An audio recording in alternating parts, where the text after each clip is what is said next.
Can you name anybody after the time of the apostles that taught your cult view? Harriet Tubman's whole family. Harriet Tubman's whole family. Harriet Tubman's whole family. Harriet Tubman's whole family. You idiot. From Africa, from the Ashanti tribe. When they came over here, they had their tradition of knowing they were Israelites up until this day. If you allow me to finish, you would have heard. So I know they like to believe that we didn't know that we was Israelites, but we knew that we was Israelites coming off of them ships. Oral tradition coming off the slave ship. So from the Yoruba tribe, the Igbo tribe, the Ashanti tribe, taking on them slave ships. I can't help it if academia doesn't respect from the Yoruba tribe, the Igbo tribe, the Ashanti tribe, taking on them slave ships. Taking on them slave ships. So now I will ask you a question. Harriet Tubman's whole family. Harriet Tubman's whole family. Harriet Tubman's whole family.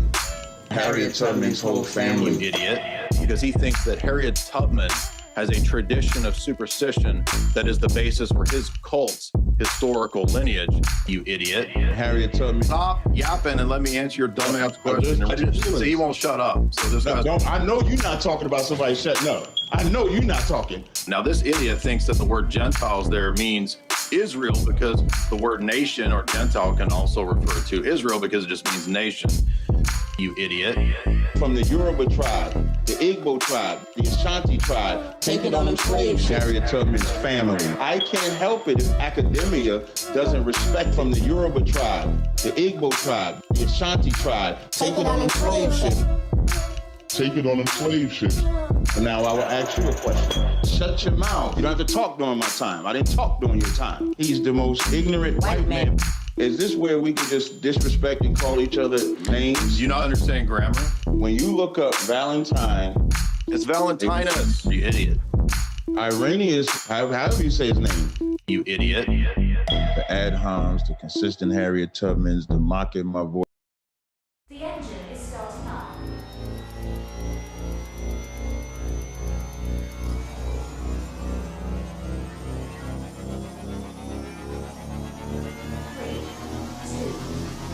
Moments, space, lives. Let's create lives. Moments, space, lives. God the Father has a body. It's a very tone body. He looks good, he looks good. Moments, space, lives. Moments, space, lives.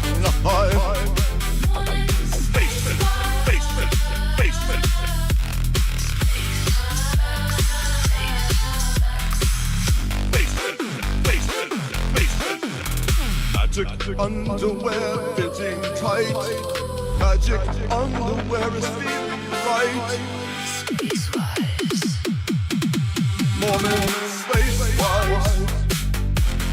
Moment space wise. Lord Cola. I would like to have intimacies with you On the planet of Naboo.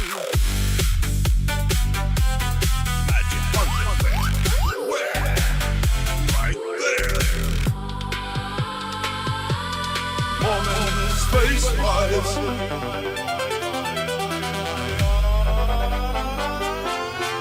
Let's create life.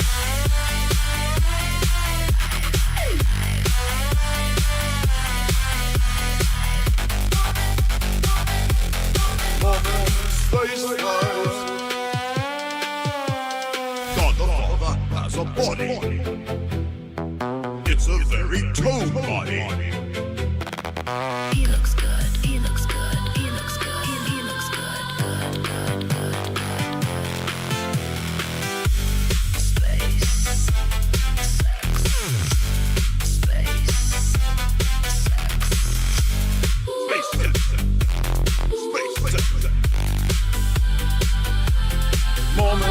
space-wise.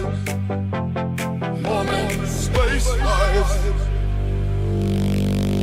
Space error.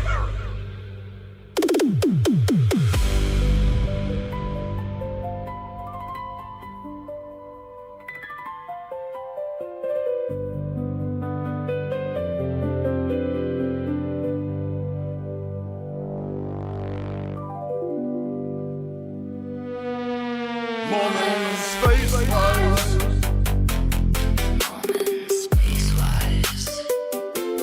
Moment, space-wise.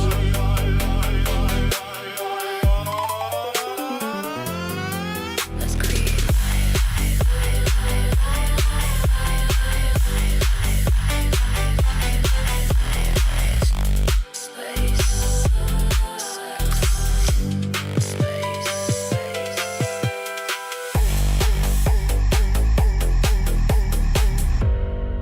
They stole some Sumerian technology that allowed them to predict outcomes, and that technology stopped working in 2012. We're going to get into that tomorrow. I find it to be fascinating. I wonder if they saw Charlie Kirk.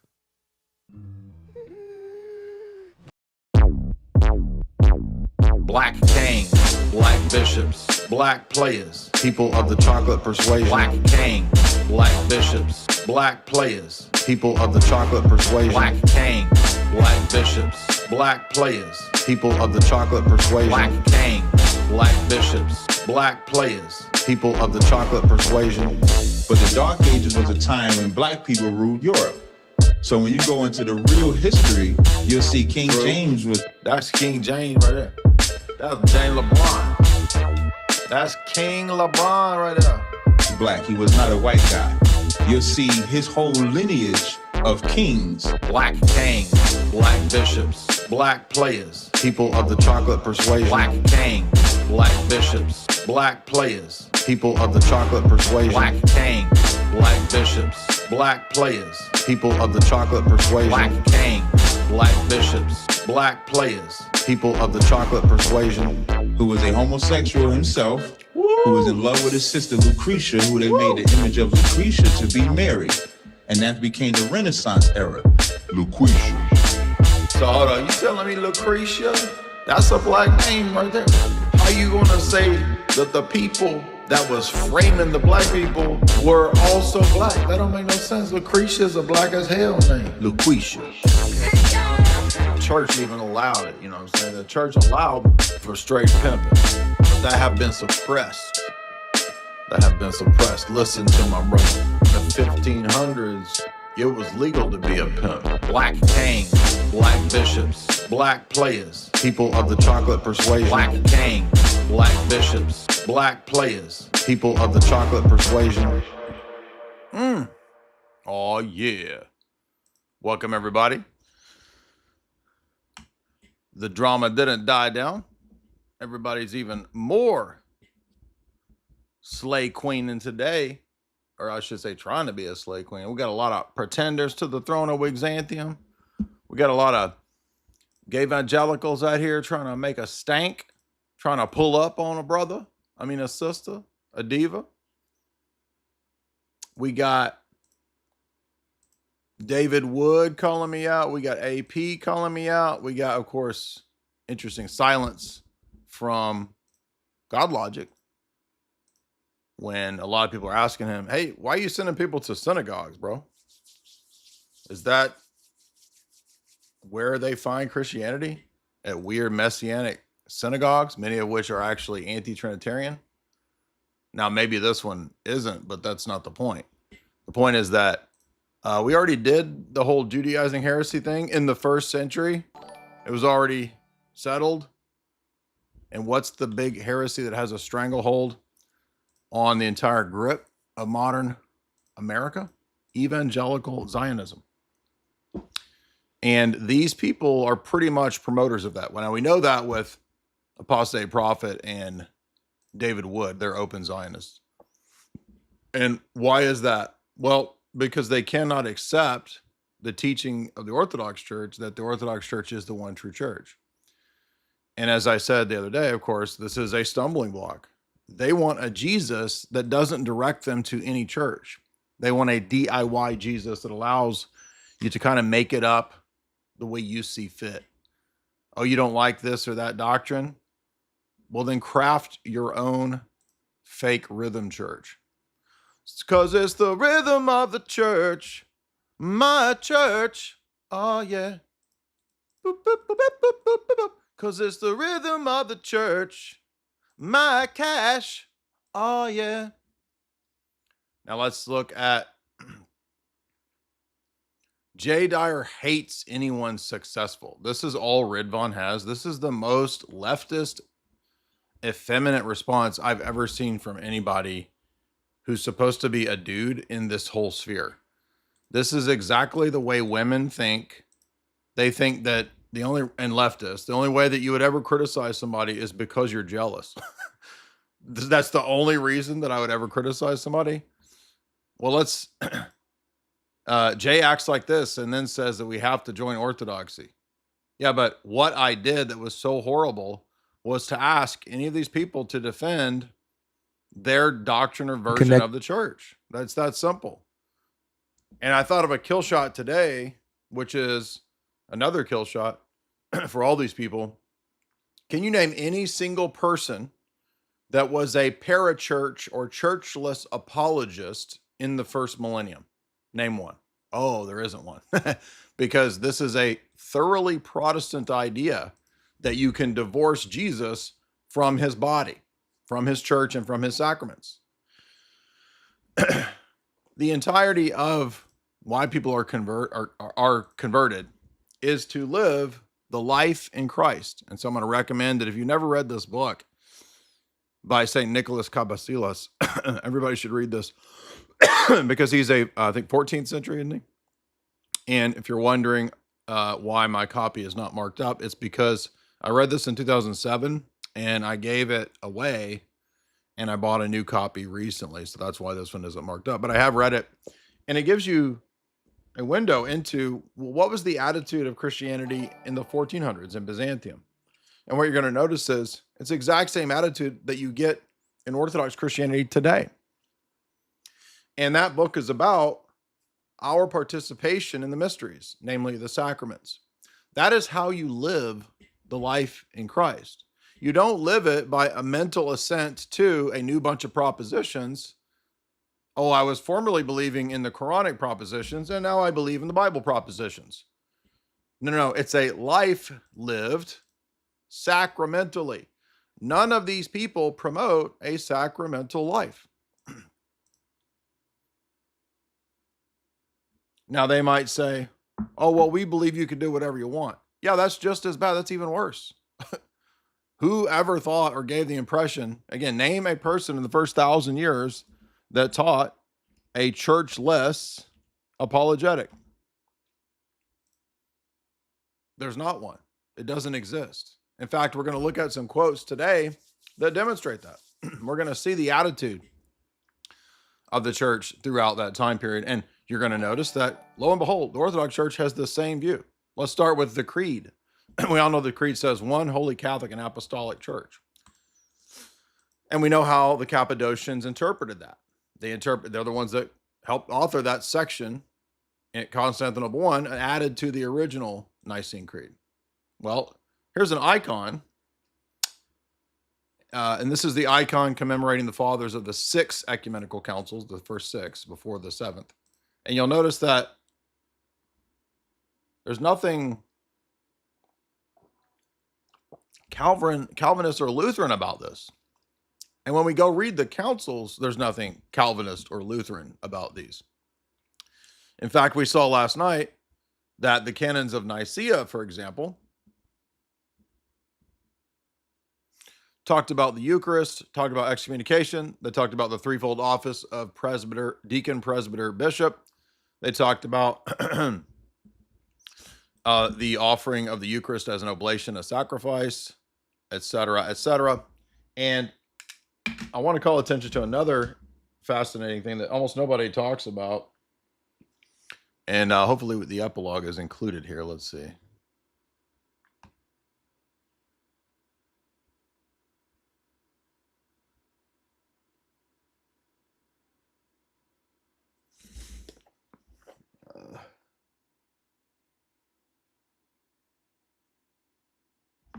Oh, wait, maybe it's at the end.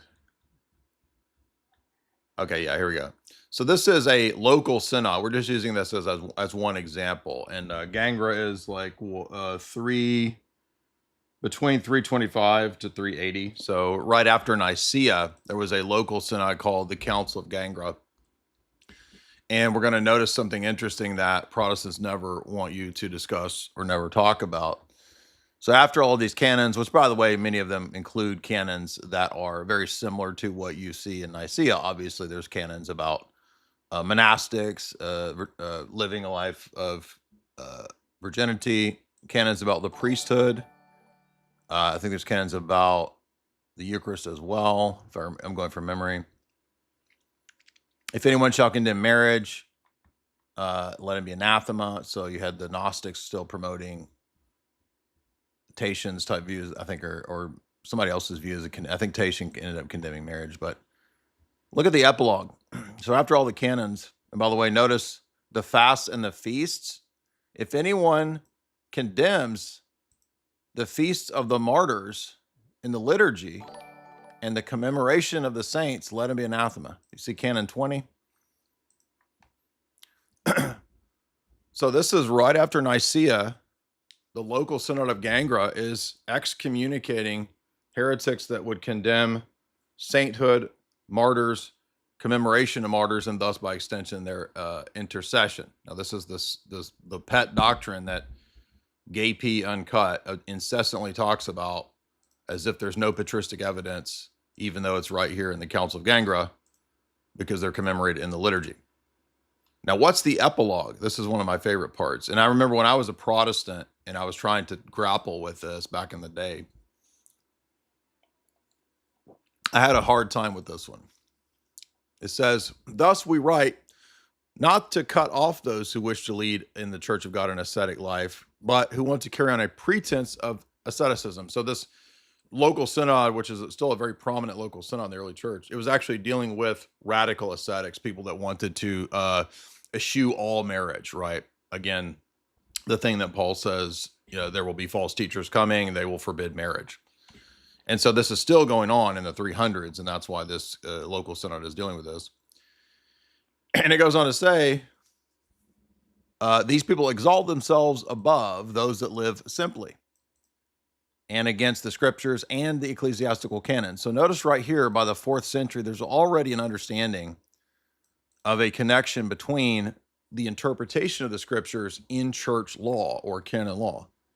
So there is no DIY, everybody's got their scrolls and they're doing private interpretation like goober Protestants think. There is the scriptures, and then there is the canonical ecclesial legal interpretation that the church gives.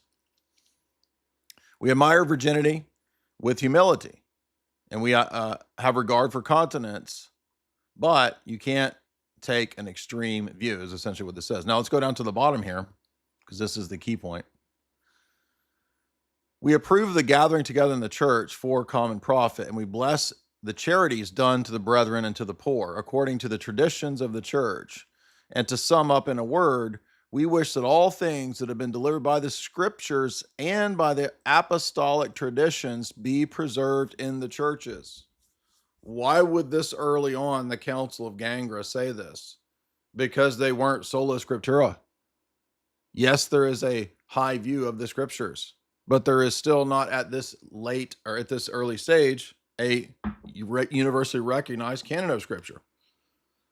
And yet, how are they preaching the gospel and existing as an institutional episcopal hierarchical church? Oh, because of apostolic tradition. The Council of Gangra says it right here. And as a Protestant, I had a hard time with this passage. I didn't know what to do with this. I'll show you. Look, here's my church fathers set. This is the 7 Ecumenical Councils volume. As you can see, it is worn down. As you can see, I did actually read it. And here's my notes back when I was a Protestant. Uh-oh. Why are they talking about apostolic tradition as part of the paradigm for the scriptures? Uh-oh. This was hard for me. Now let's look at another synod around this same time. And we'll review a couple of the Nicene ones too. Now, when I was a Protestant, the only thing I could come up with at this time when I was challenged with this one was, well, this one is a local council, so it doesn't really count. Says who? If you're a Protestant, the local council's not counting also applies to the ecumenical council's not counting, because you can pick and choose what you want of those as well. So we come over here.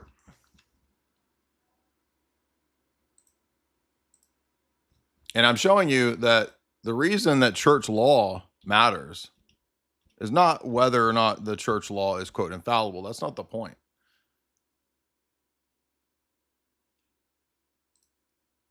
The point is the canons give us a better picture of the mindset of the church in terms of totality, because it's a broader survey than any individual church father. So just assuming that, oh, well, I don't care what councils say because I have this quote from Augustine, that's just assuming that a single church father is above a council. Well, you don't know that yet. What if the Orthodox paradigm is true? Then the synod, even if it's local, is above any single church father. And obviously, I'm not talking about fake heterodox synods. I'm talking about the ones that are accepted as part of the canonical tradition of the church. All right, so let's look at Laodicea, because this is another local synod, and this was around 343, 350. All right, this is not the synod itself. Let's try this. Yeah, here we go.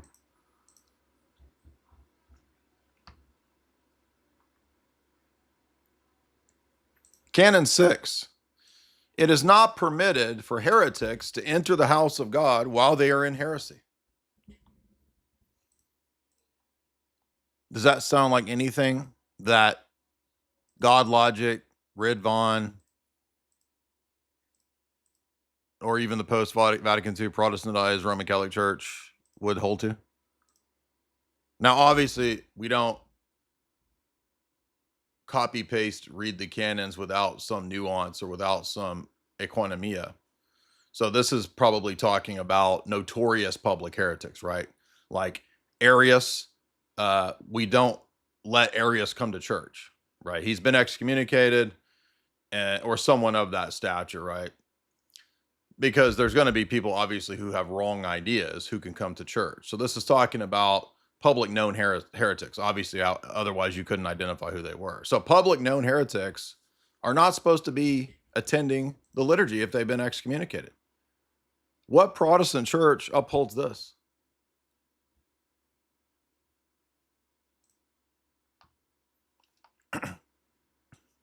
Persons converted from the heresies, that is, out of the Novatianists, the Photinians, the Quartodecimians, whether they were catechumens or communicants among them, shall be not be received until they've anathematized all of their heresies. So you understand the attitude that we have of people converting to the church is the exact same attitude in the 4th century at the council, at the Synod of Laodicea. We are telling people to do the same thing that they were telling them in the 4th century to do. And they're mad because we're saying there's no churchless apologetics. There is no parachurch apologist in the first 1,000 years. It doesn't exist. It's a made-up Protestant business model idea. Who called you to teach? Who catechized you? And in the case of Avery, he's just taking all of the Orthodox ideas of the monarchia of the Father and still acting as if, well, I can be an Orthodox apologist while not being Orthodox, because I'm not going to defend a church that Jesus set up. I'm just going to defend Jesus, the idea of Jesus as a divine Son of God. Well, there is no such thing as a bodiless Jesus, because the church is the body. If you're not defending the Jesus that directed people to his church, you're defending the wrong Jesus. You might as well be defending the Mormon Jesus at the end of the day. Even though the proposition is true, yes, Jesus is the Son of God. And even though Avery means that in the correct sense, if you're sending people to Judaizing sects, which is what Avery does, then it's scattering in vain. Scattering, he that does not gather with us scatters abroad. That's what Jesus says. Here's Avery sending people to synagogues. So I got Radar Apologetics, who's actually he's a messianic rabbi. Here he says that you can connect with him. He has a synagogue and Okay, that he sounds teaches, amazing. and so he disciples. Awesome. So Radar Apologetics, he says, this is the rabbi I'm talking about. He says we disciple online through Zoom Bible study. So notice how Protestant this whole idea is. The church is being discipled by a rabbi on Zoom. You couldn't get more Protestant than that. Pure Prot slop. So I'm not calling out Avery for clout, dummies. I don't need Avery for clout. My metrics are double Avery's. I don't need him. I'm calling him out because I care about Avery, and I like and care about the people in that sphere, and I don't want them going off into stupid heresies. But notice the first thing they all did was nobody addressed any of the actual arguments. For example, name a parachurch, churchless apologist in the first 1,000 years. Just name one. They just ignored all of the arguments, and it's all about J bad, Ortho bros bad. This is such a predictable response. This is all they do every time. Same thing Muslims do, same thing Roman Catholics do, same thing as everyone else. Do I need Avery for clout? And the only reason people think this is that he's got more subscribers on YouTube and TikTok. Who cares about that? You can buy subscribers. And I'm not saying he did. I don't know if he did. But what's a better measure of metrics, something that's harder to fake, is the search. Okay, so let's look at YouTube search. And then why you care so much about metrics? Because they're trying to dunk and throw his metrics in my face today. That's why. Look at this. In the last year on web search, we're double Avery. Almost always. And when it comes to YouTube, we're equal. Why would I need somebody that I'm already beating metrics wise for clout? I don't need that for clout.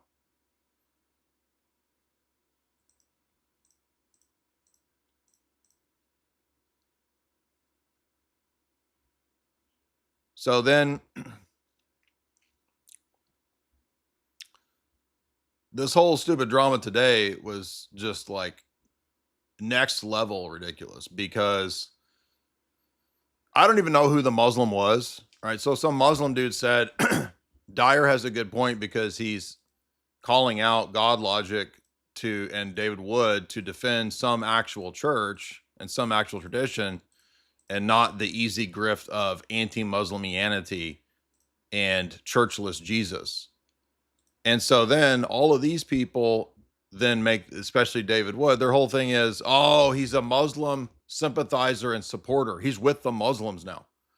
And I don't think David Wood is that stupid. I actually think he's just being very deceptive, and he's actually more of a Saul Alinsky style subversive, because he has to know that agreeing with a Muslim on a point about Avery not being honest, of course that doesn't mean I support the Muslim worldview. This is so retarded. That's like saying, this is what leftists do. Remember, the leftists do this. Hitler drank water. You drink water. You must be with Hitler. The sky is blue. And I say, if a Muslim says the sky is blue, and I say, yeah, you're right, David Wood, look, he supports Islam. That's literally what this was today.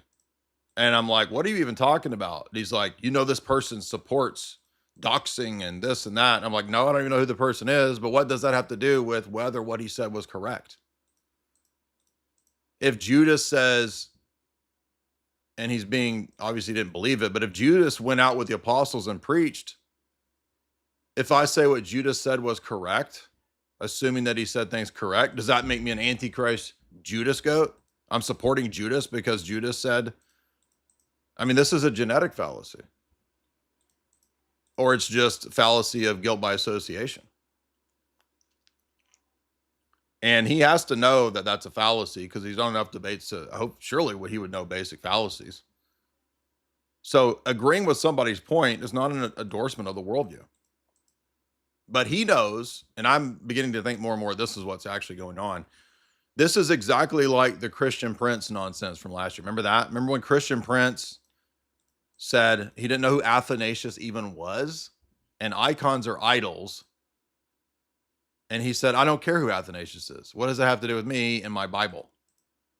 All of these people are under a delusion. And it doesn't matter that they get a lot of things correct, because the delusion furthers other people into the delusion who think I can create my own parachurch, e-church ministry. But they have no authority to do it. There is no connection to the historical church whatsoever. And the easy kill shot is, as I pointed out 2 days ago, if the church of the first 1,000 years was exclusivist in its ecclesiology, and we're seeing that that is the case, then you saying I reject all exclusivist churches or claims means that you're not part of the church of the first 1,000 years. It's that simple. And that's what Avery said. So people are saying, oh, this is all David Wood, not Avery. No, Avery is also saying there is no one true church. So notice the stumbling block isn't just, is Jesus the way, the truth, and the life? By extension, if there's one Jesus who had one body, there's only one church in history. That's why Paul says one Lord, one faith, one baptism. That's why the Nicene Creed says one Holy Catholic Apostolic Church. These people won't even tell you what church they're in. Well, they don't want to get doxxed. They don't have to say the specific building. They can say, I'm a representative of the Evangelical Free Church. I'm a representative of Billy Bob Strip Mall Church. I mean, at least the IFB people say we're in Steven Anderson's cult. But none of these people will actually even tell you what church they go to, because there isn't one. I mean, there isn't one that they're defending, is what I'm saying. Maybe they go to evangelical church, who knows?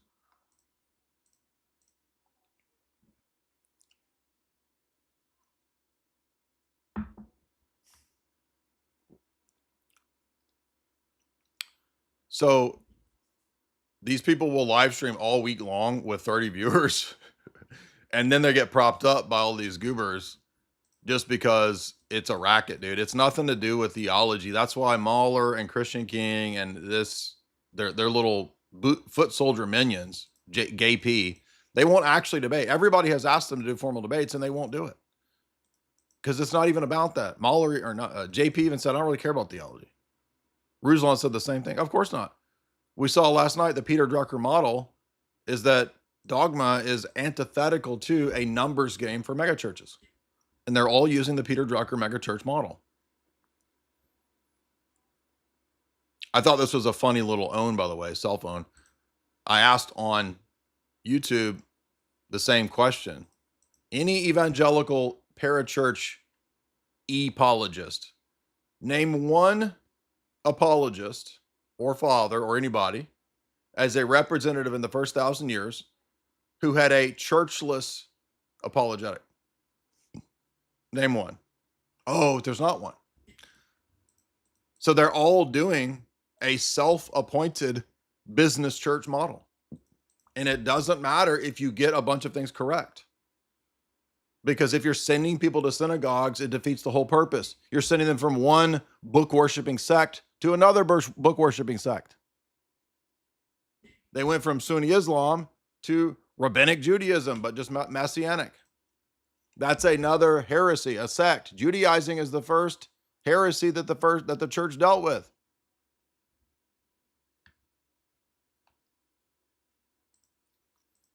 And of all people, Scam Shamu comes out and says that I'm actually correct here. Well, he has to, because he claims to be a Catholic.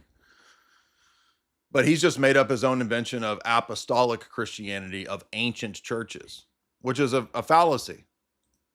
Heresies are ancient. Ancient has nothing to do with whether it's true or not. It is a quality of the true church, but you can have an ancient heresy. Doesn't make it true because it's old. That's the anachronous fallacy.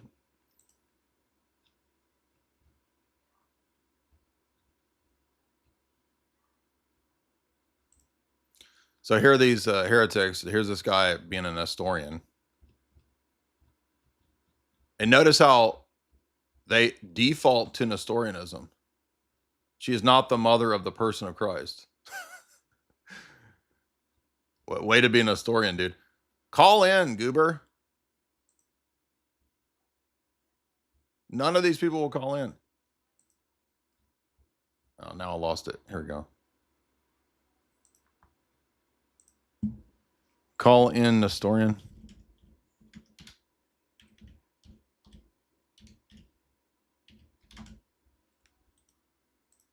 We are live tweeting for you guys. And we went for 3 hours last night with only one guy that would actually debate.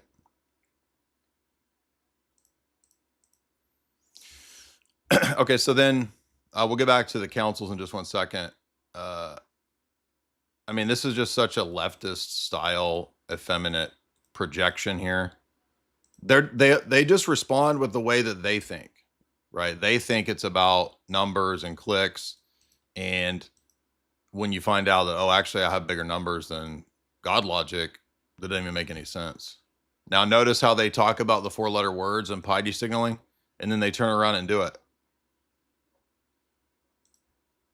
So look at these evangelicals. These are the people talking about how bad the ortho bros are. By the way, I did convert to Islam. Here's the proof. I'll be taking my shahada. As you see, Lewis exposed me years ago. Here's the proof. They'd tell David Wood he can clip that, and they can prove to their 80. By the way, their 80 IQ audience will believe this. Because the whole grift is target these 80 IQ Muslims, convert them to online e-church, evangelicalism, and then you've got a ready-made cult of 80 IQ retards still. And that's why they do it. I'm convinced that's why they do that model. And by the way, notice that telling people that they have to go to an Orthodox church and that they can't just go to any church, that immediately becomes a problem for their model. That's why they won't do it. The business model is more important, and growing the channel is more important than whether or not there's one Holy Catholic Apostolic Church. This is not that difficult. It's not rocket science. I mean, you're either in this church or you're not. Timothy, what's up?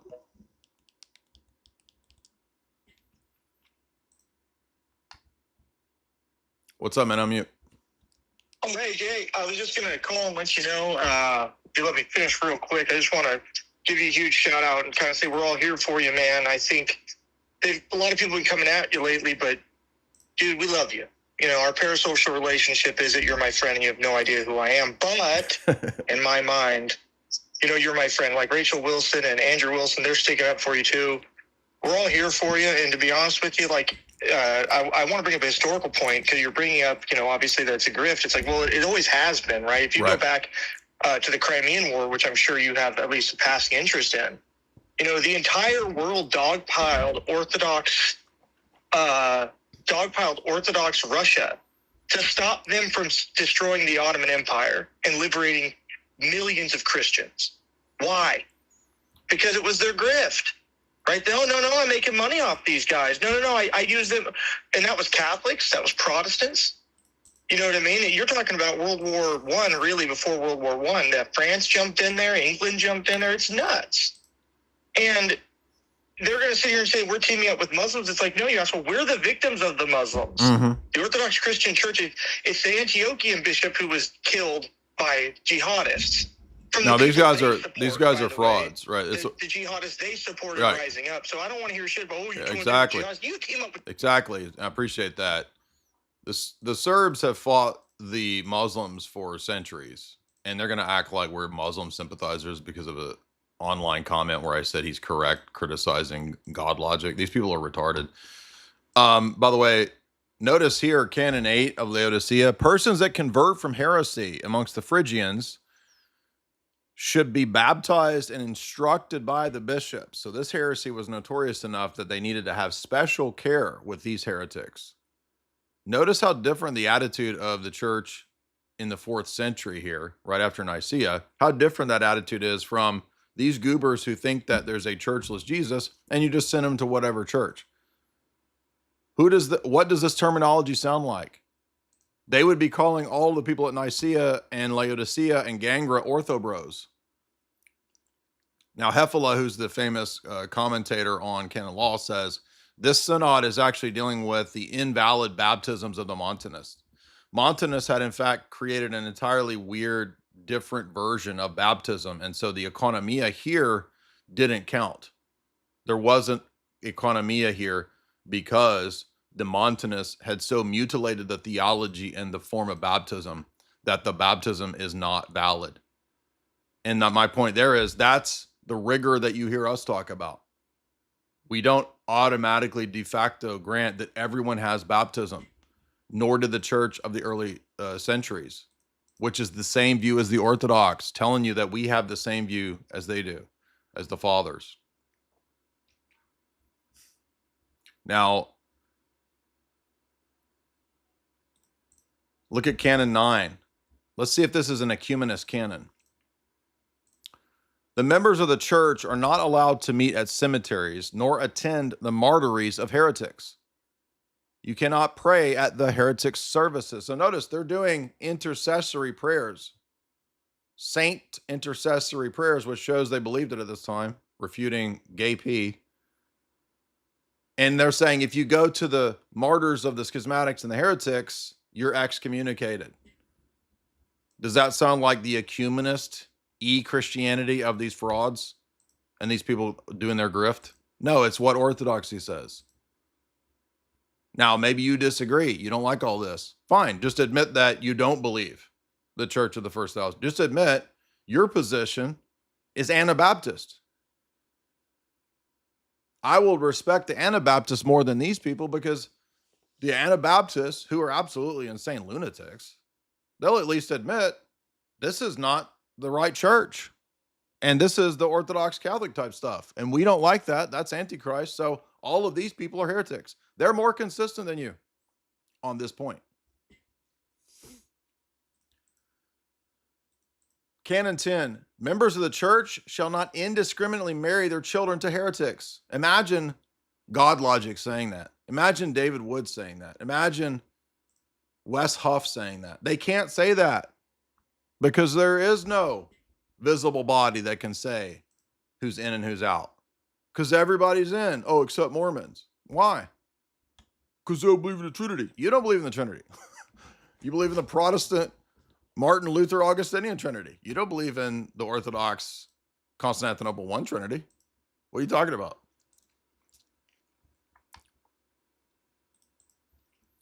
Female presidents, Canon 11, presiders are not to be appointed in the church. Presbytides, no female priests. Protestant charismatic churches are full of them.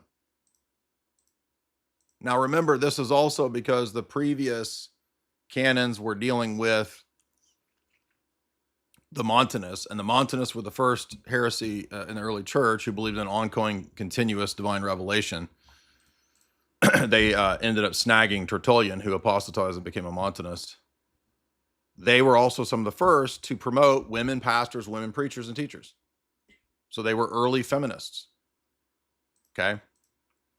Well, Canon 11 of Laodicea already says absolutely not.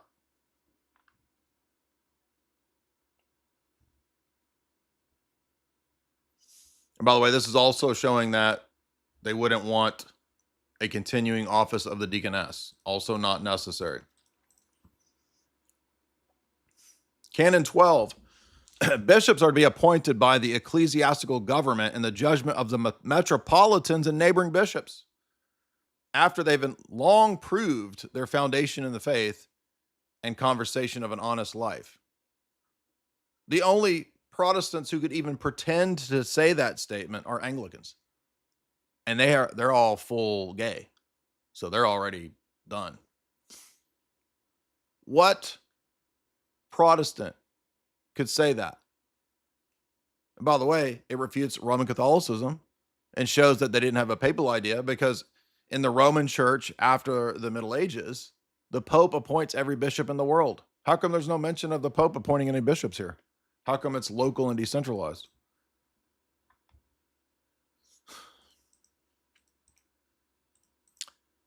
Canon 13. The decision of those who are to become priests is not committed to the lay people. Protestantism is a bottom-up theology. The whole thing is premised on the idea that the laity create their own priesthood and church. And notice right here, that's cut off at the Synod of Laodicea by noting that, no, this is not a democratic organization bottom up where you just decide to become a priest. Every Protestant preacher has decided to become his own priest.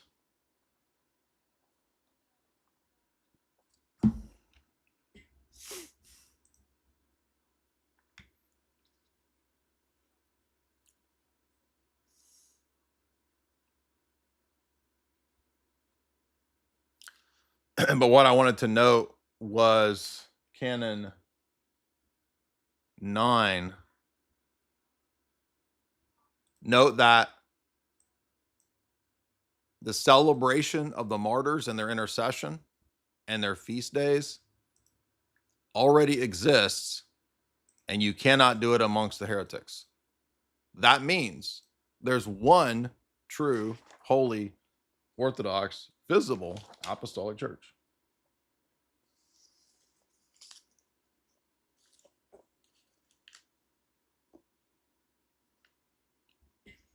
Now there's a longer form, I think, of these. Yeah, 33. Check this one out. It is 31. It is not lawful to make marriage with any kind of heretic.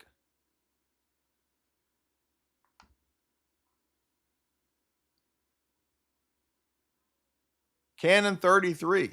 Look at this. No one shall join in prayer with heretics and schismatics. So what Protestants don't understand, this is a key point here, is that heresy and schism only makes sense in terms of canonical limitations, canon law. And since Protestants don't have canon law, there's no sense to the idea of them being able to judge who is and isn't a heretic.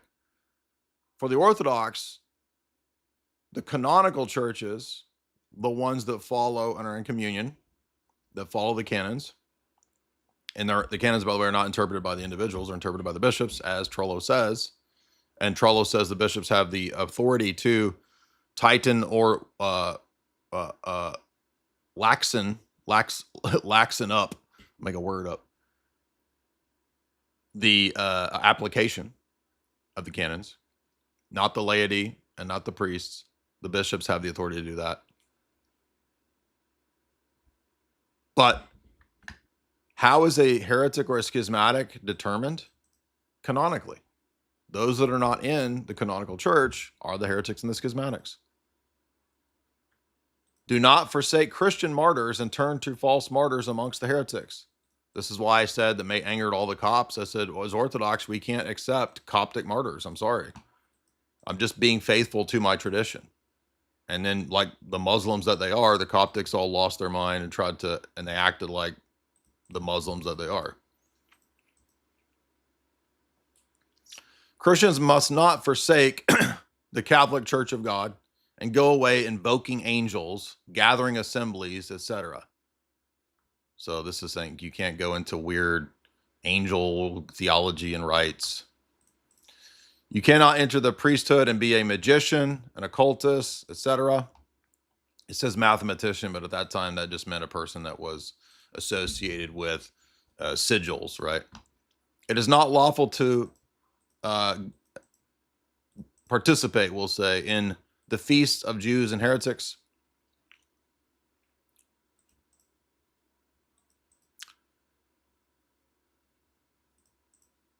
By the way, if it's not lawful to participate in the feast of Jews and heretics, how does that comport with Ridvan and David Wood's rabid Zionism?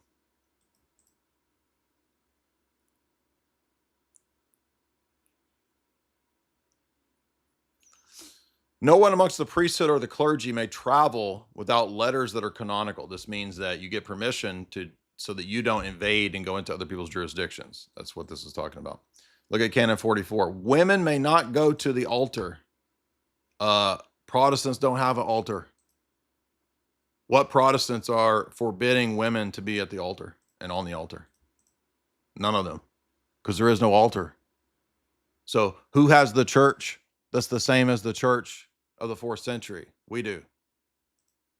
And it's also not the basically ecumenist apostate Vatican II church, right? Now that's just Laodicea. So we've just looked at 2 local synods as example texts of the mindset of the church in the 4th century. Both of those are right after Nicaea, right?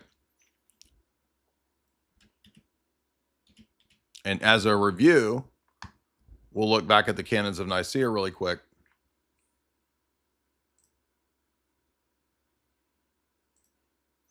Because most Protestants, who are, of course, largely typically ignorant, they think, oh, I believe Council of Nicaea because I love Athanasius and he just taught the deity of Christ.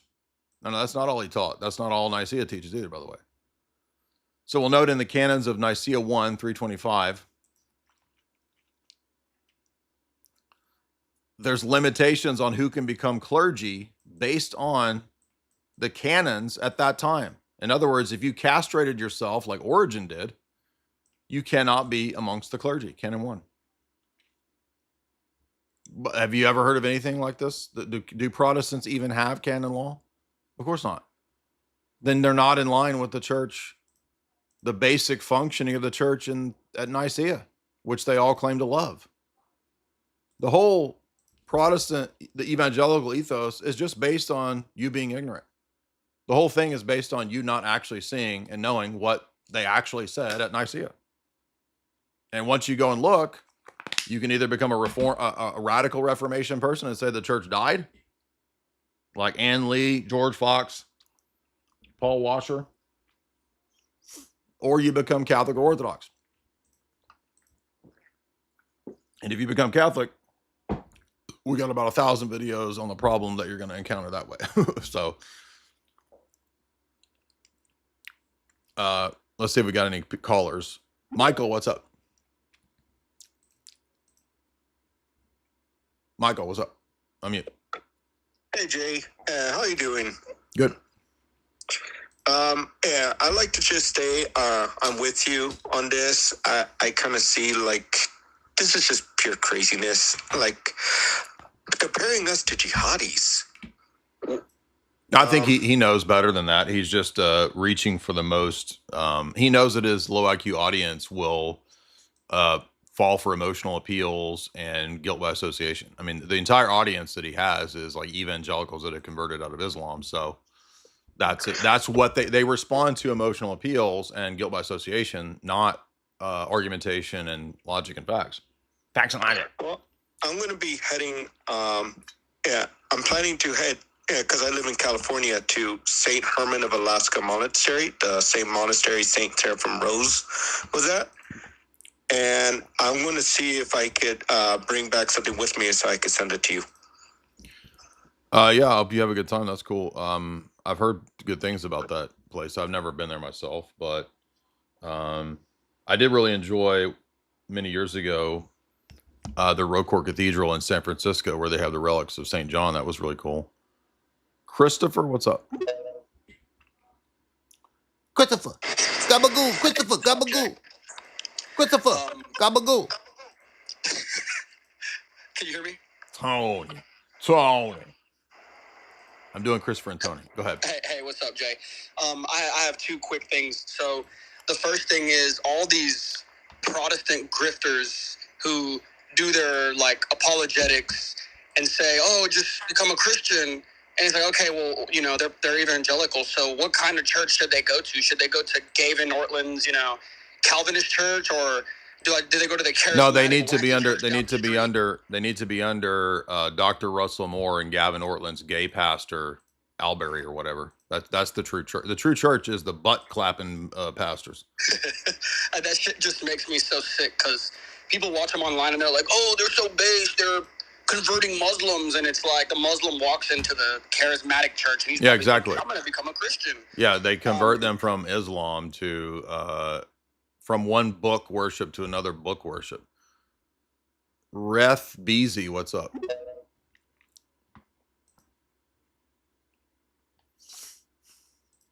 By the way, you notice when you read these canons, oh, they sound like the mean ortho bros, don't they?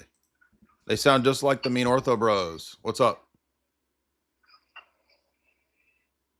Ray Beasy, what's up? Talk. Hey, I was looking at some of Wes Huff's posts, and I noticed, I think it was when he blocked you, he said, "Let no unwholesome word proceed from your mouth." Well, then he turns around and says he just happened to run into Sam Alberry when he was there for Sean Ryan. Mm-hmm. But if you look at his picture, he's standing right in front of Sam Alberry's church. Mm. So he didn't actually just happen to run into him. He was at his church. Yeah. So it sounds like Wes Huff lying. I mean, isn't that unwholesome? Lying? Yeah, that's unwholesome. Yeah. That's all. Yeah, great find, great notice. I didn't know that. Yeah, most of these people, by the way, I've noticed over the year, like you can't actually believe half of what these people say. I mean, evangelicals are very notorious for the nice, friendly face, and then the absolutely just nasty snake behavior in the background. George, what's up?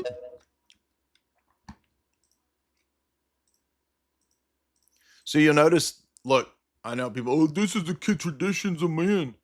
In the book of Acts, in Acts 15, the exact same pattern of a council deciding an issue and laying out a pattern of canon church law. In Acts 15, they say, we decide this, let this letter be sent to the churches. This is the decision. That's the pattern of all of these other synods. That's why the church is synodal. What's up, man? Hey, Jay, can you hear me? I'm in my car. I don't know if the mic's on. Yes, I can. Yeah, so I was thinking about Sola Scriptura the other day. You know, I converted to Orthodoxy a few months ago. Mm-hmm. And you know how in the Protestant world, they have this doctrine or this idea where it's ongoing reformation, correct? Absolutely, yeah. And I'm guessing that's open to the canon always being revised and reviewed. Maybe they have an extra book or they're missing books. They're basically always... They have to admit that, but they don't want to admit that point. You mean the canon of Scripture? Exactly. So, and the problem with that, the very evident problem with that, I mean, I'm sure you already know this, but just dawned on me the other day. I mean, if Sola Scriptura is saying that the canon ultimately is the only source, infallible authority, but they have to also admit that it's always being open for revision, that means their only authority is technically compromised and always open for revision. Yeah, right? That's what I was arguing to the Baptist guy. Okay, yeah, I watched that debate. And he said, I said, oh, don't you think the canon is, if you think the canon is fallible, could it be different? And he was like, I guess so. Yeah, and I got one more question if you got time for it. So the word of God, hold on. Notice how silly that is with his argument that the KJV is an eternal book in heaven. And then he turns around and says that the canon could be wrong. Yeah, he has a Muslim. Yeah, that's ridiculous. I mean, I didn't expect him to say that. I was hoping it was just like a misunderstanding going on, but he really does believe that. Yeah, no, that's Stephen Anderson's cult. They teach that. Yeah, exactly. I got one more quick question. It's a theological one. You got time for it, or you want to? Go ahead. This has to do with Old Testament sacrifice, or what was going on in the Old Testament when they would offer up the ram or the goats, I forget.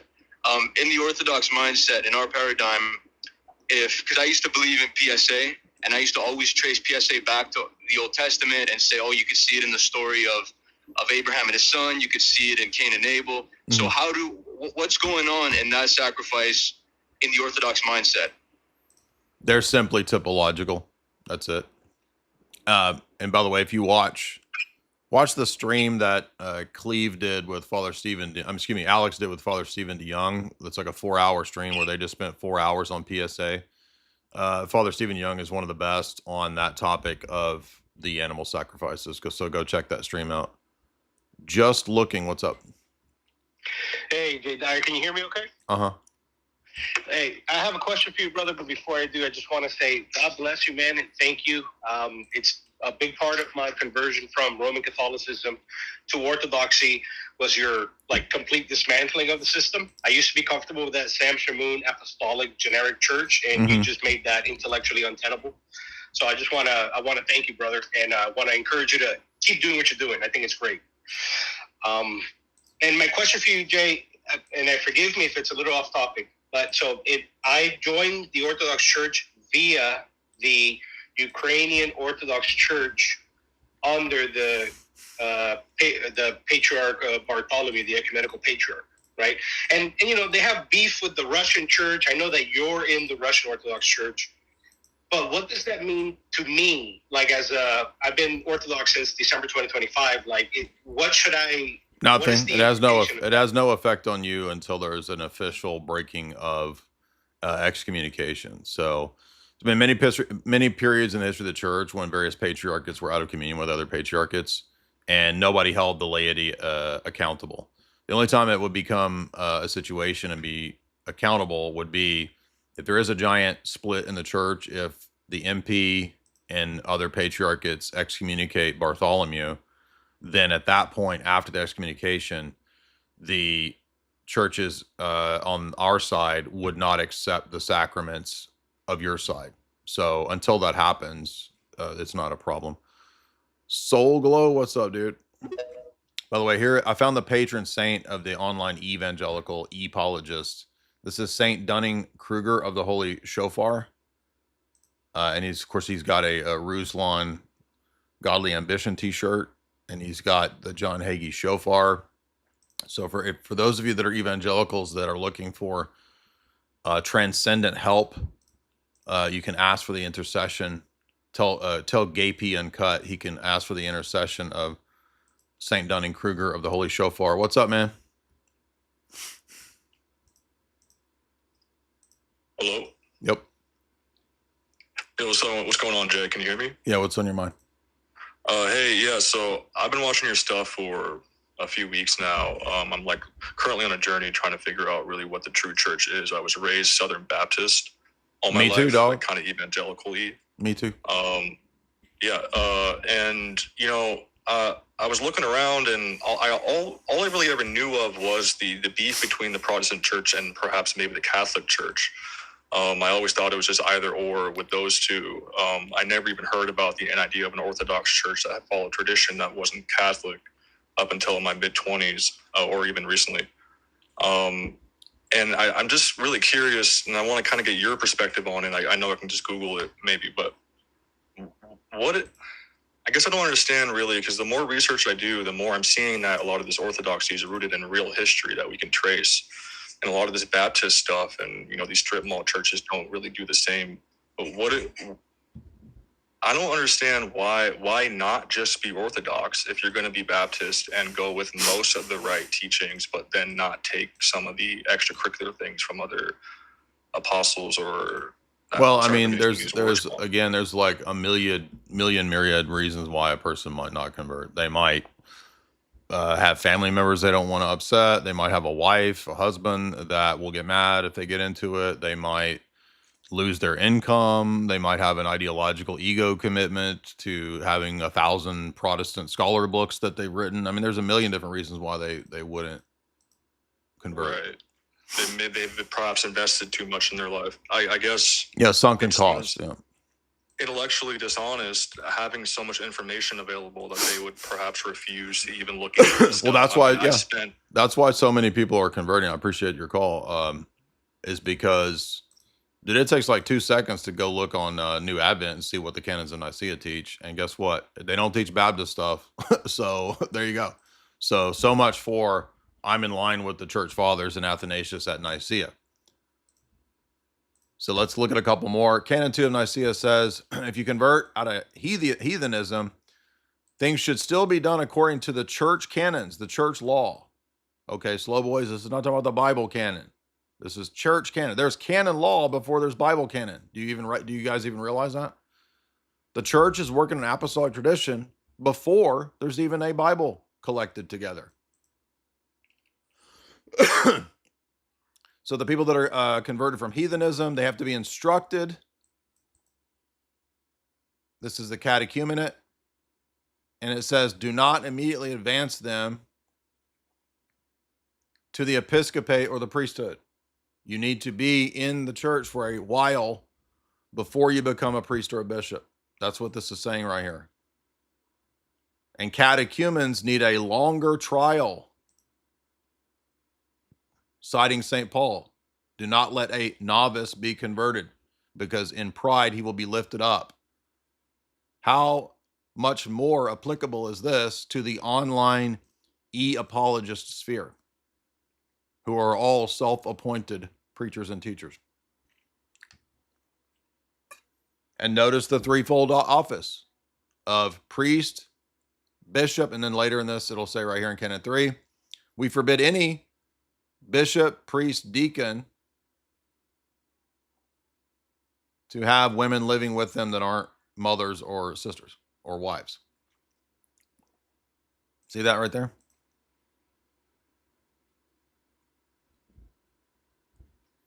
Isaac, what's up?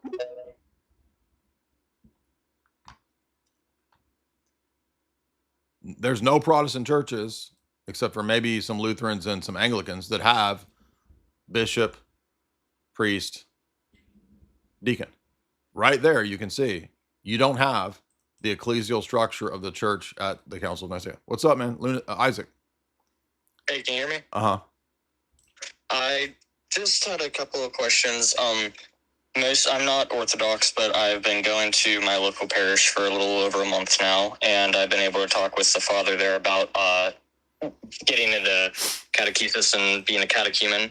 And one of the things that's the most difficult for me, I come from a non-denominational background, is knowing that this is the right thing to do, but I'm unable to bring everyone I care and love about with me to it.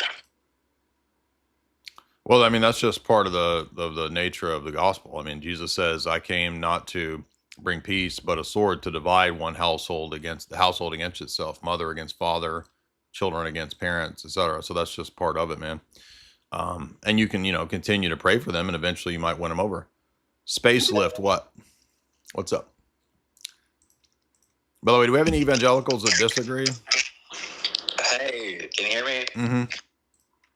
First off, I'd say that Mormon Faith Lives bangs. That is a fire song. Thank you. But secondly, I just wanted to ask, what do you think about the Pope Audience Hall? Have you ever seen it? And just what do you think about that? I mean, it could have been. I mean, it's obviously it's obviously a modernist style of architecture, and it does kind of look like a snake. And whether they intended that, I don't know. But that's not what I'm going to base my anti-Roman Catholic papal apologetics on. D's Kings, what's up?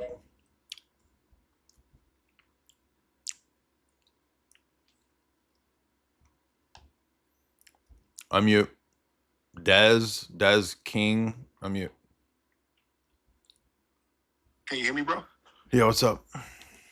Hey, thank you for taking my call. So I want to ask a question about epistemology, if that's okay. Okay. So I believe you recommended to me, well, not to me, but to your audience a while ago about a website, the Stanford Cycle of Philosophy Encyclopedia or something like that. Yeah, I mean, it's just a standard online philosophy encyclopedia. What about it? Yeah. So I was working through that there's an epistemology article on there. Mm-hmm. And epistemology goes way deeper than I initially thought. But correct me if I'm wrong, Jay, but is epistemology is the study of what truth is, and do you have good reasons to believe in what you believe in, right? Correct. Okay, so I watched a video a while ago with this guy named Reader Paul. Mm-hmm. He has a video about Protestant epistemology. Mm-hmm. And I believe he says in his video that Protestants do not have any epistemic justification for their interpretation of Scripture. But is that completely accurate to say that they don't have any justification, or they just don't have a good justification? Because a Protestant can say that, well, I believe in the 66 books, and I have good reasons to believe in that based on, X, Y, and Z.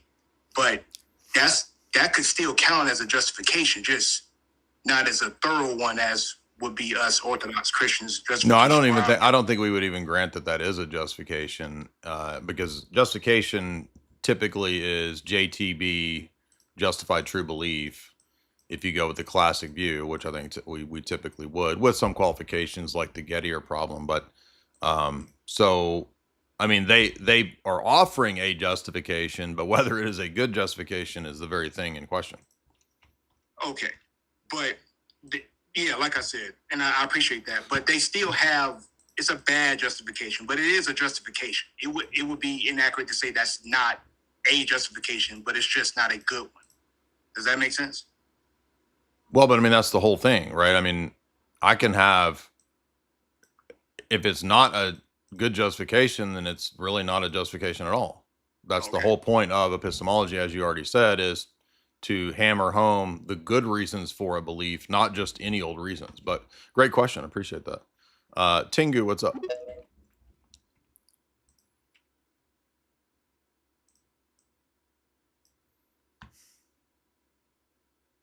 Tingu, what's up? Hey, what's up, Jay? How you doing? Hey, if you'll let me, can I have maybe 1 or 2 minutes just to kind of give you a background story here on something? Sure. Okay, so yeah, I'll try and keep it really short, but thanks to you and Jim Bob especially, I've been going to liturgy for about 3-4 weeks now, and super thankful for that. But last Sunday, I went to my mom's church, which is a Protestant evangelical church. For Mother's Day, just to kind of honor my mother, I decided, okay, I'll skip liturgy and go to her church. When I got there, though, it was just all the Protestant garbage. The worship was just multiple guitars and drum kits and stuff, and just sure. They didn't take communion or the Eucharist or whatever you want to call it. And then I was thinking afterward, I've been watching and tuning into a lot of Jim Bob stuff, and he doesn't really grant anybody a single inch when he does debates. And it was just getting me thinking, and I was like, why do we even grant Protestants the word church? Like Ruse-lan and his, whatever R&B church. Like, why do we even grant them the word church? Well, technically we don't, because if you go back to the Council of Florence, when St. Mark of Ephesus initially was invited and thought, he had high hopes for the reunion. And in that setting, he was talking about Rome and the possibility of Rome being reunited because of all the things that we had in common. However, after that, he referred to, after he saw that wasn't going to happen, it was futile, he refers to them as a parasynagogue, a heterodox entity. Now, if the Roman Catholics are, after that situation, a heterodox non-church entity, how much more are the Protestants, who don't even have any semblance of the four marks of the church? So, I forgot. There's a couple more canons that we want to look at here, and we're going to go to Nicaea. We're going to go to the apostolic canons. So as we move through Nicaea, we note that in Canon 4, bishops are supposed to be appointed by the local bishops in the province, right? And there's some economia for urgent necessity, for other situations of being possible. In this case, an emergency and whatnot has to be eventually signed off on by the metropolitan, which is the bishop of like the big city, the large central thing.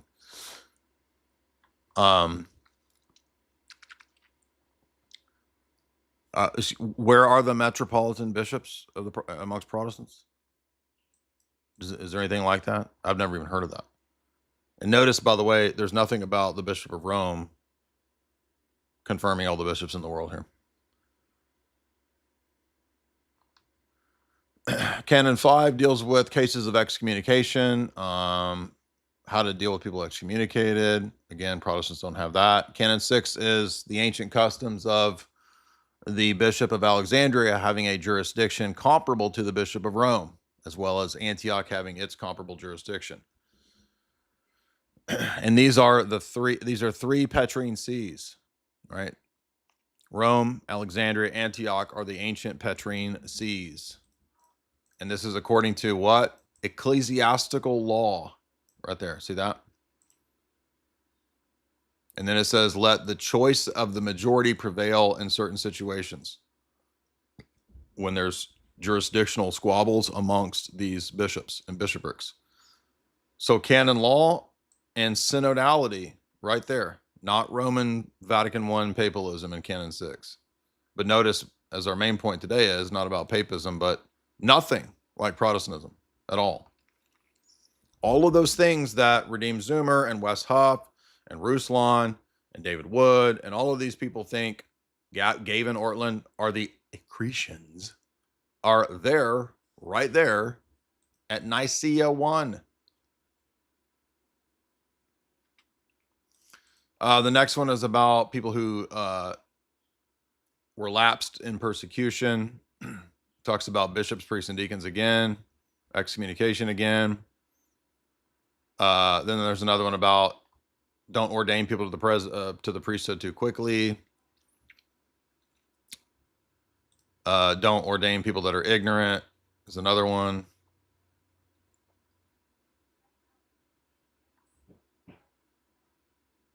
Now, Canon 11 is interesting because it talks about the sacrifice of the Eucharist and the prayers with the population or the congregation and the oblation, which is the Eucharistic oblation.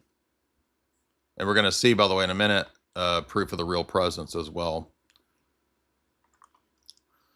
Let's see. The next one is about military situation.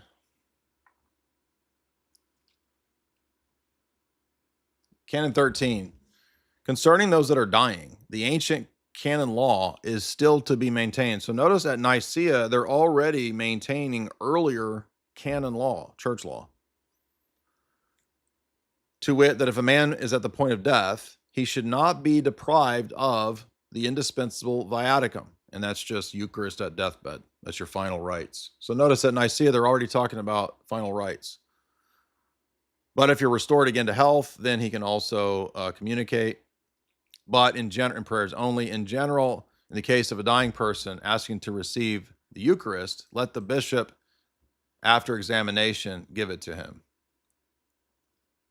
The next one is about catechumens who fell under persecution. The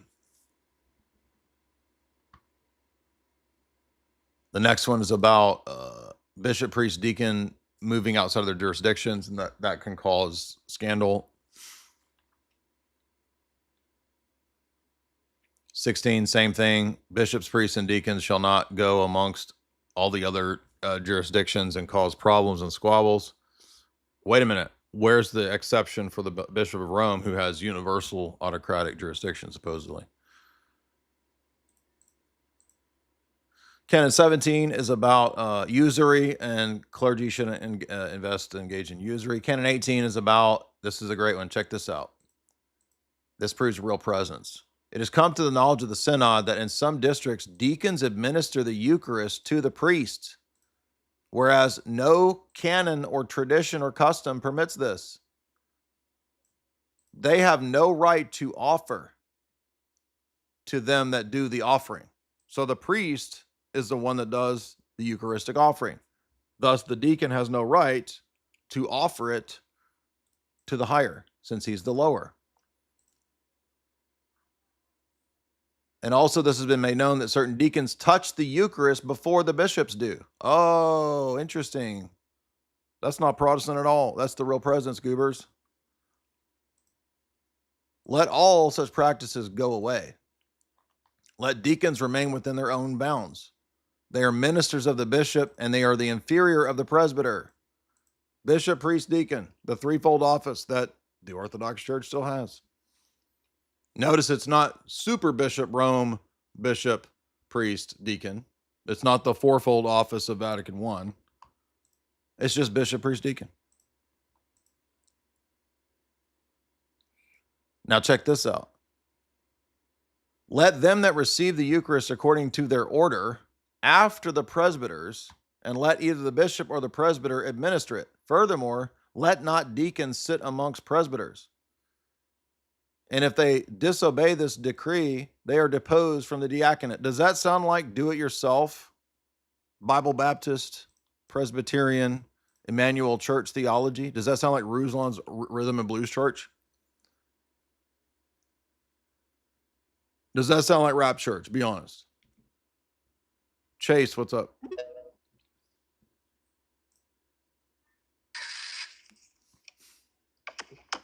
What up, Jay?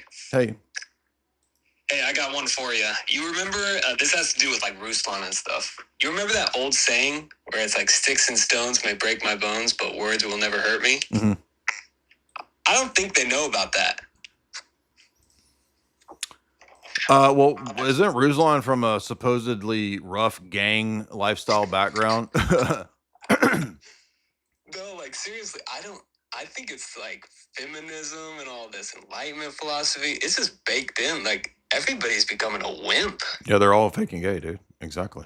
I think that's the root of it, is that these boys are soft. I mean, look, if you only care about what's true, which is the assumption that we all have about each other, right? We're all out here supposed to be submitting to what's true. Why would you not even want to do a debate and to lose if you have the wrong position? If I have the wrong position, I want to lose the debate to be in the correct position, because that's what ultimately matters.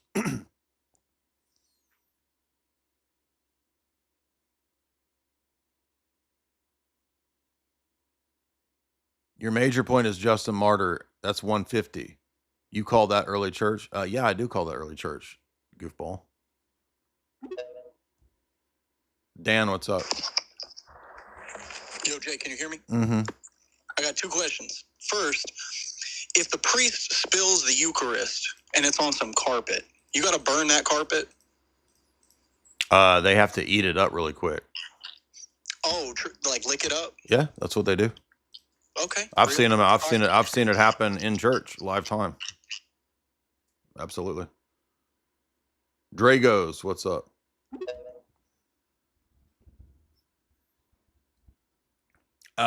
If they think there's particles, they might burn it. I don't know. Actually, I don't know exactly what the teaching on that is. But I mean, was it St. John Maximovich? Somebody threw up one time and he ate the vomit because they threw up after the Eucharist. That's not the same thing as Margaret Mary Alacoque eating feces and vomit because she thought it was a sign of humility. What's up, man? Dragos. Yeah, I'm new to a lot of this stuff, but like, what do you mean by like false? Like even evangelicalism is like false. What do I mean about what? What do you mean by like that? It's like that evangelicalism is false. Like, what do you mean by false? It's a false teaching, false religion, false gospel. So are you saying like anyone who follows it is like not saved? Or I can't judge the individuals because God can still bring those people. Salvation for us is not praying the Billy Graham prayer.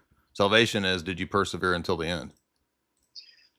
So what if you like you followed like the book to the like exact T, but you don't like follow the actual church, but you're still trying better yourself towards God and all that. There is no following the book to a T without the church, because the book directs you to a church. If the book tells you to go to the church, there's no such thing as doing it without the church. Krombopolos, what's up? But I thank you for your call. This is the whole point with this sphere. They want Jesus without his body. So they want a headless, floating, abstract Jesus and join whatever sect you want. It doesn't work. This is the same problem by the way, this has already happened decades ago, even in the evangelical world. So back in the day, when Billy Graham was doing all of his big stadium preaching, and he actually would have people from all denominations receiving the converts that would come down and pray the sinner's prayer. I'm being serious. And it became a huge scandal because the committed Protestant evangelicals were like, why do we have this Roman Catholic guy over here? Why do we have this weird other sectarian over here receiving the converts? It makes no sense. It was a huge scandal, and there were books written back in the 90s, 80s, and 90s calling out Billy Graham as a tool of the establishment because it was just preaching Jesus and creating all of these phonies, people who think that they're Christians because they, said the sinners, come down the altar, say the sinner's prayer. Why, we'll give you a hot slice of pizza if you pray to Jesus in your heart. Let football come into your heart right now. The NFL will save you. Just nonsense. And then you have billions of boomers, not billions, but you have a giant, I don't know, let's guess, 50 million boomers because of Billy Graham that think I'm a Christian because I prayed that sinner's prayer and I do whatever the hell I want. Don't nobody tell me nothing about Jesus. I know Jesus in my heart. Crombopolos, what's up? Dude, it's no different than Avery. Avery's no different than Billy Graham. The only difference is Avery's not telling emotional sap stories like Billy Graham did. He's just debunking Muslims. Okay, but that's not what Christianity is. Christianity is not just debunking Muslims. What's up, man? Hey, man, thanks for having me on. I've been listening to your show for probably a little over a year now and have become a big fan. I think my first exposure to you was watching you debate Tim Gordon and the Anglican Mason guy on Tim Pool's show. But I really enjoy your content. I'm an inquirer. I guess I'm kind of a slow roll inquirer because I'm very spurgy about. Okay. I just want to. It's okay. I don't take anyone's word for it. I just want to. Sure. I want to find it. Okay. So what? That's cool. It's cool, man. What's your question? So, I just wanted to bring up something that I'm noticing in my own circles. So I watched your debate with that Baptist King James only guy. And I come from a Church of Christ background, so Campbellite, Restorationist movement. I no longer believe that position holds any weight. I've been in that movement my whole life, so for personal reasons, it's hard to become untethered. But I just wanted to, I wanted to ask you if you know any of these guys who are Orthodox converts that are putting out content from the COC world. I'm pretty sure. Lately, and I'm seeing it in my own circles too. I think I appreciate that, and their answer is yes. In fact, I think Alex Soren recently debated a Church of Christ guy. One of his maybe a few weeks ago. So the answer is yes. Go watch that debate with I don't remember the guy's name. I'm sure somebody in the chat will remember that guy's name.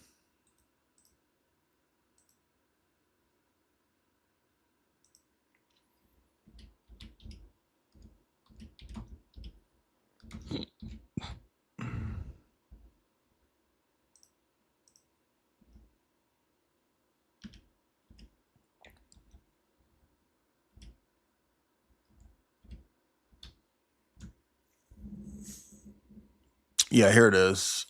Who is this guy?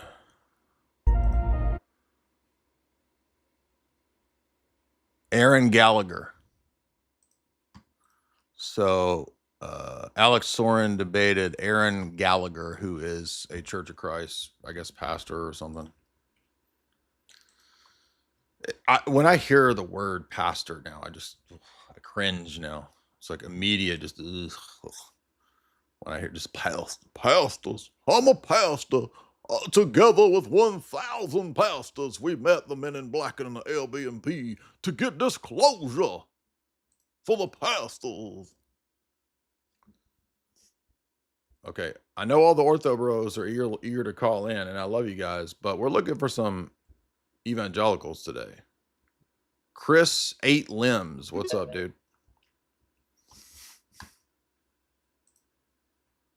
Chris 8 Limbs, what's up? Yo, Jay, big fan.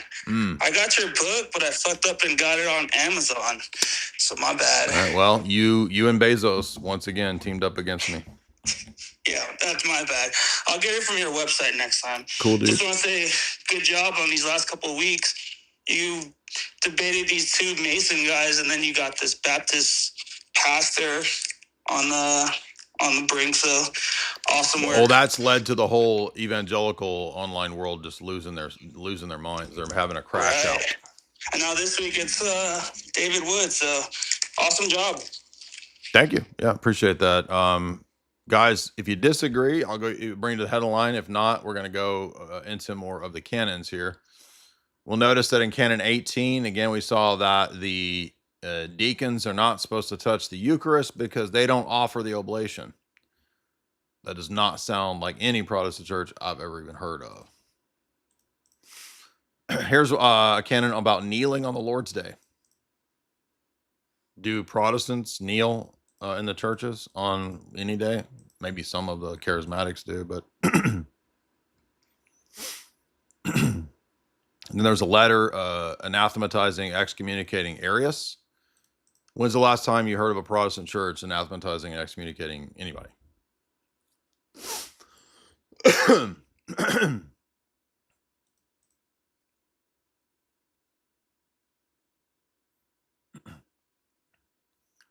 How about the celebration of Easter and the Eucharist on Easter? Oh, look at that. It is not the determination of the custom of the Jews.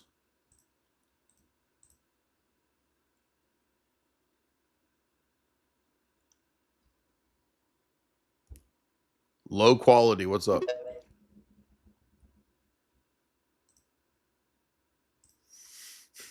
Low quality, what's up? Yo, hey, couple of things. First one, never stop being mean. That's really important that you do. It helps people. I don't know why everybody thinks there's a one-size-fits-all solution for getting the word out, but they're wrong, you're right, so appreciate it a lot. Number two, have you heard of a guy named David Solomon? He's a Jewish guy, brings a lot of Jewish perspectives into things, which, take it with a grain of salt. But something I noticed about one of the lectures that he's going through on the Ten Commandments right now, that flies in the face of the idea that the Catholics are pushing out right now of everybody secretly worshiping the one God, even Hindus, even Muslims, whatever. Yeah, that's because they don't know that worship isn't mental assent to a proposition.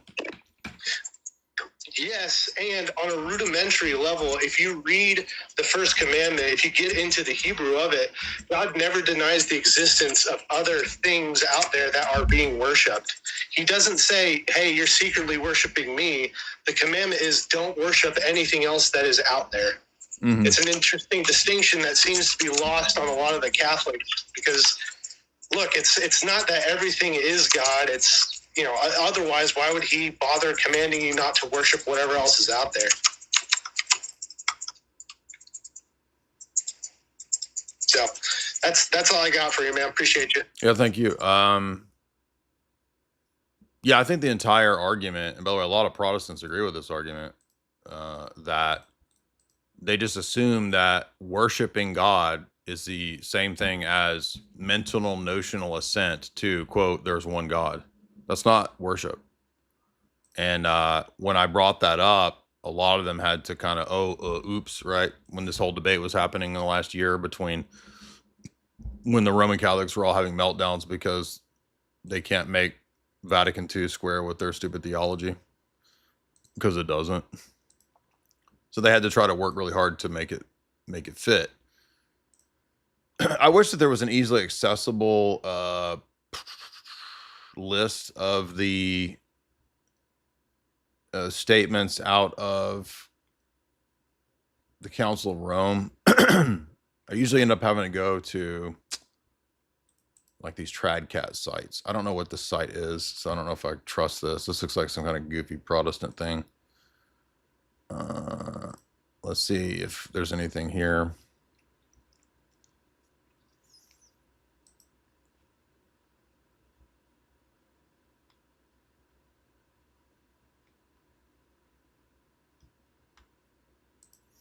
Only reason I'm going to this is I just want to show the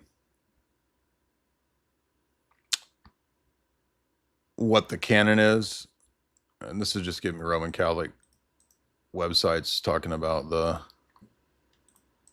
him being a saint. Yeah, we know that.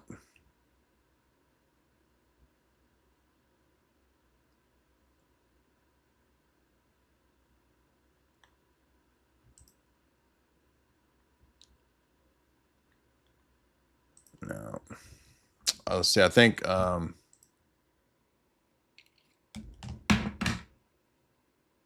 Catholicism.org has a thing on that, or is it?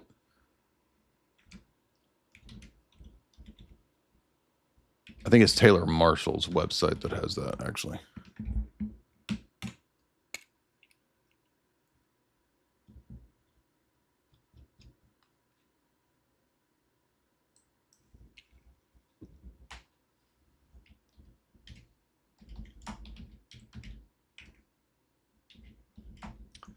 I just don't feel like getting out Denzinger. I could get, yeah, here it is. I could get you Denzinger where it has the full thing, but I'm just trying to find it quickly. All right, so this is the Council of Rome, late 300s. And the Council of Rome is attempting here in the West to give a normative canon of Scripture. All right.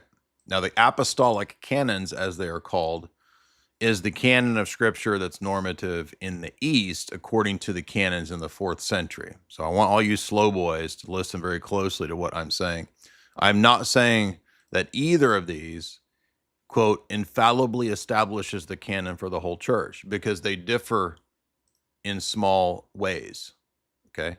However, what we can see from Canon 85 of the Apostolic Canons, this refutes Wes Huff, by the way, that's why I'm doing this,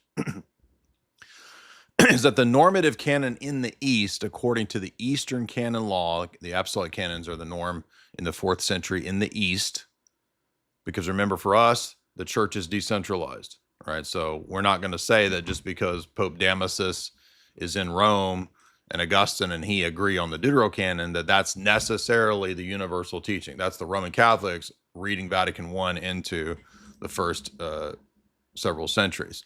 We're going to say that that was the norm for the West. And we're going to say the Council of Rome. And we're going to say that the Apostolic Canons are an example of the norm for the East. So notice in Canon 85, the canon includes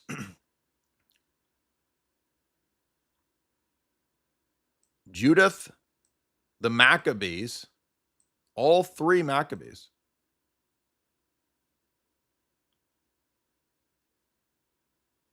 Sirach, see that? Wisdom and Sirach, the epistles of Clement, and the constitutions of Clement. Now, ultimately, those didn't get included in the final normative canon by the time of Trullo and the 6th and 7th Council. But I don't have to prove that. All I'm showing you is that for the normative canonical Bible of the 4th century in the East, it includes the Deuterocanon. Now let's look at the normative canon in the West at the same time. Because remember, we believe the church is decentralized. So the apostolic canons show us the mindset in general of the East. And we're going to look at the mindset in general under the Latin Patriarchate of the West. Likewise, the Catholic Church accepts these Old Testament books. The Book of Wisdom, the Book of Sirach, and then it lists all the ones that are not controversial. And then Judith and 2 Maccabees. So the only difference there is that Rome doesn't immediately accept 3rd Maccabees, and the Eastern Church considers it as part of the canon.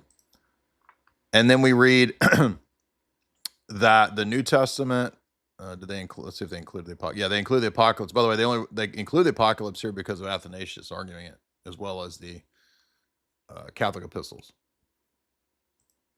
So between the East and the West in the 4th century, what was synodally, canonically normative for the biblical canon. I know we have some slow boys that when I explain this, they don't understand the difference between canon law and the Bible canon. They get confused. 2 different things. And what we saw a minute ago was canon law even preceded the Bible. as normative because there was not a fixed universal canon at the time of Nicaea, and Nicaea already said, be sure and follow the previously existing canonical law. So Canon 85 includes the Deuterocanon for the East, the Council of Rome in 382. Damasus, Augustine, includes the Deuterocanon. There you go. Now again, but that's not the same canon. Again, I am not saying that the canon was settled at this time. I'm saying the normative canon for East and West included the Deuterocanon almost entirely. The only outlier here is St. Jerome, who submitted to Rome and included it in the Vulgate because he submitted to his patriarchate. The Council of Rome outranks Jerome in Orthodox and Catholic ecclesiology. So on what basis are we supposed to follow Jerome's thought if you're a Protestant? It's purely arbitrary because they don't believe anything else Jerome said.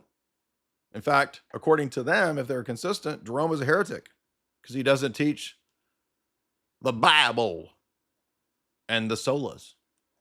And if you don't teach the Bible and the solas, according to the classical Reformation teachers, you're teaching a false gospel. Amen. You're going to go to hell, amen, as that Baptist dude says. So again, ironically, the IFB cult is actually more consistent on this point than God Logic, than David Wood, than Wes Huff, James White, Gavin Ortland, Redeem Zoomer, because they're at least honest enough to look at this and say, that there's apostasy, friend. That there's apostasy. Because this is all Catholic stuff. That's all that Catholic stuff. That's the church antichrist. Catholic Church, a bride antichrist. I've been dealing with Trail of Blood IFB people since I was 18, so I'm very familiar with this stuff, right? I just happen to forget that Steven Anderson's cult believes that they're Sunni Baptists. I forgot that they were Sunni Baptists. I remembered it in the midst of the debate, though. I was like, oh yeah, I forgot he believes this. He thinks the Bible is an eternal book, which, by the way, he then says that the Bible could be wrong and Paul had errors in his teaching. So it's like, so the canon could be wrong, but also the KJV is an uncreated, eternally generated Bible from God. Book for like the uncreated book. Again, Sunni Baptist. This is how silly this is. So we see that the two canons here, not canon law, but the list of the canons. By the way, notice that in Canon 85, canon law is beginning to determine the Bible canon. Oh, And guess what, Protestants? When you go to seminary, if you do, and if you actually ever read any of your Protestant scholars, they're going to start talking about this stuff. The stuff that Wes Huff won't talk about. They're going to start talking about the Apostolic Canons and the Council of Rome and the canonical debates about the canon of Scripture. No Protestant pastor or Bible teacher. I went to different Bible colleges, but they never told me this. I had to go dig this up on my own before everybody. I'm not joking about Sunni Baptists. I mean, the Muslims believe in an uncreated foot, an uncreated book. There's an eternal uncreated Quran. So they literally have the Sunni position. It's just the KJV. Nathan, what's up? Hey, man. Hey, man. What's up, man? What's up, Jay? What's on your mind? The divine voice is telling me to ask you questions. I believe it. Yeah, so, okay, my first question is, so Roman Catholics, they have the, like, doctrine of, like, what is it called? Like, where their theology can change? Some of them believe in the development of doctrine, yes. Yeah, so isn't, like, economia almost, like, similar to that, but just from, like, No. Eastern Orthodox perspective? No. Economia is the application of canon law. It's not the dogmas of the church. So, for example, we're not going to argue that the Bishop of Rome had a certain function in the first 1,000 years, but in the second millennium of Christianity, he evolved into being an autocrat. That has nothing to do with the interpretation and application of the canons. That's a dogmatic change. Okay, but like, what about like the Eucharist? How it was in the Didache, it was like both eaten and like drinking separately, but now it's like together in the ladle.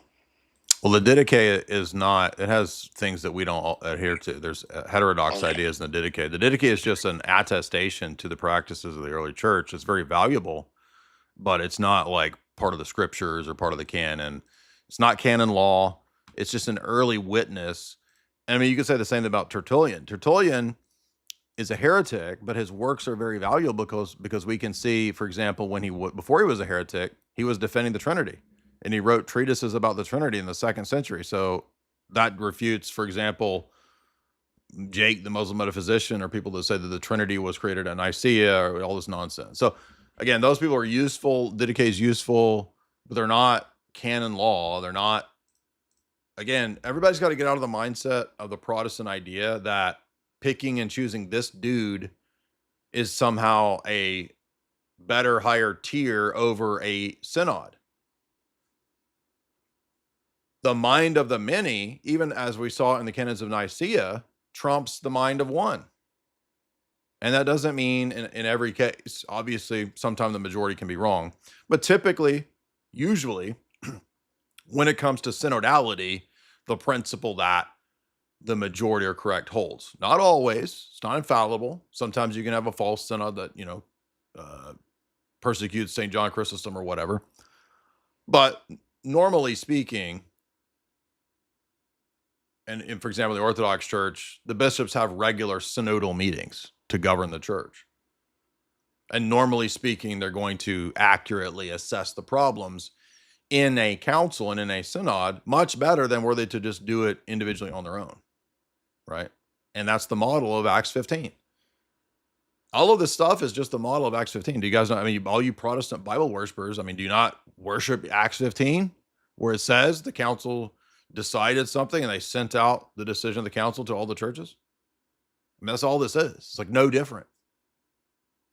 And if the same Holy Spirit's guiding the Jerusalem Council of Acts 15, same Holy Spirit's guiding Council of Nicaea with Athanasius. Athanasius argues that. He says the Holy Ghost spoke at Nicaea. So look at Canon 5. This is interesting because we're going to go over here to the Second Ecumenical Council. So this is going to trump even our local synods that we looked at a minute ago, Gangra and Laodicea, because this is the Second Ecumenical Council that they perceive to not need even Rome's approval to do, right? And it's kind of iffy. Okay, yeah, Pope, was it Celestine, right? Kind of agrees, and then we don't know, and it's iffy. And then eventually they absolutely affirm it a couple centuries after. So this is 381, and this is the theology dominated by the Cappadocians. They dominate the theology of the council that condemns the Apollinarians. And what does it do? Most famously, it literally defines the official Trinitarian dogma for the universal Orthodox Catholic Church. That's why Constantinople I is so important. And it was held and presided over by St. Meletios out of communion with Rome. Rome then retroactively says, oh, yes, we do agree with that. Okay, fine, it's ecumenical. Oh, well, then thank you for proving that the Holy Ghost can speak dogma outside of communion with Rome, undermining Vatican I. And also thank you for proving that there's saints outside of Roman communion, which you later admit at Vatican II, but deny in Unum Sanctum and Cantate Domino. So we see, for example, at Constantinople I in the Canons, 318 fathers assembled, and they anathematized the Eunomians, the Pneumatomachi, the Marcellians, Semi-Arians, and the Apollinarians. Okay. And then we see another canon limiting how far bishops are supposed to go and not go into other bishops' jurisdictions. No exemptions for the Bishop of Rome, by the way. Again, they're not even worried about whether Rome accepts it or not. They're already doing the council without Rome. Now they would like to get Rome's acceptance, sure, but they're doing it and they don't care if Rome accepts it or not. And Rome was iffy, and it took a long time for Rome to accept this. So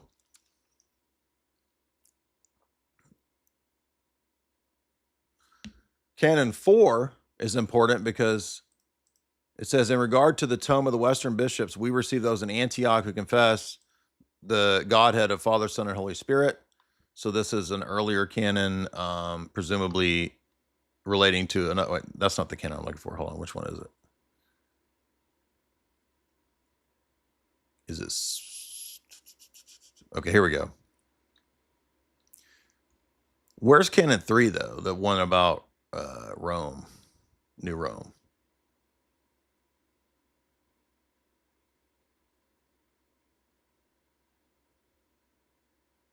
Anyway, let's go to Canon 5, because Canon 5 says, for those that turn from heresy to orthodoxy, those amongst the Arians, the Macedonians, the Sabbatinians, the Novatians, the Cathari, the Aristori, the Quartodecimians, the Tetraites, the Apollinarians, we receive them upon written renunciation of their anathematizing of their previous heresies to the Holy Catholic Apostolic Church of God. Does that sound ecumenist to you? Anybody?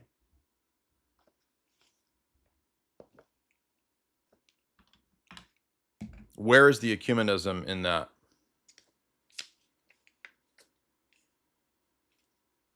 And by the way, I think this new Advent,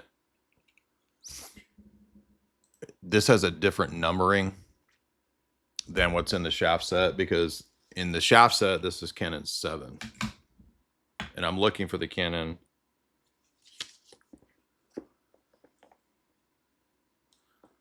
But this is the no salvation outside the church canon, right? So notice this. It says, thereupon, when they are brought into the church, they are given chrismation, the seal, right? It says eunomians who have a heterodox, weird, crazy baptism, Montanus, their baptism don't even count. They need to be baptized. These other groups, it's sufficient to chrismate. Eunomians, they're anti-Trinitarian. They can't be just chrismated. They need it because they never even got baptism. And thus it says, all of these sects, because their heresy is so extreme, they are to be received as heathens when they become Orthodox. So we make them Christians, then we make them catechumens, and then we do the exorcism prayers, and then we instruct them and catechize them, and then baptize them. See that?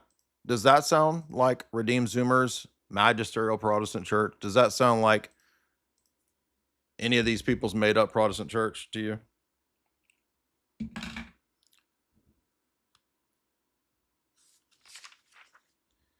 And it's supposed to be Canon 3. And I wonder if New Advent, are they being shifty here?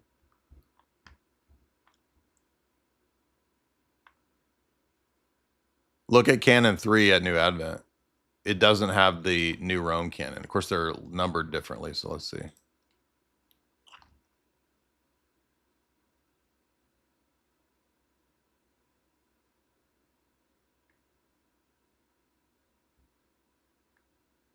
This is why it's hard to find that New Rome canon, because it's numbered differently. And it might not even be included here at the New Advent list. Because the Eastern canon list has the famous canon, which is the basis for Canon 28 of Chalcedon, that the Bishop of Constantinople is second after Rome.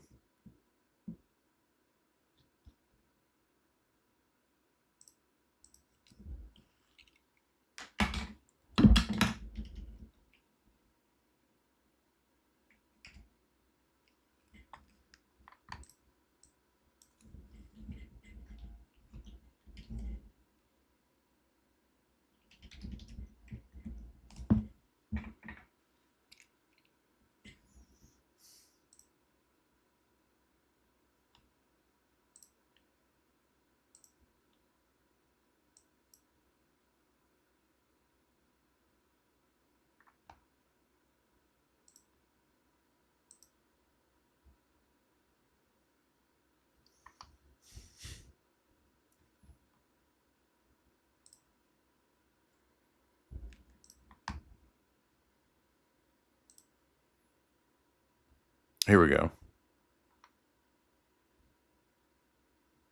Yeah. So here's the Eastern list. Isn't that funny that New Advent?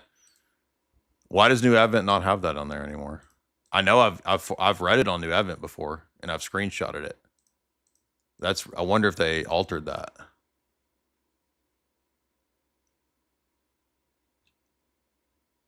So look at this is just probably the Roman list. So they probably just deleted it. Here's the Canons of Constantinople 1. And this is the shaft set list right here. Look at Canon 3. The Bishop of Constantinople shall have the prerogative after the Bishop of Rome, because Constantinople is New Rome, right? This becomes the controversial canon, the basis for the Canon 28 of Chalcedon, right? Where Leo says, I reject Canon 28, and the Roman Catholics always are dishonest. They never tell you why. They act like, oh, because of papal primacy, even though Leo says, no, it's because it violates the order of Canon 6 of Nicaea 1, right? Because it's Rome, Alexandria, Antioch. And for Leo's argument was that if you make Constantinople second after Rome, it's not fair to Alexandria and Antioch. Nothing to do with Vatican I papal supremacy. So they just lie about what it was actually about. But notice that the New Advent, the Roman Catholic website, doesn't even have Canon 3 even listed anymore.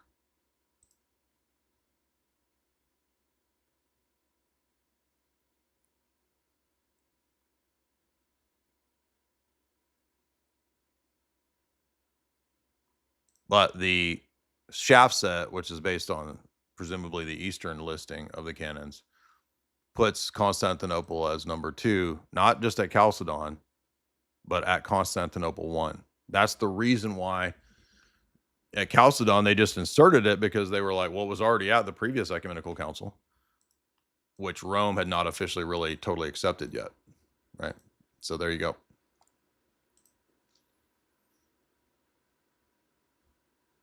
But again, back to the point of the final canon of Constantinople 1, does that sound at all like anything Protestant? Will, what's up, man? Hey, Jay. Yeah. Hey, thanks for having me on. I wanted to tell you a quick little thing. I think you'd be proud of me. I was actually having a debate with my evangelical coworker,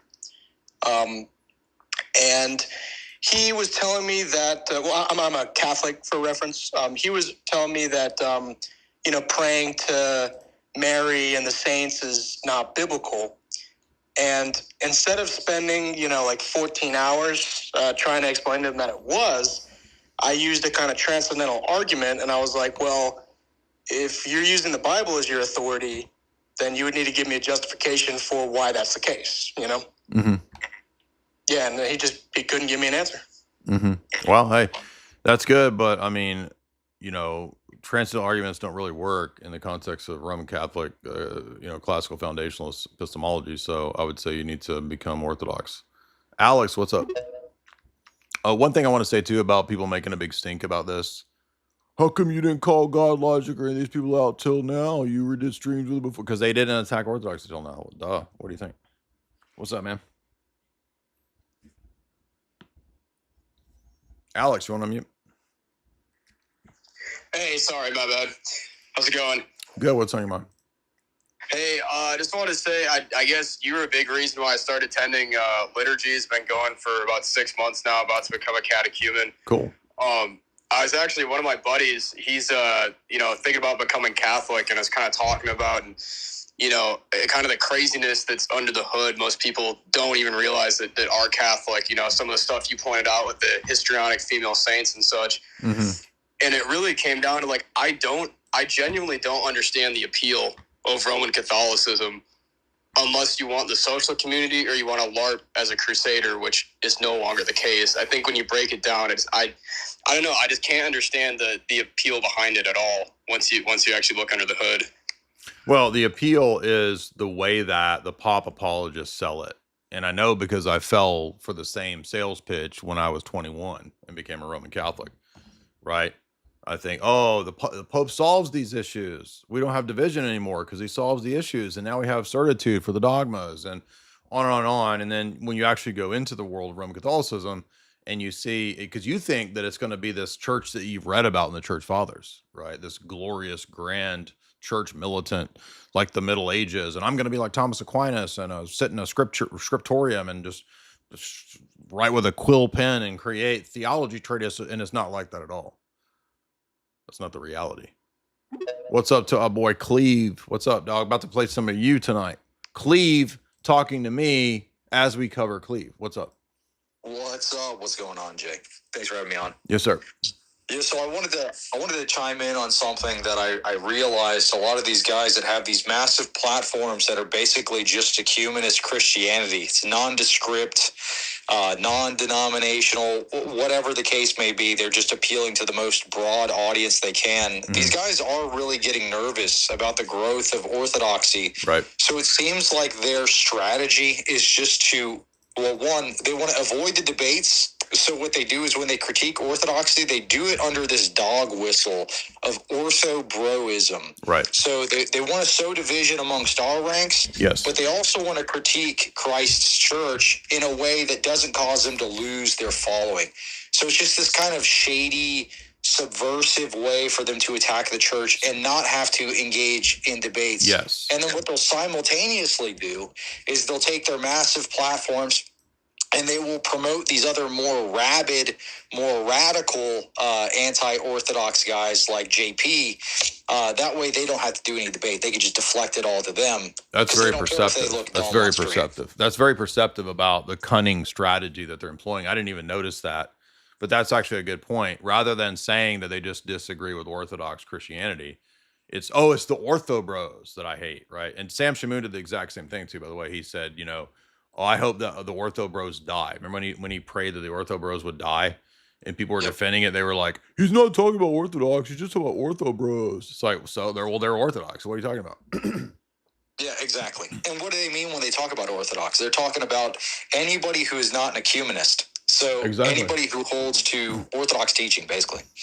Absolutely. I do want to play some of Cleve, as we have Cleve here. But I do, before we do that, I want to see if anyone disagrees, because we've had a lot of questioners and comments, which is fine, but we've got a full house. We've got 10 people in the line here. I want you to do me an emoji. If you disagree, you go to the head of the line. Any disagreeers, any Protestant evangelical people that don't like icons, they don't like mysteries, the Eucharist, whatever. Do an emoji and I will bring you up.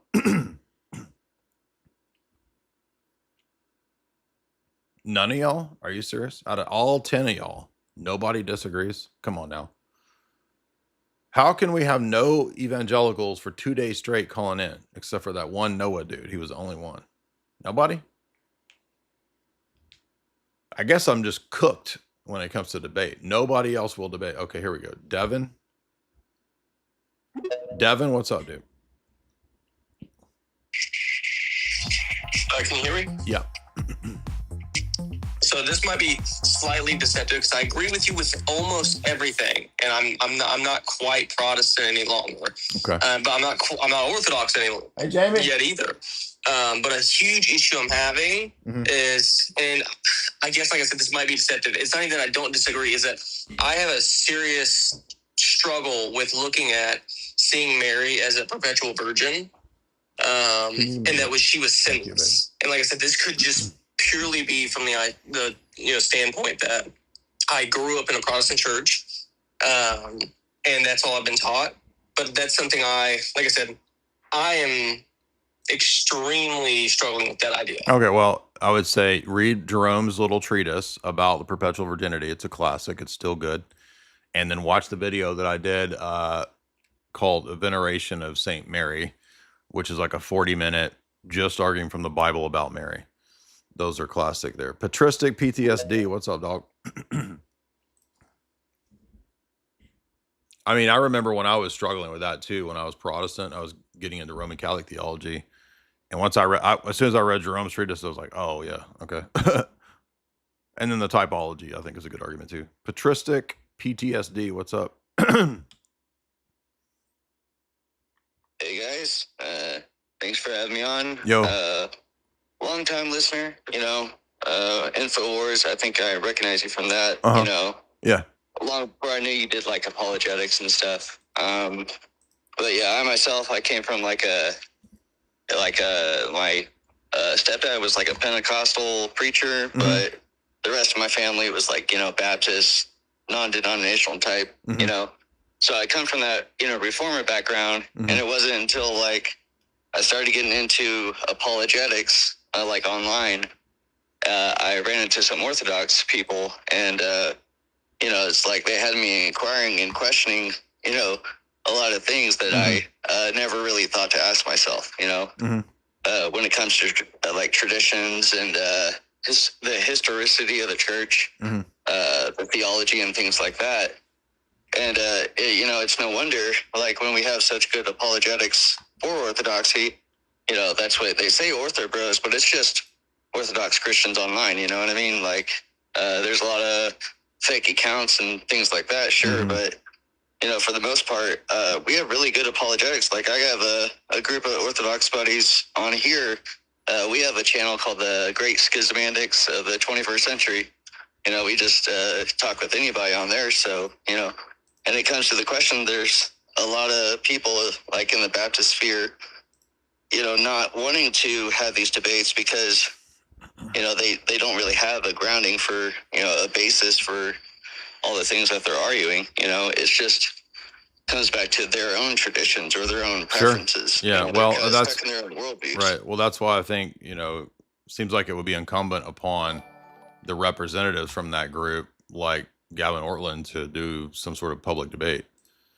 I wonder if my Swan Bitcoin link has expired, because it looks like it's not going to the referral link. But I did want to remind you guys that if you want to get started with Bitcoin, you can get started via Swan Bitcoin. And of course, Bitcoin is kind of steadily creeping up of late. Of course, we expected that, even though we did have we're back in the bear market. And if you want to get started with supporting me through Bitcoin, this is my Bitcoin wallet right here. We're going to do a little bit of Ruse-lan here, a little bit of monies, talking a little bit of money here. We are big promoters of what I believe is ethical money. And if you didn't see my we did a podcast, like 40-minute case for, man, I'm getting memed like crazy out here today.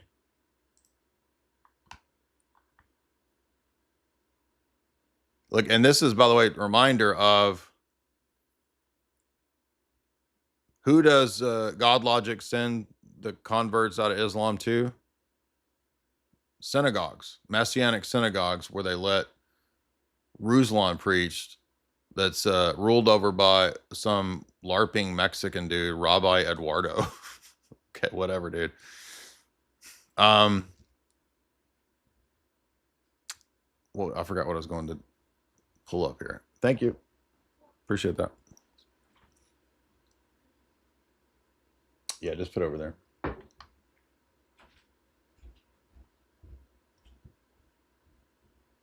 I forgot what I was even doing. We're talking about, the Bitcoin interview. That's what it was. I forgot that I shared this interview, and I kind of there was so much stuff going on, I kind of forgot about it. But shout out to Bitcoin News and the guy that runs Bitcoin News, which is I think they have a pretty good sized audience. He became Orthodox. So the guy that runs Bitcoin News is now an ortho bro, an evil ortho bro. And we had a good conversation. Cool dude. And this is already like 50 posts down because everything's been so crazy in the past few days. By the way, here is Sheikh Imam Jonathan Shelley, Ibn Shelley right here. Check out Ibn Shelley. That was a good one. But I do want to give you guys the link to this only because I think it came out as a really solid 30-minute case for Bitcoin, and then addressing all of the usual FUD, right? I mean, Bitcoin apologetics is like the same as Orthodox apologetics. I don't mean literally in terms of what's important, but I mean like it's the exact same, like everybody just repeats the same FUD. And then you end up, good grief, I'm never going to find it. And of course, bookmarks doesn't even work. Let's try the bookmarks. Never works. I think I did a pretty good job dispelling the usual boomer FUD that you get. Yeah, here it is right here. 63,000 views. Wow. So everybody should peep this right here. What's the ethical case for Bitcoin? There you go. Ethical money. Johnny Bitcoin. Jay holds the Satoshi wallet. I wouldn't be asking for super chats if I had the Satoshi wallet, dog. But you can support my little Satoshi wallet right here if you want to donate via BTC. All right, let's get back to... I'll reshare this because this was a good interview. Get back to the calls. Who's next? Bird, what's up? Bird, what's up? Hey, just a quick point. Cleve was streaming about a Catholic church that combined blessing of the animals with a mass in Germany, and some of the people gave the communion to their dogs. Yeah, and I saw that. It just I watched goes that. it goes to the previous caller's question about changes in the Eucharist. It's like, it seems like the Orthodox Church responds pretty well and pretty flexibly to abuses when necessary. And I appreciate that. Like, you know, as something that changed the way the Eucharist was delivered, it's like, you can tell why when you start to hear the horror stories of... Yeah, I mean, they've even done countless polls. I remember reading all those polls when I was a Roman Catholic trad cat, that belief in the real presence amongst normative Roman Catholics was like down to like 30% at some point. I don't know what it is now, but I still have all my trad cat books. This entire shelf, top two shelves are all the trad cat books. So I have like Attila Gomares, Michael Davies, all of that stuff. I read all those books and all the set of concepts books too. And like all of them lament the fact that, hey, how come after Vatican II, belief in the real presence went from like 90% to 20%? It's like, I don't remember the exact numbers. It was something crazy like that. Winged Penny, what's up? Yeah, it's because when you revolutionize the church, as Vatican II did, by Protestantizing the liturgy, obviously people have then the same willy-nilly disrespectful attitude. They lose the reverence because they don't believe in it. I mean, if the entire service is not reverent, why would you believe in the real presence? It's kind of obvious. Coach, what's up?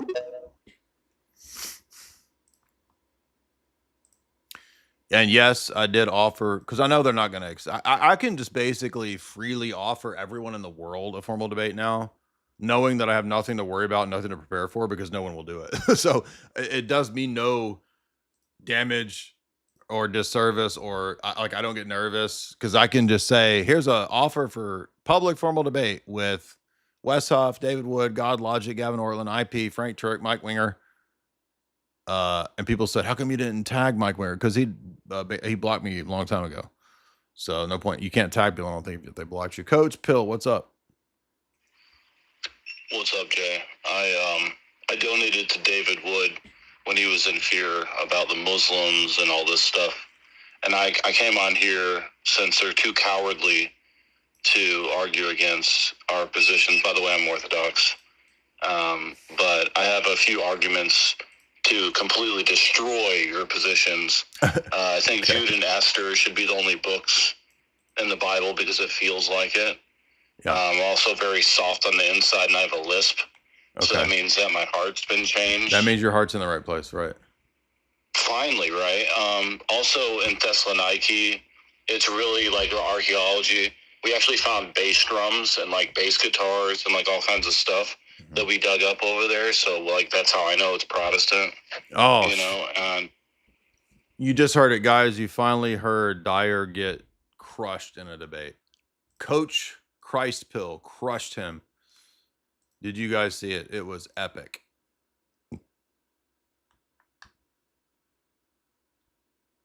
By the way, did you guys catch when the Baptist guy thought that Orthodox used the wafers. He was like, "Oh no, well, what about your wafers?" Yeah, we don't use wafers, dude. Leon, what's up? Jay, what's up, big dog? Hey, what's on your mind? So my wife and I recently moved to a new house, and we moved near a Catholic church. One thing I've noticed is Catholics love putting statues outside, and we're new to Orthodoxy.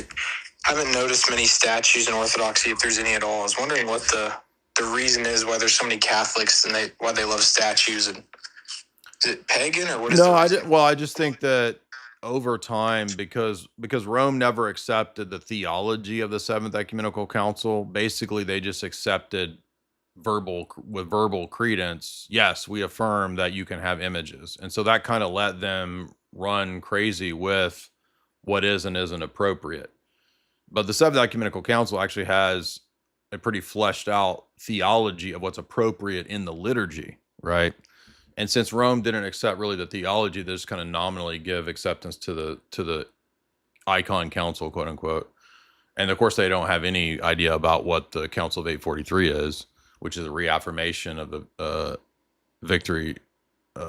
triumph of orthodoxy over the iconoclast, which, by the way, has even more clearer theology about iconography. They don't have that council. They don't accept it. So, although ironically, Uniates do celebrate the triumph of orthodoxy. Again, another bunch of stuff that makes no sense in the Roman Catholic world, because it's about the papacy. It's not about the right theology. So I made a video that would be very applicable to what you're talking about and would help. It's called How Icons Refute Roman Catholicism. Yes, you heard me right. How could icons refute Rome?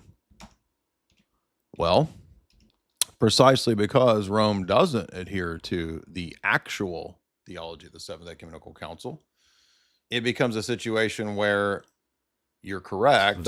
You can kind of go crazy with it, and you can paint giant bodies with tiny peepees all over the churches, which makes absolutely no sense to anybody Orthodox. I mean, and I've been to Rome, I've been to the Vatican, I've seen. If you go to Rome, there's basically a Catholic church every 20 feet, right? So you could never even see all of the Catholic papal churches in Rome. But you don't have to go far to see 1,000 fat booties, and peepees in your face everywhere. Now, why is that? No Orthodox church has giant, chunky chicks and dudes with serpents biting their wee-wees and big old fat boobies bouncing everywhere in the church. And that's because they don't believe in the theology of the Seventh Ecumenical Council. By the way, I remember when I brought this argument up a long time ago, and classical theist, he went crazy over this. This is like probably 2018 or 19 when I was starting to make this argument. And another book actually that's pretty good just on this topic is Michael Hoffman's book, Occult Renaissance Church of Rome.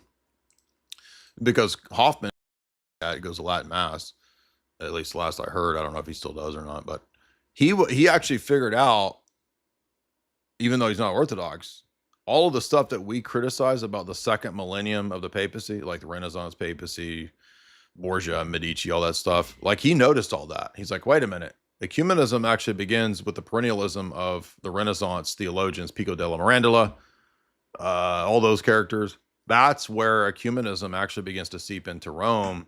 And you can see it in the aesthetics. It's not the only argument he makes. It's like an 800-page book, but this is one of the arguments he makes. He says that you can see in the aesthetics of the papal apartments, they have giant reliefs and paintings to Isis, literally to Isis. Now, we're not prudes, so I don't really care outside of the context of the church if somebody has, because I mean, I'm not tempted to lust with some big old fat chick out of the Renaissance on a wall when I'm going to the bathroom. That doesn't make me lust. But so I don't think it's outside of the church. I don't think there's a huge deal. And if an Orthodox person had a statue of, they used to have statues of the emperor, so they would have a statue of Emperor Constantine or Theodosius. I don't think that there's nothing wrong with that. And no, I'm not saying, oh, therefore I love the statue of Trump. That's not what I'm saying. So it's not statuary that's the problem. It's whether that's appropriate within the context of the liturgy, and whether or not within the church, within the context of the actual, altar area and all that. Does it make sense to have giant fat chicks with their ass hanging out? No, it doesn't. And that to me is like another kind of, hello, Rome doesn't actually follow the ecumenical councils. This is so obvious if you read the Seventh Council and the 843 Triumph of Orthodoxy Council. You're like, well, Rome doesn't believe any of this. So their belief is not iconography. It's just religious art. There's nothing wrong. And they kind of see it all as, quote, sacred art or religious art. That's not what icons are. They're means of grace. They're sacramental. They're not just religious art any more than the Bible is like a mere religious book. No, it's the book, right? And the icons are not just religious art. They're windows into heaven. Anyway. Nicholas, what's up, man?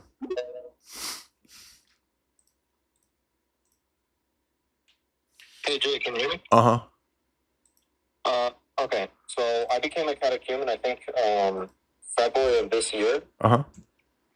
And I've been in the church for, I think, about 6 months. And I thought, I thank you for, helping me come to Orthodoxy, because I was, lost before. And, I thank you very much for, having all these arguments against, all this BS, the Protestants and Catholicism, because I was raised Roman Catholic all my life. And it's really cool to even go, because I'm going to an OCA church, but it's really cool that my priest, he recommends you as a good person to watch for theology and everything. Okay. I just wanted to say, thank you and everything for, helping me find truth. Appreciate that. Is that all that's on your mind right now?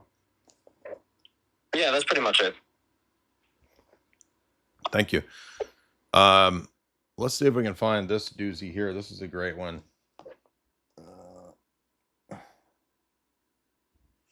This is Ephesus, Epistle of Cyril to Nestorius with the anathemas. Let's see if we can find the whole letter, because you're going to find out that no Protestants actually at all believe the Council of Ephesus. This is one of my favorites. By the way, this actually back in the 2010s, this actually converted a lot of Calvinists, even before I was converted to Orthodoxy, because I almost became Orthodox in 2007. But in the 2010s, we would have this argument, and this alone actually has converted a lot of people. And it's part of Ephesus. Well, we want to see the entire letter of Cyril to Nestorius, and we want to see the line of argumentation that he has. All right, I can't read that script. Let's see if we can find a good copy. Okay, here we go. Maybe this will work. So the anathemas are attached at the end, and let me see if this has the full quote that I'm looking for here, because people don't realize that one of Cyril's biggest arguments is the Eucharist against Nestorius.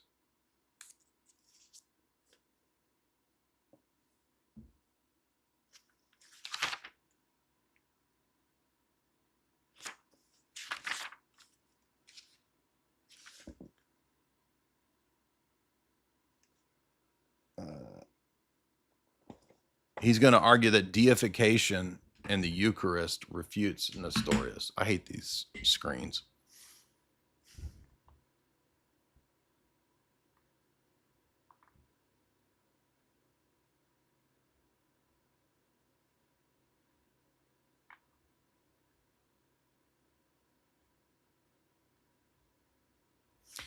I don't think this is the full letter. This seems truncated. Let's see. Is it? Oh, maybe it's the wrong numbered letter. Let's see.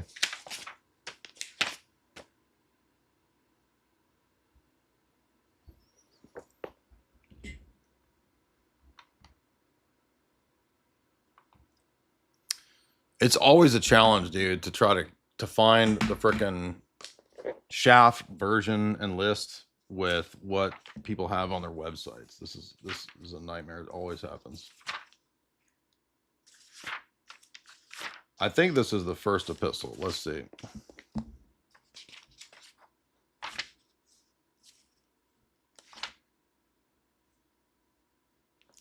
By the way, Cyril argues at the beginning that the faith comes before human interpersonal relations. So I hope we can find this.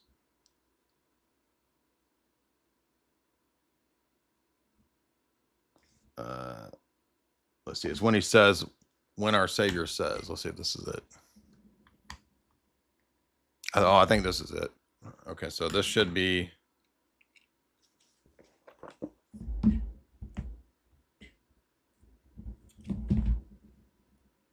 I keep having to switch glasses because I hate this freaking glare of the screen in my face.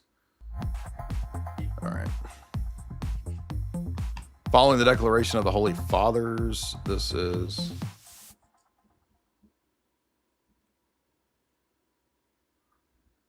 Yeah, this is it.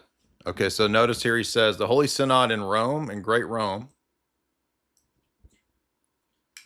with Pope Celestine.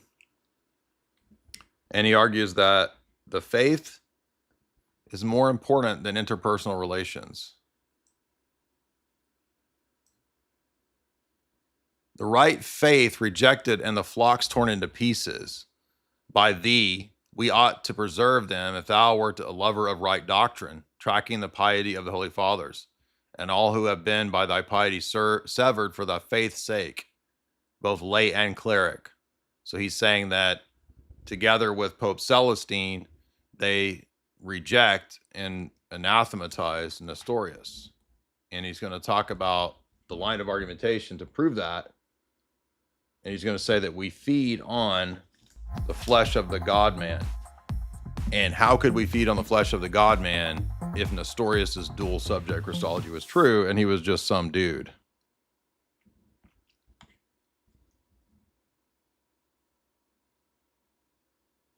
He says, this is the faith of the Catholic Apostolic Church, and it anathematizes anyone who would say otherwise.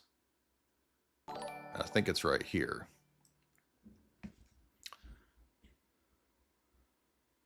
He assumed flesh and blood from the womb of the Virgin Mary, God by nature and in truth. Neither do we say the flesh was turned into the nature of the Godhead, nor that the ineffable nature of God, the Word, was born aside from the nature of flesh. It is unchangeable and invariant. So the divine essence is impassible. And he says, and thus, as a babe in swaddling clothes, yet in the lap of the Virgin bare him. He was filling creation as God while he was in the lap of the Virgin, he says. And then he goes on to say here,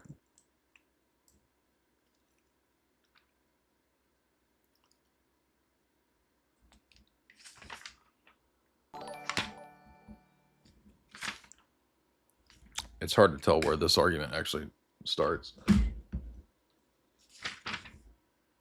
We will necessarily add this also. This is it right here. Here's the main point.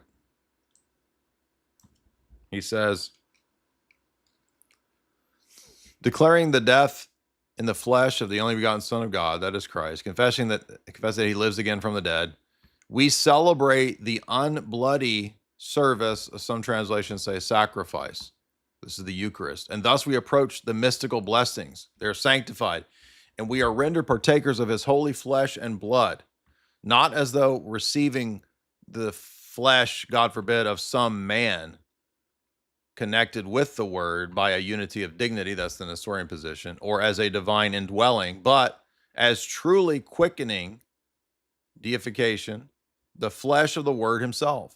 For by being by nature God, since he became one with his own flesh, he rendered the flesh to be life-giving. That's the uncreated energies.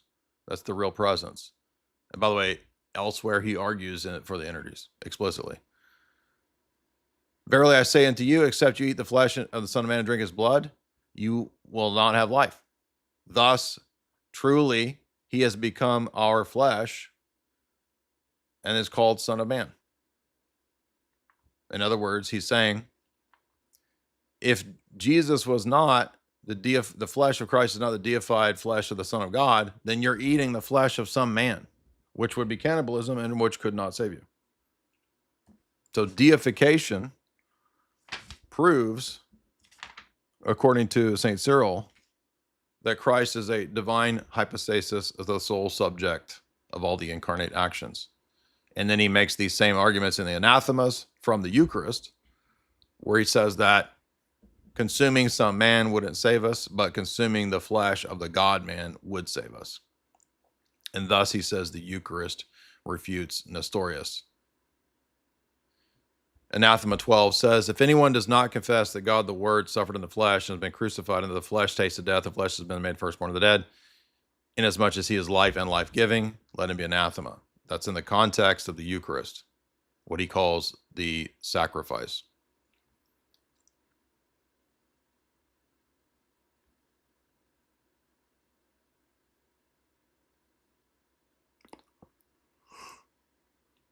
So his flesh is life-giving flesh. So here you can read the letters for yourself. And there's more in there. It's just hard to find it from the Schaff version to the online version. But there's the letter with the anathemas, and you'll see that, oh, that's not Protestant at all. Cyril's actually making liturgical arguments against Nestorius. You ever heard a Protestant making a liturgical argument against anybody? How does that not right there show you that Protestants do not have the faith? I'm not saying they're not sincere. It's not a question of, you can be sincerely wrong. The question is, do they have the faith? The faith is not, I believe in Jesus. That's not the faith.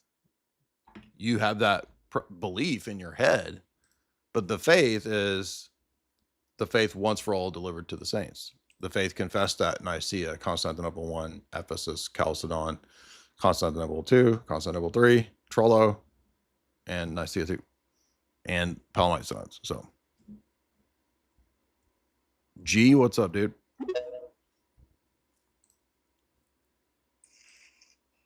Yo, Jay. You know that Israel fell into error, right? I'm just joking. I'm totally joking.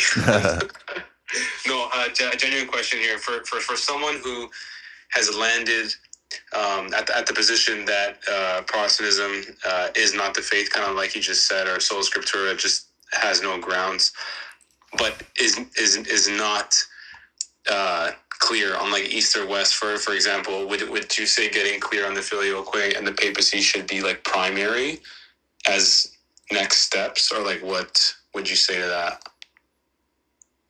Yeah, I think the easiest route, if you wanted a quick route, would be to go to my website and read the Ecumenical Canons Refute the Papacy. That's a collection that I think a guy's a deacon now, might becoming a priest, that Seraphim in our Discord created that back in 2018. And he basically just listed all the canons from the 7 councils as an example that disproves the Vatican I arguments for the Roman Catholic version of the papacy.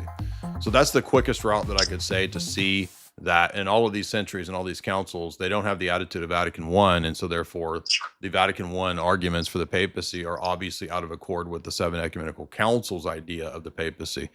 Beyond that, I would say I've got several videos on kill shot contradictions that prove that the papacy changes its dogma. There is the temporal supremacy argument that's changed. There's the death penalty argument that's changed. There's a religious liberty that's changed. Ecumenism doctrine has changed. These are all easy kill shots to prove that the papacy has contradicted itself openly, dogmatically, many, many times. So go check those out. And also, if you want a book, you could start with something like Two Paths by Michael Welton. That's a good readable introduction to the topic. And then if you want more advanced, get Sashinsky's book, Orthodoxy and the Papacy. Ethan? I can't believe we still haven't gotten one single Protestant evangelical to call in. Ethan, what's up, dude? Ethan, you owe me a Gucci suit, Ethan. I appreciate it. Good to meet you, Jay. I was just going to call in and ask for a second. So I'm an inquirer. I've been going to an Orthodox parish now for about 4 months. Yeah, no trouble with icons. I think icons are fine. I think the cool thing that icons have that, and the Orthodox that they have, is there's ones that it sounds like work miracles. Like I think there's a parish in Northeast Pennsylvania that has a myrrh burying icon. I can't remember the name of the parish, but that is something that evangelicals do not have. And then the other thing I was going to say was, last thing was, when I look at the creed, it says one holy Catholic apostolic church and baptismal forgiveness of sins. And so when I talk to Protestant friends, I don't think they agree with that. No, of course they don't. The only Protestants that believe in baptismal regeneration are some of the Lutherans, which again, I don't know how that makes any sense. But you can see here clearly when the creed says one holy Catholic apostolic church, they mean baptismal regeneration, and everybody knows that. And it doesn't matter how many times Redeem Zoom or any of these people try to reformulate it, restate it. Everybody knows the Cappadocians are teaching baptismal regeneration. Requiem, what's up, dude? Hello? Hey. What's up, Jay?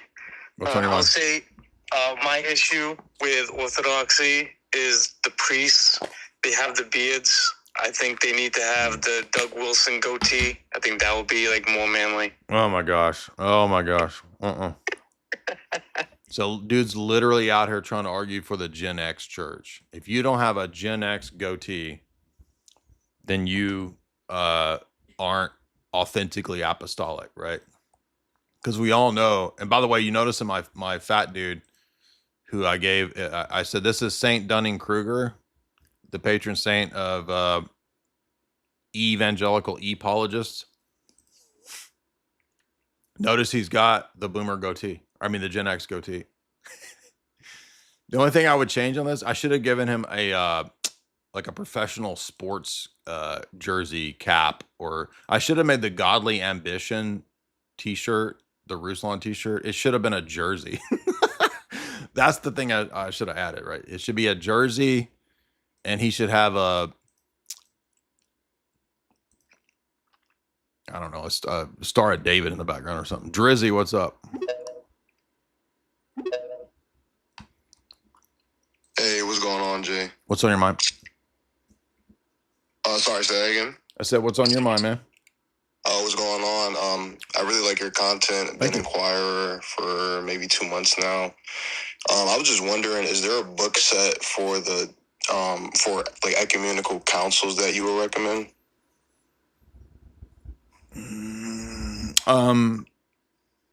I would say instead of trying to read through the ecumenical councils. I mean, you could get this volume. This volume is still, you can find the Philip Schaff.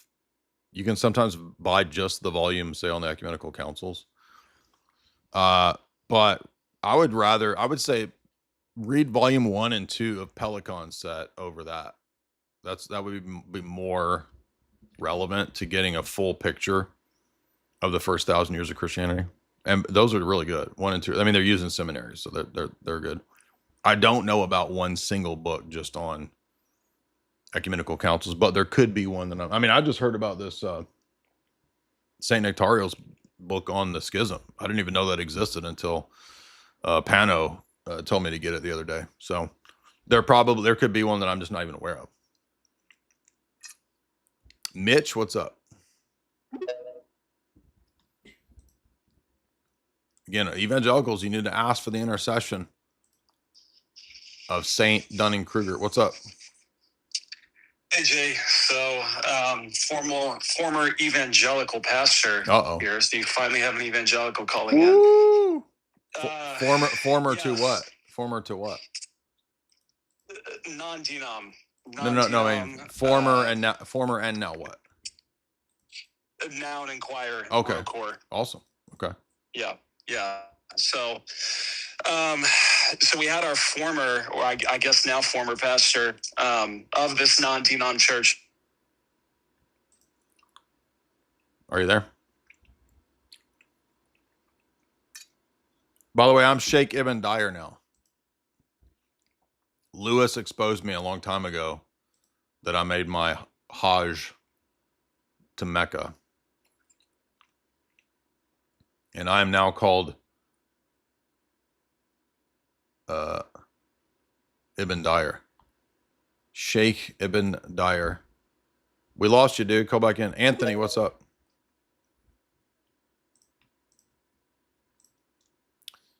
David Wood has exposed me as a Muslim sympathizer because I said his critique, one guy's critique was correct. So that obviously that means I 100% work with Islam now. That's how stupid this is. But it's also, it's telling too what low view, what lack of respect David Wood has for his own audience, right? That his response is to say that if I dared to say, Jay Dawa, right? I'm not Jay Dyer, I'm Jay Dawa. Brother, Jay Dawa. 111 =1. What's up, Anthony? Okay. I thought you were going to talk, dog. Are you there? My bad. Jay, can you hear me? Yeah, what's up? My bad. So I was curious. It's off topic, so you can skip me if you want to. When you were talking with Padre, it was a great discussion.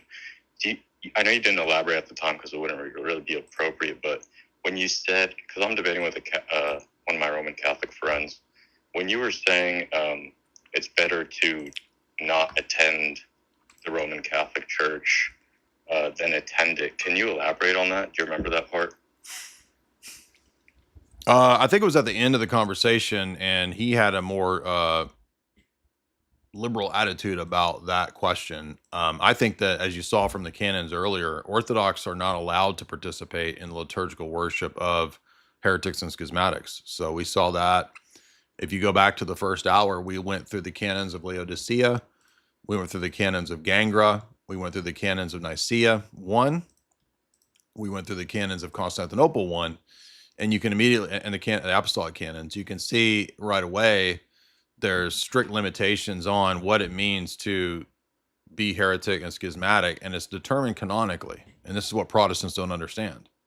And in fact, we made the argument that we can disprove Protestantism just by the canons, because the canons show us that the church is viewing itself as able to lay down church law, which is what delineates the boundaries of heretic and schismatic. So, unfortunately, Rome departed from the faith a long time ago, and they have all kinds of crazy innovations now post-Vatican II. I mean, it would be one thing if we were talking about, the Tridentine Latin Mass, because even though I don't agree with any of that, at that time it was what? Purgatory, created grace, works of supererogation, filioque, right? I mean, at the time of Trent, it would be like maybe 10 things that were like major issues. Well, post-Vatican II, we're in a totally different world, dude. We're in like Novus Ordo, gay, clown mass, where the priests baptize people into the land, the sea, and the air. I'm not joking. There's actually Novus Ordo priests that do that. And they use cookies for the Eucharist. I'm not kidding. Clown masses, cookie Eucharist. I mean, so we're way, that's why we can't say anymore, this is not Pope Pius V's Tridentine Church anymore. That's gone. That's long gone. I mean, that is kind of there amongst the SSPX or the Sedevacantists, but even that was way off kilter. Well, how are we going to say, oh, well, yeah, you can just go to the, gay guitar mass with the clown mass and the Dorito Eucharist. I mean, it's so far. And by the way, oh, you're just picking extremes. Well, it's actually not that extreme, because this is pretty widespread in Rome, especially in certain areas, right? Like Dutch areas, German areas, Cardinal Marx's areas, a lot of the American Catholic Church, a lot of those areas, they're the worst. Women altar servers, letting women give sermons, basically letting women run everything. That's the norm in a lot of Roman Catholic American Western parishes. And what did we just see in the canons? Women are not allowed on the altar. Women are not to be presbytera or preachers in the church. Did you remember those canons? We just read Gangra, Laodicea an hour ago. So now, and I'm not trying to be mean to that guy, but he might not have seen the first hour. In the first hour, all we did was look at canons and how the canons disprove Protestantism, because it shows us the mindset of the church in synod. And that trumps individuals. This is what they cannot fathom. Just like the papists, they say, I'll just cite Jerome. I'll just cite Augustine. I'll just cite this dude. Well, wouldn't canon law trump one dude, since it's the mindset of all of the church, generally speaking? Well, the canon law is not infallible. It's not a question of infallible or not. Your bishop's not infallible. That doesn't mean he's not an authority. Remember, we had a guy call in last night. He said the same thing. Why would I submit to the bishop if the bishop is infallible? Well, infallibility is not a criteria of authority. And that's when we made the same argument about the Old Testament. The priests and the Levites and the synagogue teachers, they were not infallible, but they still had authority. Even in the Old Testament, they were the normative authorities. So infallibility is not the essential criteria for authority. And this is why the Protestants always lose their mind about this. They cannot conceive of an authority that isn't, quote, infallible. Even though they'll then turn around, a lot of the classical reformer people will say, well, we believe our Presbyterian synod has authority. Yeah, okay, so you admit the point then that having authority is not essentially bound up with infallibility.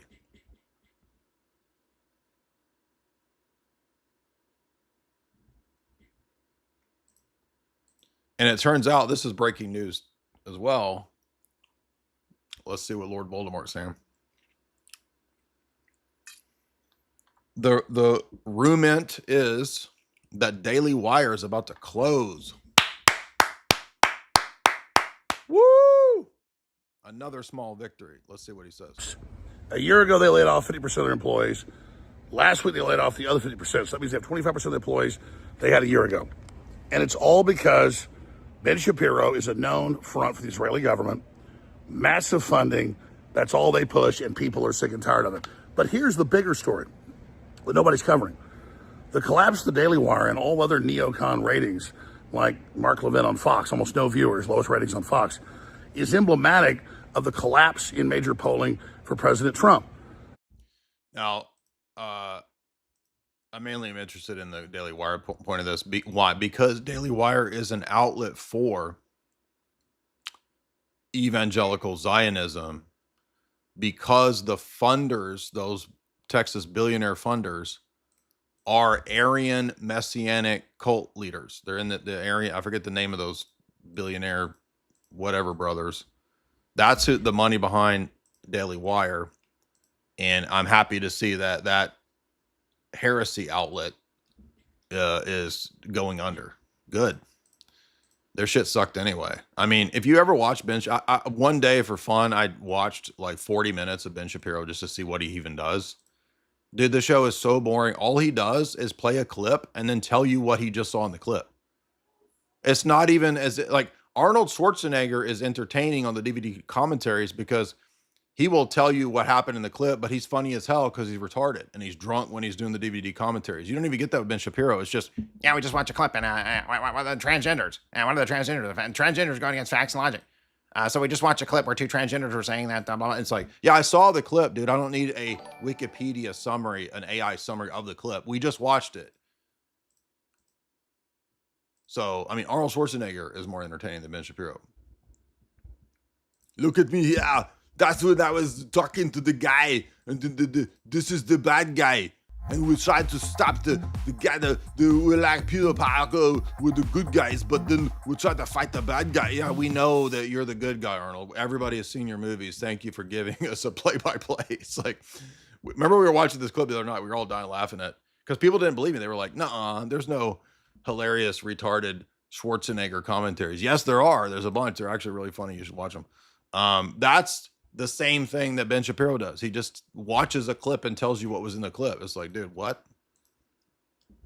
This is what they poured like hundreds of millions of dollars into? White Mountains, what's up? Hello, Jay. Yo. I got a question. So it's more of a, I guess I want your opinion on something. So I called in a while ago about the parish that we're attending, which is Go Arch. So, they actually, turns out, teach ecumenicalism. So I've been looking at the other church in our area, but I was like looking at their Facebook, and they do events at a Masonic lodge. So I'm kind of just like, what the hell? Like, what do you think? Like, which one like should I go to? sometimes Masonic lodges are like the only venue that you can rent in a small place or somewhere. So that might not mean that they're necessarily Masonic on the down low. I would just go talk to them and be like, are y'all pro Masonry? Are you pro Skittles? Are you like, just be up front. Okay. I got another question too, if that's okay. Sure. So I grew up like, I guess non-denominational. And so, you know, obviously all the stupidity about like the rapture and whatever. Yeah. So I guess my question, I was doing like some research, but I don't know, I'm super new, so sometimes it's kind of hard for me to understand. So when in the Orthodox Church, when we say that Christ is coming back, what does that like look like? You know what I mean? Because obviously in the church, we don't believe in like pre-tribulation or whatever. So like, I guess in a nutshell, or if you could point me to there's a great, in-depth research. I can. Well, there's a great little booklet from Jordanville Monastery. It's called Apostasy and Antichrist, but I don't know if it's in print because it kind of goes in and out of print. I cannot see in these glasses.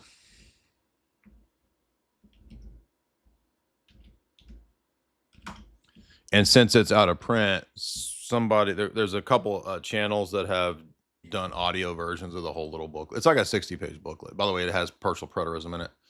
So you could go to, I don't know what this, I'm not advocating for this website because I don't know who it is or what they're doing, but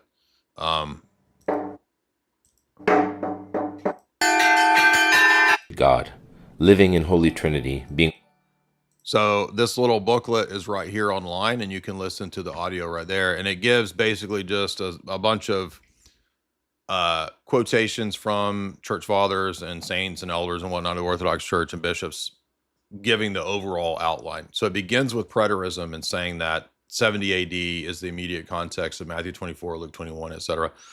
And that's a microcosm of the last days.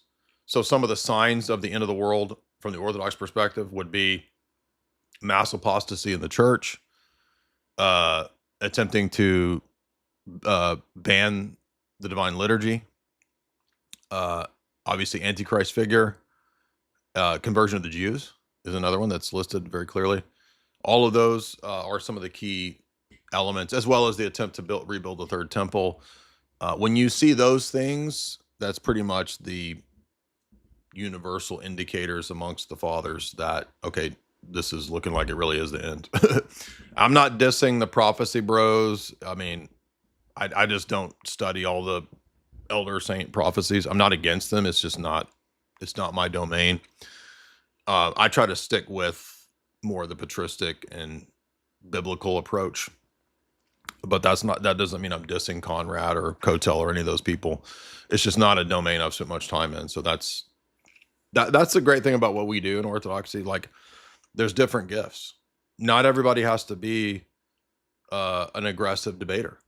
Not everybody has to be Pajot, icon carver, symbology person, right? There's places for everybody with their unique skills and gifts.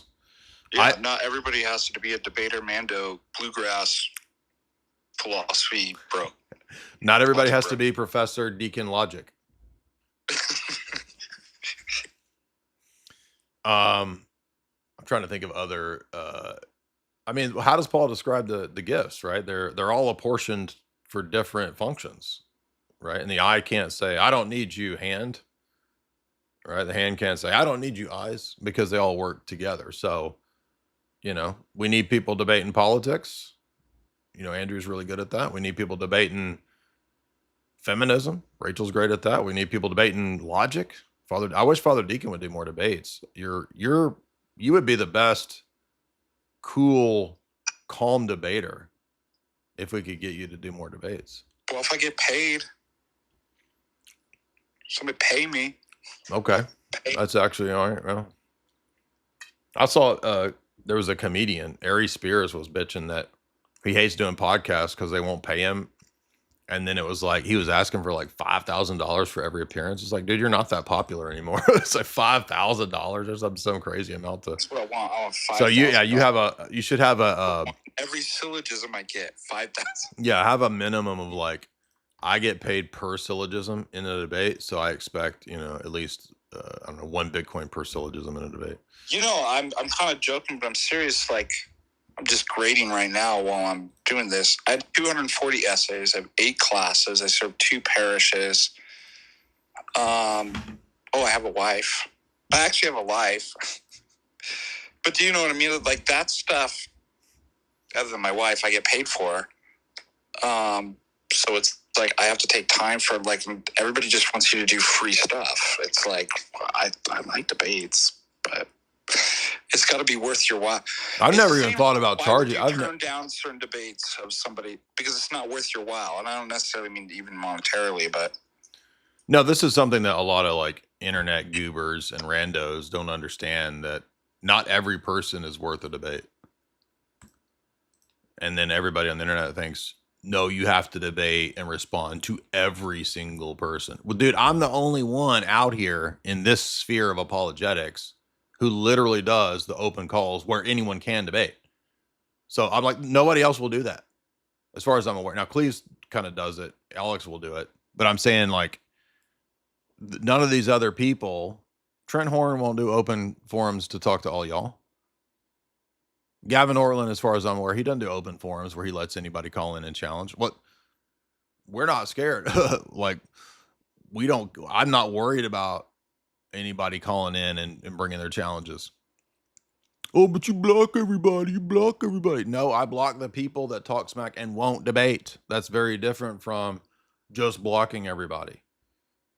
I block the people that talk smack, and then when I say, come on the stream, here's the link, call in next time. They always lie. It's like, I was just blocked for no reason. Yeah, I was blocked for no reason. Cop just pulled me over for no reason. I didn't do nothing. I didn't do nothing, man. Yeah, I don't know why I got blocked. I just went into the Discord and made death threats. I don't know why they blocked me. That's a joke with the guy that was saying that about me. Aquanote, can I join the call? That was yesterday. Yes. Cyril says for $5, Ortho Bros converted me out of the fake Orthodox Presbyterian church. Hey, man. There we go. Corbin, $20. What do you think of Andrew Wood and David Wood debating? I think it's funny, and it just shows that David Wood will debate about me, but won't debate me. So he'll debate. That was weird, wasn't it? Isn't that weird? Yeah. He'll debate Andrew on whether or not it's bad to say to that random Muslim dude that, yeah, you were correct in your criticism of God logic. Oh, he's a Muslim collaborator now. Dude, that's the like leftist logic, right? That's like Russian collusion logic. $2. Gas, Papa.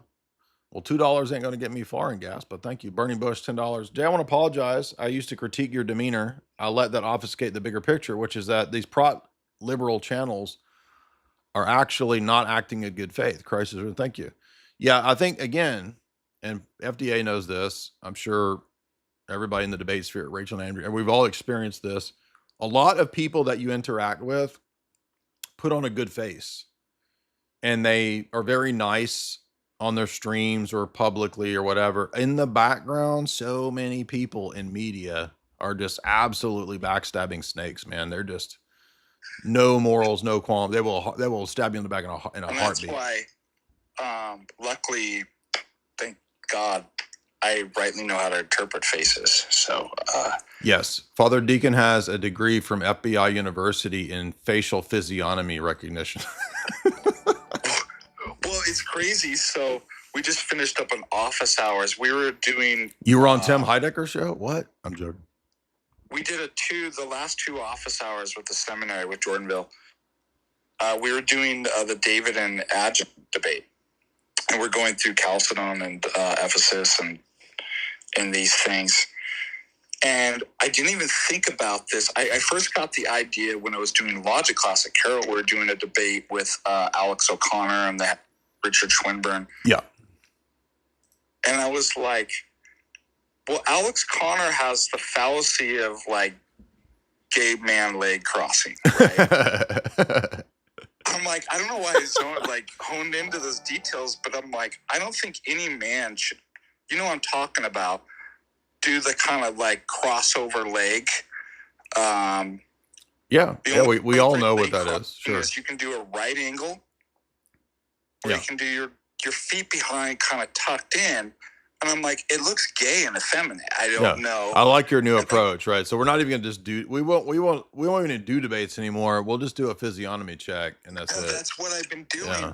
And so I was like, let's do the adjuncts. And I'm like, because you can always do this, but you can tell a lot by how squirrely and the weird kind of mannerisms. And I'm like, shifty eyes, swallowing a lot, can't hold still. And I'm like, anyways, I think that's kind of a new thing that we should do in an analysis of debate. What do you think? I like it. By the way, notice this was pretty funny. I forgot this. I forgot to mention that yesterday David Wood was playing the race card. This is so pathetic. So because I called out Avery pushing people to the synagogue to Judaize them, and David Wood's response was, "Oh, Jay Dyer calls out the black apologist." So this is so low tier trying to pull the race card because I didn't call out Avery for anything racial. And then I just said, well, I'm BIPOC, which was a massive ratio for David Wood because David, and I did this because David Wood loves bragging about ratios when he got ratioed not once, but twice when I asked him if he wanted to set up a formal debate. And of course, no, he won't do it. So now if you support Zionism like Ridvan, and his weird fetish, you're all good. And if you send people to the synagogues for church, you're all good. Actually, it wasn't even synagogue for church. It was online Zoom call discipling with a fake Mexican rabbi. You can't make this up, dude. That's the real church, though. Rabbi balls. What's the Mexican term for balls, for testicles? Huevos. Hey, bro. My name is Rabbi Huevos. Hey, bro, bring your tamales to Rabbi Huevos Church. It's also a synagogue too, bro.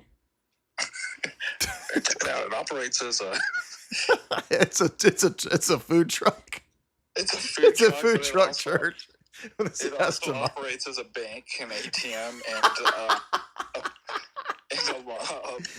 hey, bro, check it out. Like you could totally exchange your gold for pesos or whatever, bro. You need to launder some money to get the rabbi.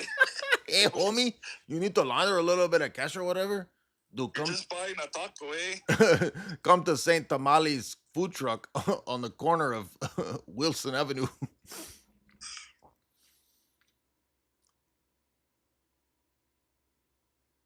That'd make a good skit. We should make these sketches. You know what I mean? Yeah, that'd be a perfect skit to get you canceled from Adult Swim. So, because that's the skit that got Sam canceled from Adult Swim. Oh, really? Jeez. Yeah. By the way, I forgot. Shout out to Direwire, one of those newer clips channels. They made this an awesome little hipster stomp clap cringecore. There's a new hipster stomp clap cringecore. Let's play it real quick. Gay space brother, won't you come down from up on high? Gay space brother, won't you come down from up on high and touch my cheeks, touch my glutes from on high, touch my glutes from on high in the sky. Gay space brother, won't you come down and slap them cheeks? Can I get up? Slap on the cheek, yeah. Can I get up? Slap on the butt cheek, yeah. Gay space brother, he's gonna come down and find you. 'Cause gay space said, gay space brother, you gonna read inside your into your gay space brother, you gonna clap them cheeks like.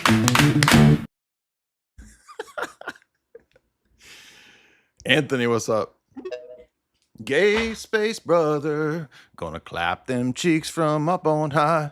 It's cojones. Huevos is eggs, right? I got it mixed up. But they use huevos. Huevos is eggs. Rabbi eggs. Okay. Anthony, what's up, dude?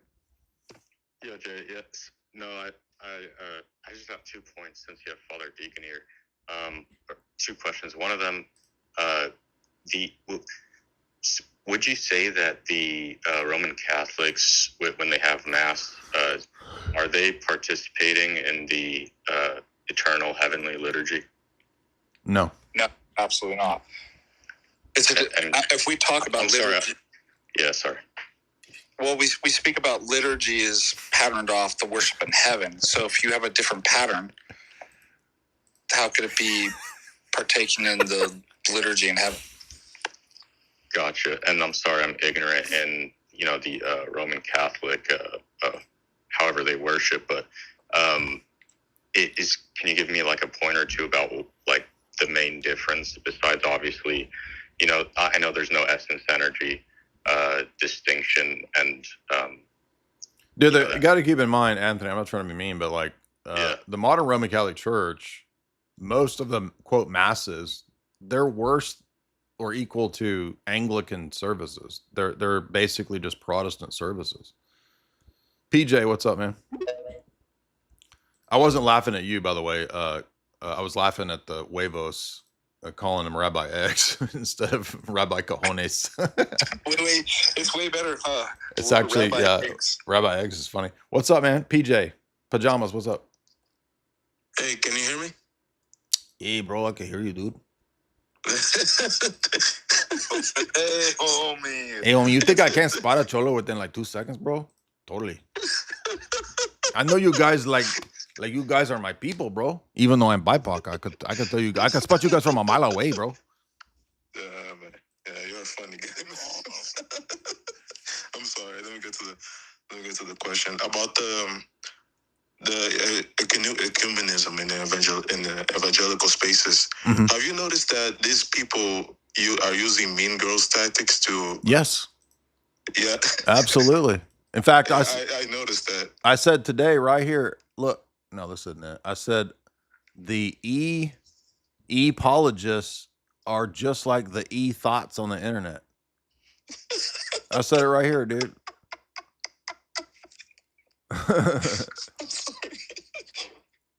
No, but yeah, you're right. I've been seeing that a lot. They don't mention you by name. They're afraid to mention you by name. They make these passive-aggressive remarks. Yeah, totally. They're clearly talking about you, but they don't want to say it. It's like it's literally high school drama all over again. Yes. Like these people. They're giant vaginas, dude. Look right here. I said today, right here, look. The ecumenical, evangelical, anti-Islamity grift crowd are the exact mirror of the e-thought, e-girl grift crowd. It's the exact same. Man, because I've been noticing that. I'm sorry, dude. Come back here. I thought you were done. Go ahead, PJ. Come back, PJ. I didn't mean to. I thought you were finished, and I hit the button too quick. Come back if you want to, PJ. Sorry about that. Chase H. Uh-oh. Oh my gosh. Now what?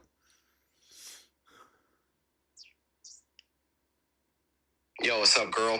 What's up, little Tristan? That's not funny that you ever say that again. Yeah, this whole thing's fascinating, and it what I think is going on, and I haven't been able to watch most of your stream today. What I think is happening is these people, they are doing these insane tactics, like David Wood saying, somehow you are allying with Muslims when you just agreed with them, with one Muslim saying, yeah, they're not interested in about what's true. Their entire brand is just anti-Islam. Yep. I think the reason that they're doing it is because they know they can't actually defend Protestantism. Right. And if they character assassinate you and they character assassinate Orthodox doing apologetics that aren't ecumenists, doing actual apologetics to say, hey, whatever system you believe in, whatever worldview you have, come in and join the church. This is an easy way to just discredit you and discredit orthodoxy. And they play this game of, oh, you're the Pope Dyer, all this like silly stuff. I was baptized and received by a cradle Romanian serving under the Greeks who agreed with everything theologically. And he would ask me to help with, obviously Sunday school and stuff like that.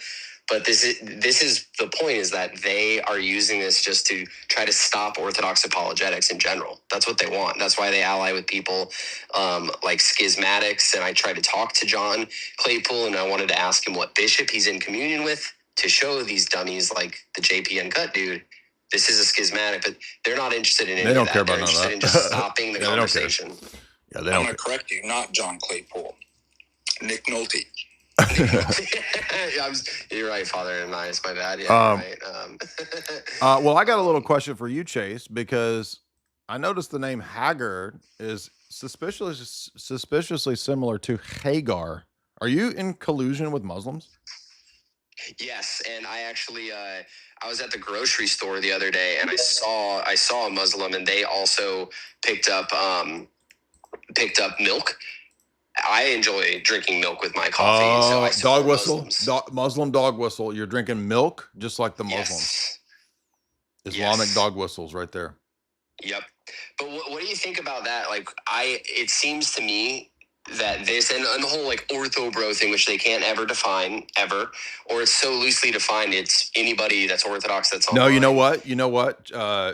Cleve actually figured that out. He made a great point a minute ago. He said the reason that they're attacking ortho bros is because they don't have the cojones to attack orthodoxy. So they act like, oh, we still want to be friends with all the Orthodox people. It's just the evil ortho bros. When ortho bros are basically, whether you like them or not, they're just stating Orthodox theology. Exactly. And then they'll try to use these nebulous things. Like when I tried to ask John Claypool and JP and that weird Mueller dude who was just screaming at me the entire time when I called into their show. It was very strange. When I tried to ask them, John said, he's like, oh, they're racist. And I was about to say, I'm not racist, so I'm not an ortho bro. And then they want to stop the conversations about actual dogma. That's what they want. Dude, calling people racist, that's what David Wood did. David Wood trying to imply that I called out God logic because I'm racist. It's like, where do you, like, that's so retarded. Yeah. But that's yeah, like that's thousands. Like, does that even work anymore? No, it doesn't even work. They're so behind that they're using the tactics of like 2010 Democrats, dude. What's up, hey, PJ, bro? What else did you want to say, dude? Yeah, it is about what Father Deacon Ananias was talking about. I noticed that these guys are also very pro-feminist. Yep. They rarely call it out. And because of that, they use the exact same tactics that the feminists use to discredit somebody against other people. Because they're like so passive-aggressive and they're so incapable of actually like confrontation. Yes. It's kind of, yeah, that's what I had to say. No, that's exactly what it is. You hit the nail on the head. Everybody, it's not the theology. It's none of that. It's first and foremost, it's a bunch of feminized wussies, dude. That's all it is. And then the rest of it's all smoke and mirrors. Sam, what's up? Sam Shamu, what's up? You son of the devil. Are you doing Muta with the Shia tonight?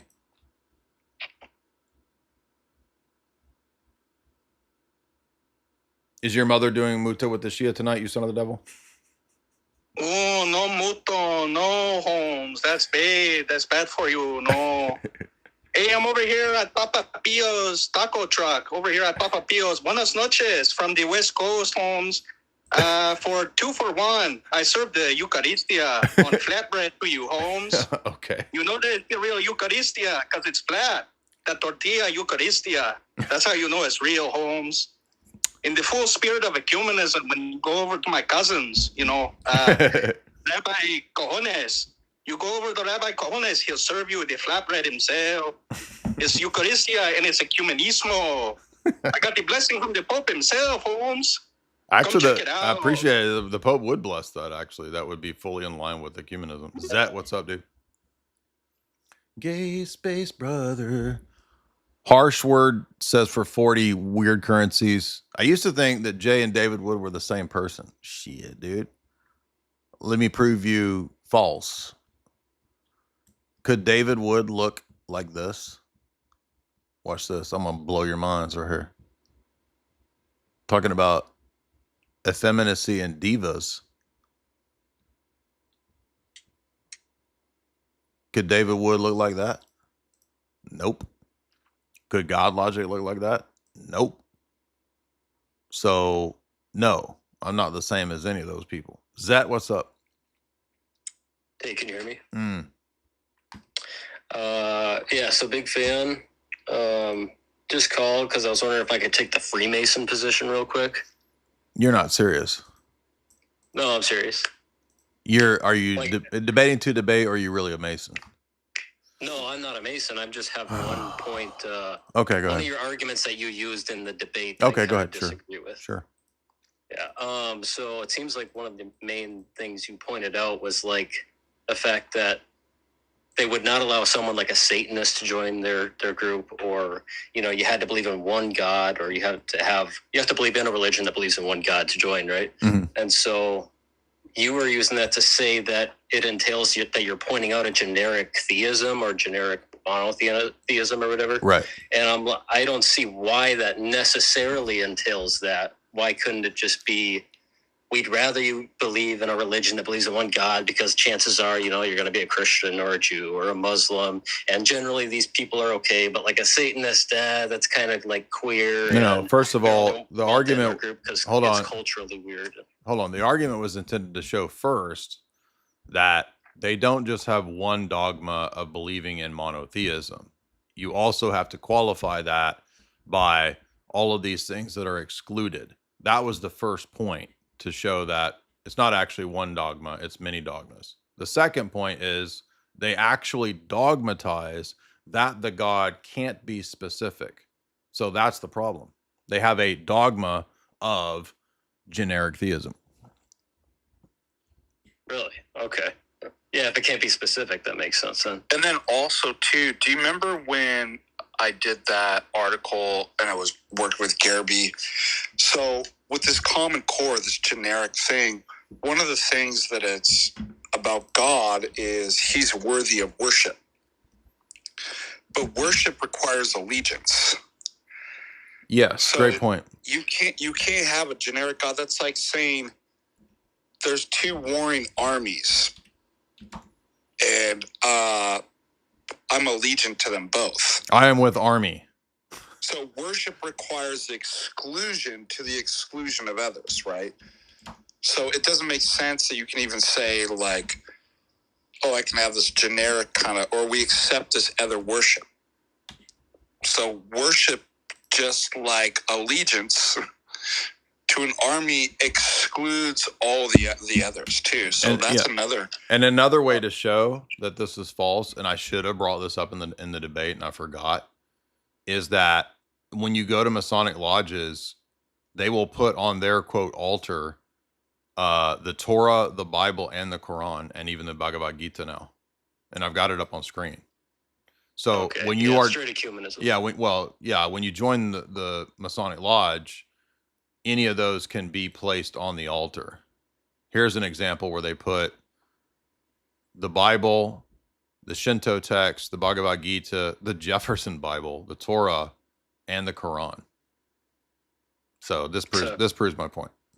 All right, cool. I was under the perception that they just wanted you to believe something, but like you would never talk to anybody about what you believe in, and they would never teach you anything. But if they actually, yeah, that's right. There's a bunch of a bunch of Masonic altars right there. And then throughout the debate, Chase kept saying, "Yeah, but I can personally have it be my God." That doesn't work. That's like Father Deacon saying, it's like you can't be. Well, I'm fighting on the side of Army. But personally, it's the good guys. I'm against the bad guys. But I'm also on the side of all army. Like, okay, well, if there's a Muslim army and a Christian army, and you say, I'm on the side of army, but I'm also personally on the side of the Christians. Like, this is retarded. It's like, obviously this doesn't work. Dusan, what's up? Hey, I was just wanting to build up off the huevos ecumenism. Next time, if any of these evangelicals ever debate you, have you tried running the DN argumentation? The what? Running these nuts across their forehead? All right, got him. Thank you. It's been a while since I heard a good D's nuts argument. I like it. Chase, what's up? Although it might be verging into gay territory, so we don't want to. If we do something like that, we might attract the Galians. Chase, what's up? Hey, Jay. I just wanted to say, dude, your Freemason debate could not have came at a better time for me, spiritually speaking. Okay. I had just moved away from an Orthodox church that I was attending around 2 hours away due to financial reasons. I'm a salesman, had to move back home in with family to get back on my feet.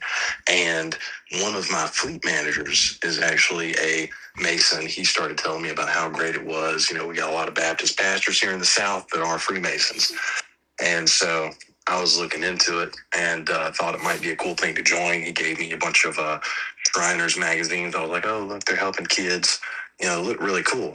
And so I hate to say it, but I did end up petitioning. But, you know, I'm not going to join, obviously. But before I had petitioned, I had I had like Masons coming to my job asking for me by name that had Masonic tags on the back of their vehicles that it came for about 2 weeks straight. And I felt completely gang stalked. This is before I'd ever even signed a petition. So I just wanted to ask, do you have any like actual record of Masons that have done gang stalking? I mean, I don't know your situation, but I don't really think they would gang stalk typically nowadays because they're a little more, they're less popular for amongst people younger you go. People are less interested. I mean, in history, if you look at the William Morgan affair, there was a Masonic assassination, and we just had that case in France. There was a Masonic hit squad. I think those are those are more rare than the norm. And I don't mean to be rude, but I'm just saying, like, I doubt that. How can I mean, they might be zealous because they just want you to join the lodge, but like, and I don't mean to hurt people's feelings, but unfortunately, I think that most people, not you, dude, because I don't know you, but in general, people that think they're being gang stalked, they're not being gang stalked. It's almost always people who are having, paranoia episodes, schizophrenic episodes. If you watch the I watched a bunch of stuff on this. Yes, I know that during the Cold War, the East German Stasi had perfected a technique of harassing, dissidents to the Stasi. I know all about that, but I don't think that that's happening to most people, mainly because, and I don't want to hurt your feelings, but like, most people are not a threat to the establishment. And if you had like, compromising info on a politician, yeah, I might believe you were harassed and stalked or something. If you had dirt on, I mean, if you're Michael Hutchins and you're sleeping with Bob Geldof's wife, then you might end up asphyxiated. I mean, I just say like that. That's the kind of a situation where I could believe it. But if you're like, random factory worker, dude, not dissing random factory worker, dude. Like I'm not hating on working class folks. I'm just saying, I don't think they're worried about, random people, whether they join the lodge or not. But Andrew, what's up?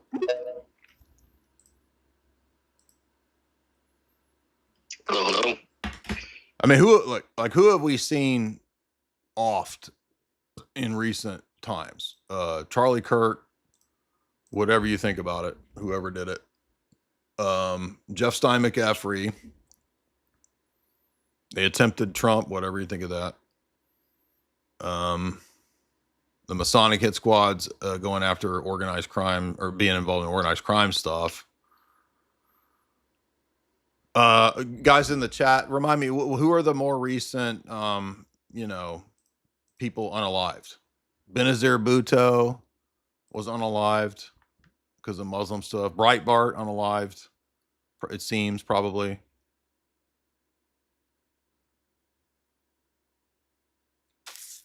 I'm sure I'm forgetting some obvious ones.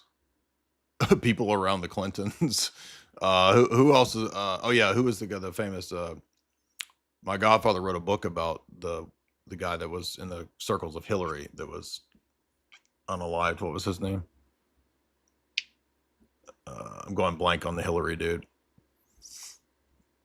Oh, the insurance CEO, Virginia Giuffre, perhaps. Shinzo, right? Yeah, you had the Japanese guy take unalived. Perhaps Kurt Cobain. Perhaps David Carradine. Seth Rich. Perhaps McAfee.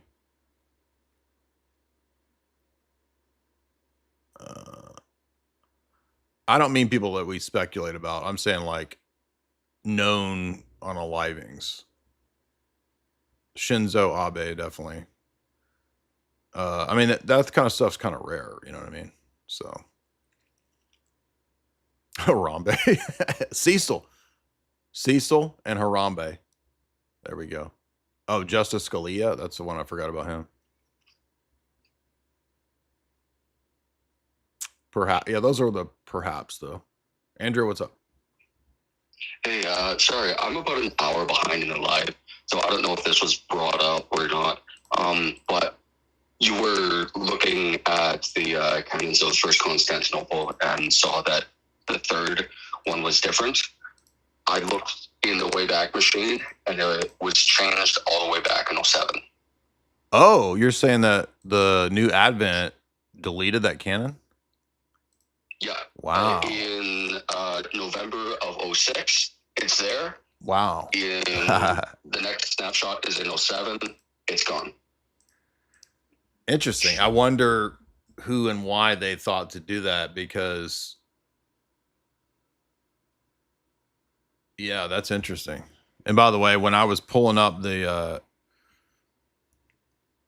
I still don't understand why there would be two versions of John Paul II's homilies in Jordan, or speech to the Jordanians, because there's one that says, still has the "May John the Baptist protect Islam," and then there's another version where it's not there. And people found that the Vatican website still has both there, but I think it's the same talk. So these are interesting questions. Why would New Advent remove that canon in 2007, and why would there be two versions of John Paul saying that? One saying John the Baptist protect Islam, and another one saying where he doesn't say it. Luca, what's up? But I mean, come on now. The Vatican is like, they're classics when it comes to forgeries. They're like the ancient masters of forgeries, dude. Sorry. Hey, Jay. I'm relatively new to your channel. I've been watching you for about 3 months. I'm sorry. I know this is, it's, sorry, my first time doing this kind of thing. It's okay. I know the topic is icons are not idols and stuff like that, but I have broader questions just in general. And I'm not trying to be like antagonistic or anything towards you. Okay. My family is Orthodox Christian. I'm from Macedonia. Okay. I've just recently come into the faith almost a year ago, give or take, through logic, I guess. I was looking through Islam and just reading up on a bunch of things, and my conclusion was that Jesus Christ is our Lord and Savior, and that the Orthodox Church is the one true church, and I've watched your videos on that. My question being, or one of the questions that I want your opinion on, is I think my mom is falling into the modern liberal feminist kind of ideology, and it's like I don't really see it as a Orthodox or even near Christianity. And it's just whenever I tried to show her any kind of debates involving Rachel Wilson, she just shut it down like, oh, this is demonic, this is that. I don't watch debates like that. And she's pro-abortion, but I don't know how you can hold the same claim as I'm Orthodox Christian, I believe in Jesus Christ and stuff, and also be pro-abortion. Well, yeah, you can't. She told me Right. I appreciate that, Luca, but here's the thing. You can't debate your parents. Never debate your parents. It's not going to work. They're never going to listen to you logically refuting them. I've never even heard of that, ever. The only way you're going to convert your parents is that if you become a responsible adult with a job and, wife and kids and all of that, then they will perhaps listen to things that you have to say. But they changed your poopy diapers. They're not interested in your logical argumentation. So don't even try it. It will get you nowhere. In fact, you'll just have a worse relationship by trying to argue with your parents. So never, ever argue with your parents. The only time I would say that it's good to do that, in my estimation, is that if they specifically ask you, like, hey, why do Orthodox do this? Or what's your view on this? Yeah, then you can give an answer, but don't argue with them.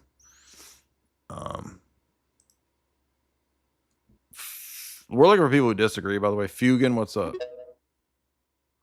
I'm not fussing at that guy. I don't mind people who have questions calling in. Fugan, what's up?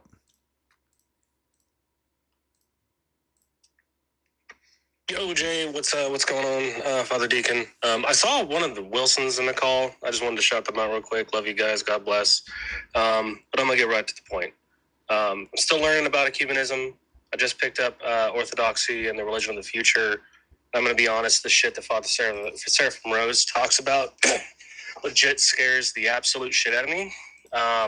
What exactly? Learning. What exactly is scary? What do you mean? So that's what I'm talking about. Okay. So someone is still learning and coming into the church, right? It talks a lot about, it uses the word antichrist a lot, right? And how do you share something like this with people that you know that are in these churches, right? That are still your friends, they're still your family, not sound like an absolute insane person, right? This is something that I think is worth talking about, or at least to explain that these theological views are just far from true Christianity. Well, like we mentioned a minute ago with the previous guy, with family, you're never going to get anywhere debating your family. And the same goes for your brothers and sisters too. My younger brother and I, we used to have arguments all the time, and I would try to debate him. I try to debate with my mom and my dad. It doesn't go anywhere because they've been around you their whole life. They've seen every mistake and flaw and sin that you've done publicly. They know all that, and it just doesn't work. So they have to see a change in you over time. So keep in mind too, because a lot of us are theology nerds, we're spurgs, we're philosophy weirdos. We think that everybody's going to be thinking logically and argumentation wise about how to solve these problems. No, 99% of people don't think that way. They think that what's true is what I want to be true. So there's got to be a change in the person. And a lot of times this comes when a difficulty happens in their life. It doesn't come through logical argumentation. Very rarely. Usually it's a death in the family, car wreck, illness. Those are the things that get people thinking, maybe my paradigm isn't what I want to be true, but maybe I have to actually submit to something true. So until those things happen in a person's life, arguing and debating is limited in its effectiveness.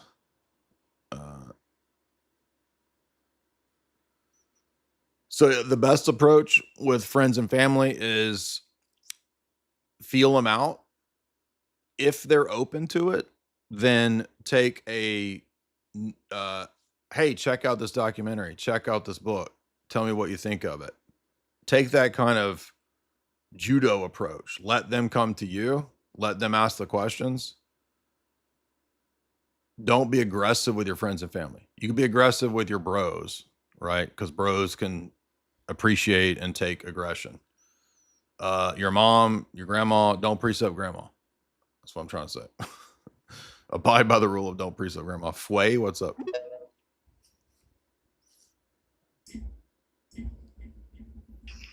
Hello? Yo. Yeah, you can hear me? I could barely hear you. I can hear you well. Oh, I hear you now. I was gonna ask a question. So,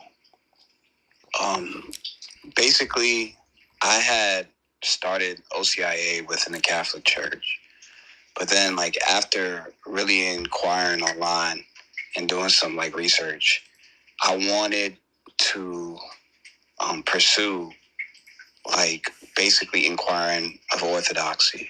So I went to a church and I spoke to a priest, and I was telling him how basically the church that I was in OCIA, and they were saying that they didn't recognize my baptism. Mm-hmm. And so I was trying to tell him he might end up, if he was saying that he might end up going through the same thing, like he might end up feeling the same way. But what he told me was, since I was already in OCIA, what he told me was that it would probably make more sense for me to finish that out and go through with the whole process and then come to him, and then he would receive me that way because he would have like less baggage. I just wanted to know, like, since you have father on, like, is that an appropriate? No, not typically. I mean, unless there's some extenuating circumstance that we don't know about, that's not.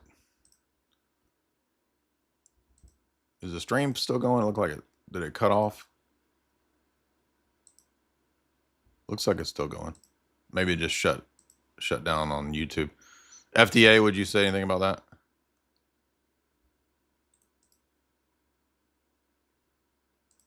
All right, he can't hear me. No, unfortunately, that's not. Sorry, could you say again? It's probably, but without even knowing, probably not. What's the question now?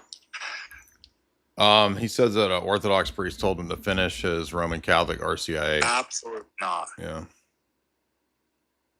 All right. Well, a priest said, you know what? I know you're going through the Scientology.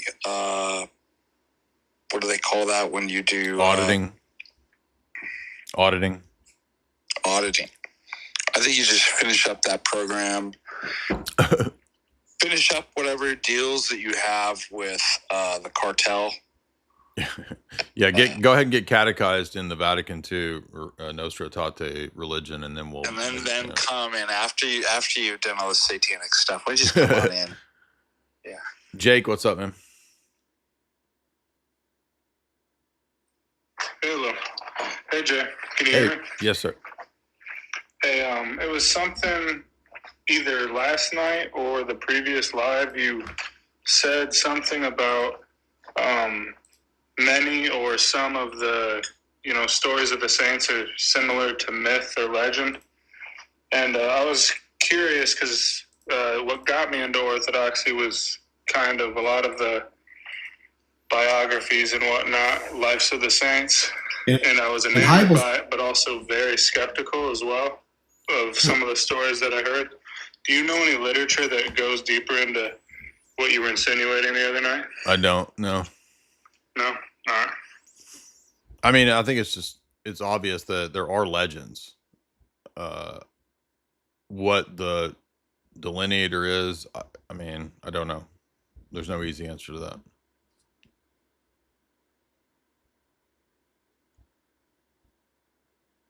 Test this. What's up? Oh, you guys remind me. Yeah, there's a bunch of super chats. I got to catch up here. Non-fake Blake, $10. People in this evangelical online e-space care more about dollars than truth. For us, it is about eternal life. It's not easy. Their business appeal is a bare minimum salvation. Thus, their only hope is to have ecumenism. Yeah, we talked about that last night. That's the model that Peter Drucker, who's the big daddy of evangelical megachurch stuff, who was not even a Christian, he created this business model. And he said, for the business model to be successful, it has to be ecumenist. It has to have no dogmas, because then you're just excluding people. Test this. What's up? Sorry for the weird using. Oh, sorry. Can you hear me? Yeah. All right. There's something I want to mention, and I'm a catechumen from like a strong IFB background. That Liberty University back when our grandparents were a mission, seminary. And it's specifically kind of with that Jim Bob debate you had with the scriptural preservation. And you mentioned that verse that they always bring up with the not one jot or tittle would pass away. And I often like to refer to it like even the Hebrew text, the Old Testament is perfectly preserved from when it was written. But, I know you say you're not a textual scholar, but it seems like a very easy kill shot for that view specifically. What's the kill shot exactly?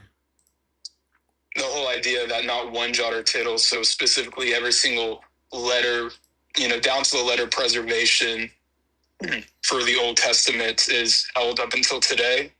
But with the actual way it was preserved, it's kind of hard to make that kind of claim.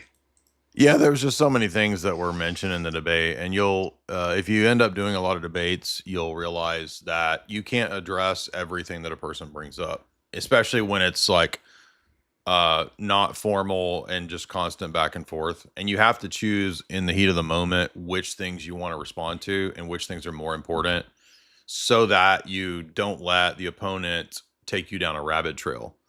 And you'll notice when I do debates, almost always I stick to 2 or 3 key issues that I never let go. And that's because there's a lot of different tactics and techniques that people can do in debates to get around issues and challenges. And one of those is to deflect over into other topics and then go down a rabbit trail. And so I always bring it back to the thing, maybe 3 things that are not answered. And that's because that really, I think, emphasizes the main faults in the person's position. And it doesn't allow them this, because I've done debates for a long time. I know all the tricks and the snaky tactics that people are going to do. And one of the easiest is obvious, that's easy to spot, is when people try to go off into some other tangent to get you deflected away from the thing where they don't have much to say, or they're weak, or they can't answer it. That's why you have to call out tu quoque, is because most of the time when people are doing a tu quoque, it's because they don't want to answer the question you just asked them. And a tu quoque is not an internal critique. It's 2 different things. Beef salt, Rabbi Huevos Rancheros is more correct than you. Exactly. Sterling, $5. What's up? Black Aruni, $10. Have you seen Hispanic Pentis? I don't know what that is. I was raised as a Dominican Pinty. Is this a group of people? I don't know what that is. They founded a Hispanic church in the U.S., and one of the pastors showed a picture, of a young unalived person that was sacrificed to Satan, to Pepple, for people, or is Pepple something? Hispanic Pentis. I can't. Are you saying that's a cult? I don't understand what you're saying. Let's see. By the way, this is a shout out to Gooster. I did bring up a bunch of the links that Gooster sent. I told you guys we were gonna cover his links because he, old school ortho bro, for whatever reason knows all of. Maybe he was in the mega churches. I don't know, but he knows all about the history of the mega churches. And this is a thing he sent from a guy called Todd Wilson. I don't know anything about this. The Leadership Podcast. And this is about personal growth and basically like the business model of the church. So we're not going to go into this whole podcast, but you guys can watch this if you want. This is what these evangelical types are being taught, right? So the Ruse-lan types, the Gavin Ortland types, they watch these dudes and Redeem Zoomer, they watch these people to figure out marketing strategies to create their business churches. But you said there's a cult called Hispanic Pentis. No, Dominican Pentis?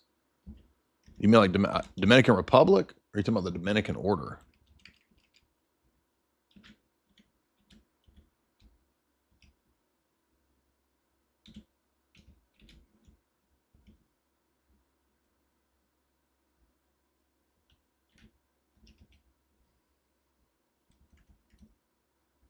Dominican Pepsis.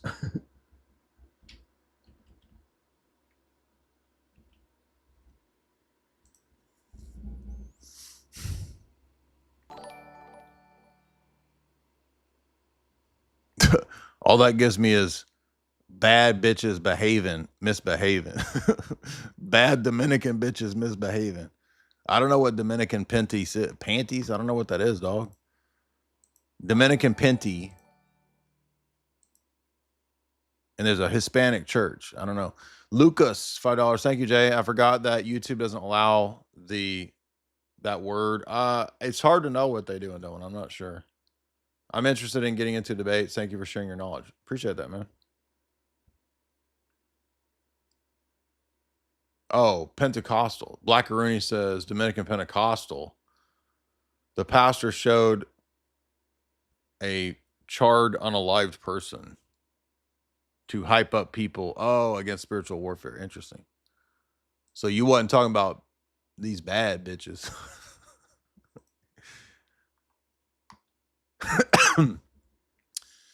How the modern church is shaped. The business church. Okay, here's another one that Gooster said we need to check out. This one is called, this is about the implosion of the mega churches. There's nothing you can do to make God stop loving you because God's love is not based on who you are, it's based on who He is. You have to know who God made you to be. That's your identity. This book sold 50 million copies. It became the best-selling hardcover nonfiction book in American history. Rick Warren's face was on Time magazine, Newsweek, and every major Christian publication.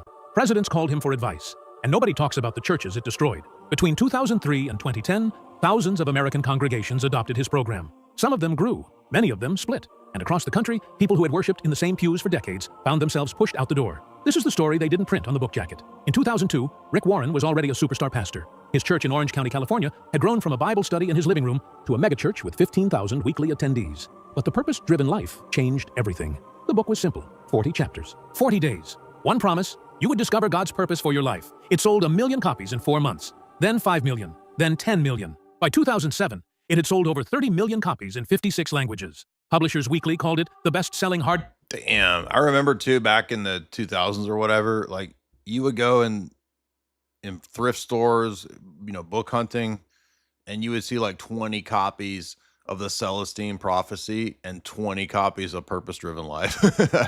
I remember every evangelical had this freaking... Because I was already out of evangelicalism when this came out. I was a trad cat. And I remember, like, you'd see this stupid book everywhere, dude. Cover nonfiction book in American publishing history. Oprah featured it. Corporations bought it for their employees. The military distributed it to troops. Even secular bookstores couldn't keep it on the shelves. Warren became America's pastor. The military distributed this book to troops? That's crazy. Damn, dude, this really is the official American civic religion is mega churchianity. Hurricane Katrina. Business church. Devastated New Orleans, he mobilized thousands of churches for relief efforts. When world leaders gathered at Davos, he was there. When Barack Obama needed someone to give the invocation at his... He went to Davos? What? When Barack Obama needed someone to give the invocation at his inauguration in 2009 for relief efforts. Well, actually, that makes sense because he's in the CFR. People forget that Rick Warren was in the Council of Foreign Relations. When world leaders gathered at Davos, he was there. When Barack Obama needed someone to give the invocation at his inauguration in 2009, he called Rick Warren. Saddleback Church became the model everyone wanted to copy. While pastors flew in from around the world to study Warren's methods, seminary professors required his books. Denominations restructured their training programs around his principles. Seminary? Could you imagine reading Rick Warren's book in seminary? Don't read that St. John Chrysostom. We got purpose-driven life, dude. What? The purpose-driven movement wasn't just about individual spiritual growth anymore. It had become a blueprint for church transformation. Warren's previous book, The Purpose-Driven Church. Man, I'm even blown away at how business church was actually 10 times more business church than I thought it was. Wow. Already sold over 1 million copies to pastors. Now, with the purpose-driven life reaching ordinary believers, he had both the leaders and the congregations ready for change. By 2005, Warren was training 400,000 pastors through his website. His conferences... Every time I hear Saddleback, what's that gay movie with Jake Gyllenhaal? Brokeback Mountain Church? I think of Brokeback Church is so Saddleback. Sold out months in advance. His peace plan promised to mobilize 1 billion Christians to solve the world's biggest problems. This wasn't just a successful book. This was a revolution. But the book came with something else, something most readers didn't know about when they picked it up at Barnes & Noble. It came with a program, and that program would split churches from California to Carolina. The program was called 40 Days of Purpose. It was a turnkey church campaign that came in a box. For $39.95, churches got everything. Sermon. It was a marketing scheme. So the Purpose-Driven Life had a $40 thing for 40 days. You get the... This is Don Lapre on a massive scale, dude. Everybody's ripping off Don Lapre, man. And poor Don Lapre. I think Don Lapre got unalived. Dude, speaking of unalived, your boy Don Lapre was unalived. We got a lot of young pups that don't know old Don Lapre. Who was Don Lapre? Well, if you were in the 90s, just like with all them other horrible infomercials, right? Remember Susan Powder? What was her thing? Stop the Insanity with Susan Powder, that crazy flat top woman, wine mom with a flat top that was fat and helped you get skinny, get a flat top. I'm not joking, by the way. Only on my live streams do you go from Rick Warren to St. John Chrysostom to Susan Powder and Don Lapre. Stop the Insanity. So you would be partying. You've been drinking Zimas all night. You're half drunk at your buddies after the party, hanging out on a Friday night. You fall asleep on the couch in the 90s. It's 1995. You wake up groggy. It's 2 a.m. And after this TV's still playing, and this is what's on right now. Lose up to 10 pounds in 10 days. Sensational weight loss plan. Disappear overnight. Party 300 calories. Stop the insanity! Diets don't work. Now, I lost 133 pounds, but I didn't go from a fat person to a thin person. That's not... Whoa, dude. Look at that. What happened? I went from an unfit person to a fit person, and there's... She would actually be attractive if she didn't have that stupid Sinead O'Connor haircut. She would have been all right. You know what I'm saying? And look at these women are like, I want that. I want that for me. And then you're saying, I don't want to watch that. So you change the channel. Oh, guess what happens when you change the channel? Don Lapre. Video is the most powerful form of media on the face of the planet. In fact, television has proven this year after year, decade after decade. If you're not using video to promote your product or your service, you're missing out. On the internet, the way the... This is not the original, though. I want the original Don Lapre. Here we go. No, this is 2002. I want 90s, bro. I want 90s Don Lapre. I don't want this recent crap. Here we go.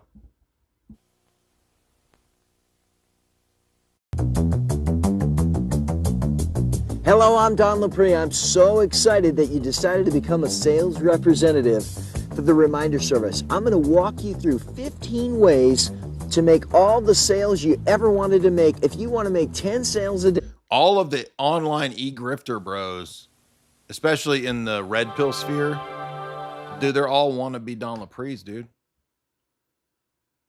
I want the original ads, though. I don't want all this stuff. Here we go. Infomercials. Realize how... So you don't want to see the Susan Powder infomercial, so you switch over to the other channel on cable, and boom, there's Don Lapre. Once you realize how much money you can make doing this, you can't stop thinking about it. And when I get to meet people who got my Making Money package and then did what I said, and now they're making incredible amounts of money because of what I showed them, it's the most incredible feeling, especially when you see how much their lives have changed. Right now, as we said, we're going to do 50,000 our first month of the year. So, now, what was Don Lapre's model, for those that don't know? Placing tiny ads in classified magazines about how to place tiny ads in classified magazines to get paid. Whoa. And what is Rick Warren's model? $40 to get the full course on how to teach people the $40 course. Outlines, small group guides, marketing materials, banners, bulletin inserts, even the graphics for their websites. Pastors didn't need to write a single sermon. They didn't need to create a single Bible study. They just needed to follow the script. Warren's organization, now called Purpose-Driven Ministries, provided training videos. They offered coaching calls. They created an online community where pastors could share success stories and troubleshoot problems. More than 30,000 churches signed up in the first 3 years. Think about that number. 30,000 congregations. In cities and small towns, Baptist churches, Methodist churches, Presbyterian churches, non-denominational churches, even some Catholic parishes, all following the same program, all preaching the same messages, all moving toward the same model. And that model had a name, seeker sensitive. The idea wasn't new. Warren had learned it from men like Robert Schuller and Bill Hybels. By the way, this is how all of these people became so effeminate, because their churches are modeled on what's called a seeker-sensitive model of church membership, meaning don't do anything, say anything related to repentance, changing your life, dogma, anything like that, because we don't want to scare them off. Now, after a few decades of this nonsense, all of these effeminate evangelicals are now reflecting this in their seeker-sensitive, ortho-bro, bad people line of argumentation. Schuller and Bill Hybels, pastors who had built megachurches by rethinking everything about Sunday morning. They asked a simple question. Why don't unchurched people come to church? The answer seemed obvious. Traditional churches felt foreign to outsiders. The hymns were old. The language was religious. The buildings looked like museums. If you wanted to reach modern people, you needed a modern approach. Warren took this philosophy and packaged it. He taught pastors to think like marketers. And this was from Peter Drucker, as we saw in the last stream. Your target audience. He even gave his target a name. Saddleback Sam, a professional man in his 30s or 40s. Married, kids, too busy for church, but searching for meaning. Design everything for Sam. The music, the messages, the parking lot, the coffee bar. Yes, the coffee bar. Remove anything that might make Sam uncomfortable. Ancient. I remember the first time I went to it's a Presbyterian church in Nashville. And I was there with my ex-girlfriend back in it was like 2004 or 5, somewhere in there. And my buddies and I, we drove up to Nashville. We were hanging out with my ex-girlfriend from high school. And she went to this is the church that the Jars of Clay dude went to before he went faking gay or whatever he is now. So we went to this church, and this is right when I'd become a trad cat. This was like 2003 or 4. And we went to this Protestant PCA church in Nashville, actually. And we walked in, and there was a giant like Starbucks barista coffee bar. And I'm like, a coffee bar in the narthex of the church is the first time I'd ever seen that. But that actually comes out of Rick Warren's thing. Hymns? Gone. Religious symbols? Hidden. Long prayers? Shortened. Who is the Jars of Clay dude, by the way? I forget that guy's name. Didn't he go full and I knew it was a bad sign because I saw Jars of Clay in concert around the same time, because I still liked some of the evangelical goober music at the time. And I remember it was a bad sign because during the concert, they played a special message from Bono asking for money. And I was like, oh, dude, this is the worst. Who's the Jars of Clay dude? The jars of clay. Misa can't swim for 40 days. Jars of clay. Dude, that's funny. There's a lot of angles you could take with jars of clay. If I can't swim after 40 days. Dan Hazeltine, that's him. Yeah, so he used to go to the PCA church in Nashville, which was my ex-girlfriend's church. This is before or anything to do with, I didn't know anything about Orthodoxy in 2003 or 4. And this was the church where they had the coffee bar. And then a few years later, Dan becomes an LGBTQ ally. Shocker, right? But even in the 90s, when I was hanging out with people, because when I became evangelical in 1997 and 8, I had a bunch of friends that were in the music scene, and they were friends with all of the Nashville Christian rock and roll Christian artist people. So I got to meet and hang out with some of these people. I never met this Dan dude. I did meet and I went to a Bible study with Mac from Third Day. So I've actually hung out with the Third Day dude one time. What's his name? Mac Powell, I think. And I've met not a lot. I've met like a handful of these Christian evangelical rockers over the years. But it always, even in the 90s, there was all these whispers that like, well, you know, all these evangelical rockers, they're all gay, right? And I don't know that Dan Hazeltine himself is gay, but I'm saying there was all these rumors in the 90s that like a lot of the people were Skittles. And remember Jennifer Knapp? She was like the biggest Christian thing for like 2001, 2, 3. Then she gets invited to Lilith Fair, and then she comes out as Skittles. And it's like, what the heck? How are all of these? Remember, and the same thing with the Caveman's Call. Remember the Caveman's Call, dude? The biggest Calvinist band. And remember, Dan Hazeltine was going to a Calvinist church. They're Calvinists for like 10 years, and then they turn Skittles.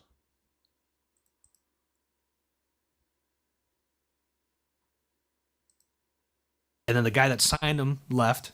Okay. And so then all their budget money, the day their record dropped, their guy was gone. So then all their budget radio money went to Jars of Clay. Jars of Clay now. Yeah. And then all of a sudden they got dropped because all of a sudden he goes, dude, we try to call and no one would pick up. Like no one knew they were signed anymore. So I know what you mean from that start. Wow, yeah. That's crazy. Yeah, Jars of Clay. I haven't heard that name in forever. But I mean, like, you know, boom. You know, they got all the radio money. They became an act. I met Butch Walker through Jeremy Popoff. I thought that was going to be an actually interesting video. It didn't say anything at all. So let me think of what is that PCA? I think it's PCA.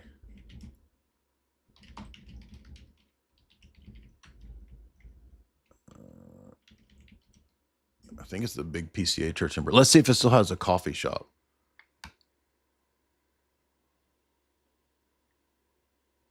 That's not it. This, by the way, is like the mega rich area of Nashville. Christ Presbyterian. It might be that one.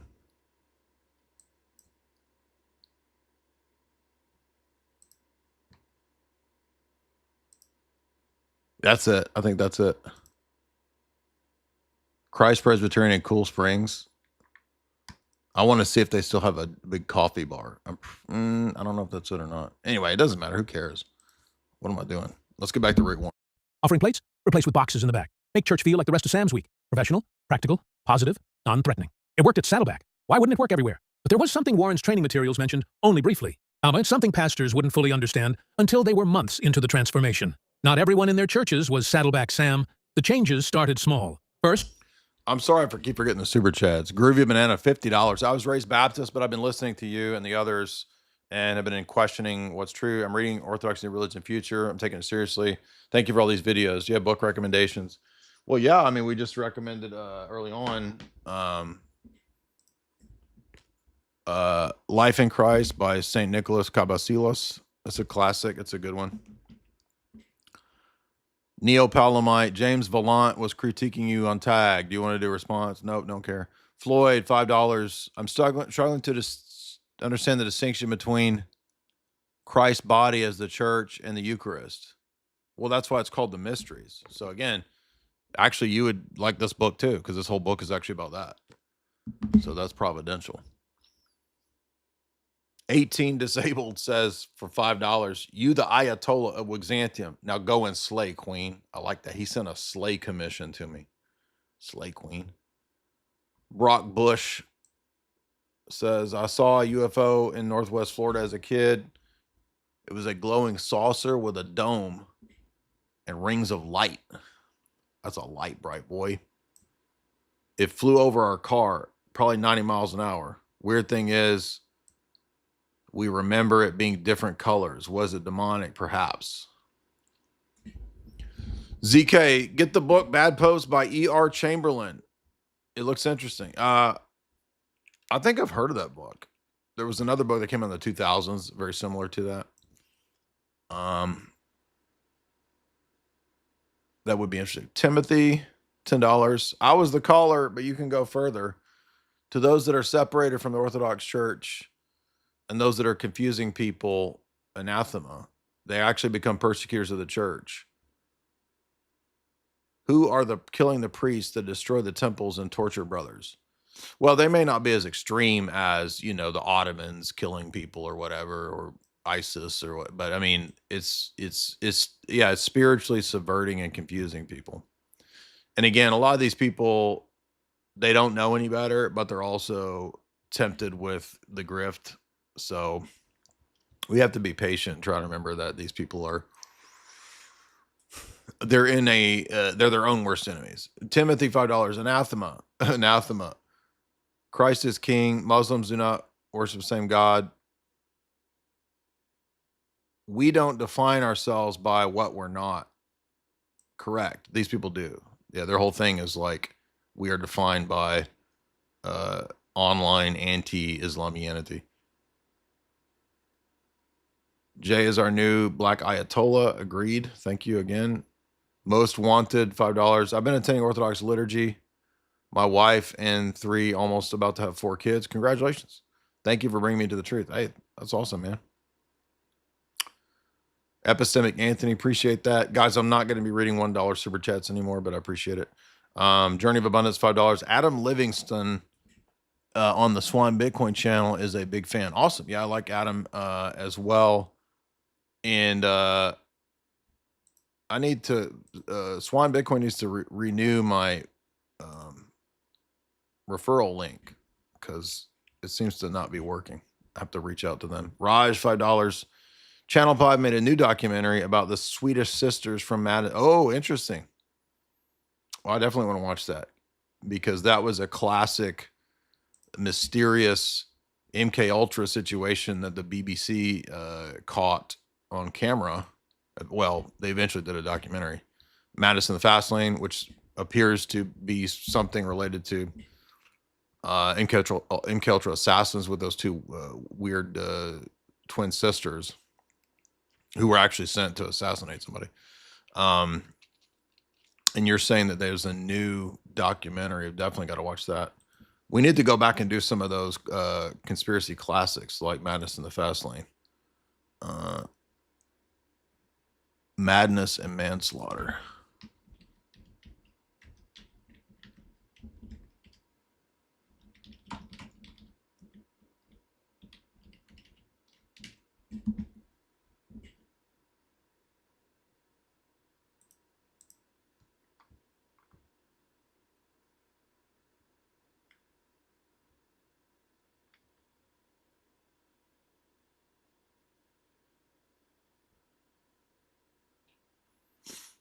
Channel 5. What's Channel 5 anyway?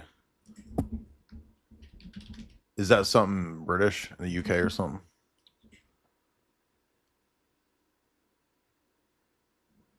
Oh, this. Is this British or is this like Australian? What is Channel 5?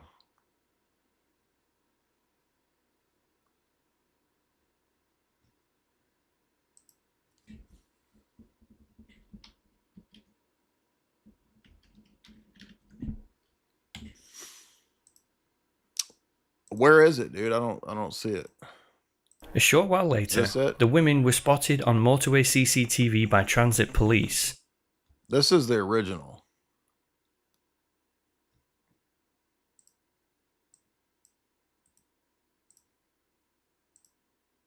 Maybe I got to go somewhere other than YouTube to get it. Ah. Oh, it's a show.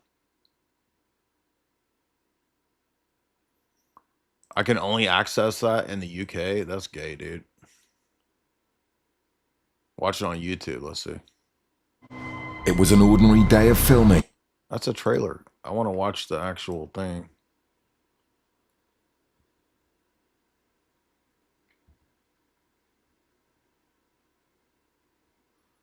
Is it on Apple TV? Okay.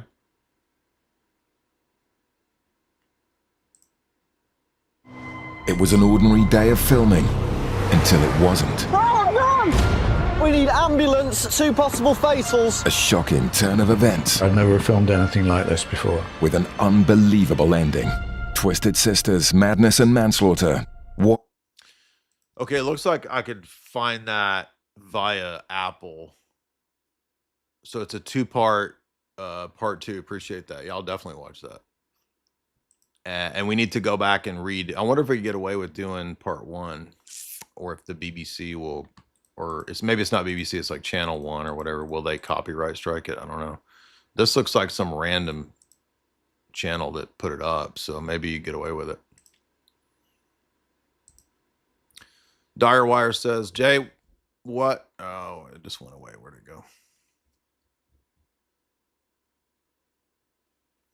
What do you think about Toby Mac?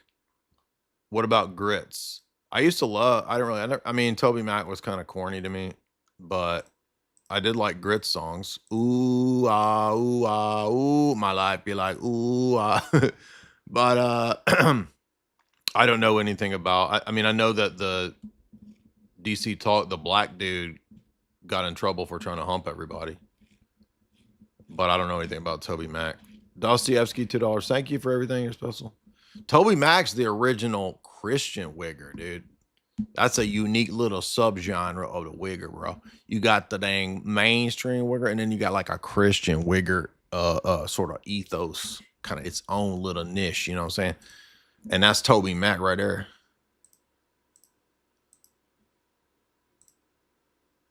Y'all listen to the OC Supertones right now. Dostoevsky, thank you for everything. You're special. Thank you. Special Ed. Fire Watt with me, $10. Christ is risen. Jay, thank you. Indeed he is. Thank you. Worldies, $5. It's a funny thing to ask Baptists, especially Baptist pastors, if John the Baptist was actually the denomination. Most of them will say yes. Yeah, that's the Trail of Blood theology, which is, it's funny. In the Phil, $5. Did you see Russell Brand's new book and Griff? It's promoted on Tucker. He would fit right in with online Protestant business church group. I saw you had a book with a cross that was houseflies. And I'm like, what in the heck is that, dude? Pasha Nami, what's up? Became a member.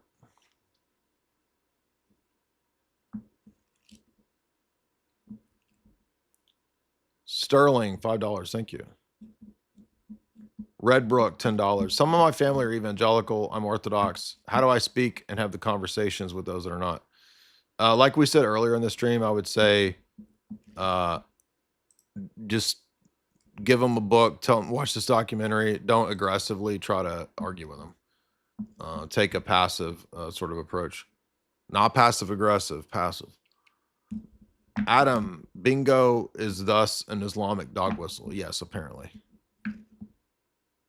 My Life Be Like is a great song. Good fortune to you on next conquest against the Islamianity heretics. Scorpio, $10. Thank you so much.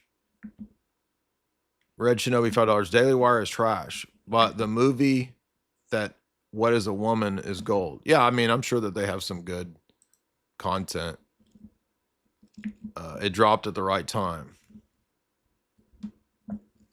Red Shinobi, 1 year on, 2 month subscription.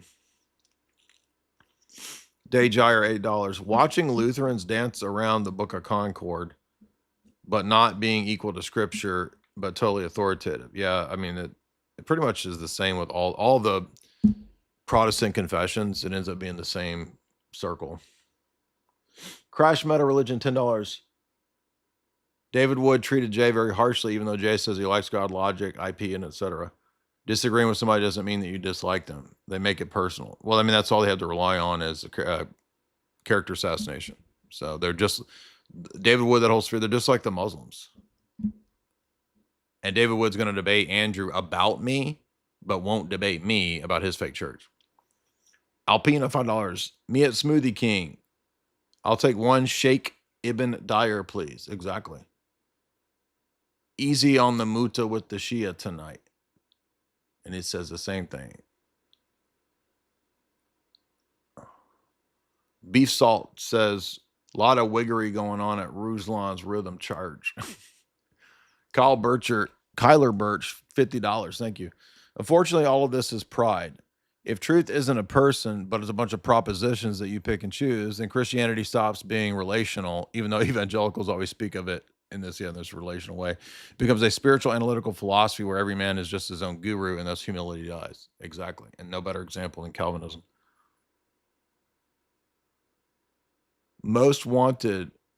I've been attending Orthodox liturgy. No, we read that. Excuse me. Tingu, $50. Thank you so much. Gotta go. Thank you for the call. Much love, Jay, Jamie in the chat. Thank you, Tingu. Much appreciated. Alf Sinerek, $5. Koine is the best language. Flash, $5. Dude, you got to watch part 2 of Ruse-lan's conversation with the Oriental Orthodox that he uploaded. It's actually a bloodbath. He is a fallacy machine gun. I don't doubt it, because when I debated Ruse-lan in the second half of that interview, that he put it behind a paywall, it was a bloodbath.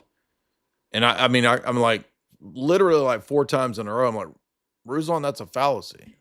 And it doesn't even register with him. He's like, so? Alpina, is Orthodoxy the least subverted sect? Well, I believe the promise of Christ to the church, so yeah. But that doesn't mean that there's no subversion of Orthodoxy. Absolutely there is. I mean, you have entire Jesuit universities like Fordham dedicated to subverting Orthodoxy.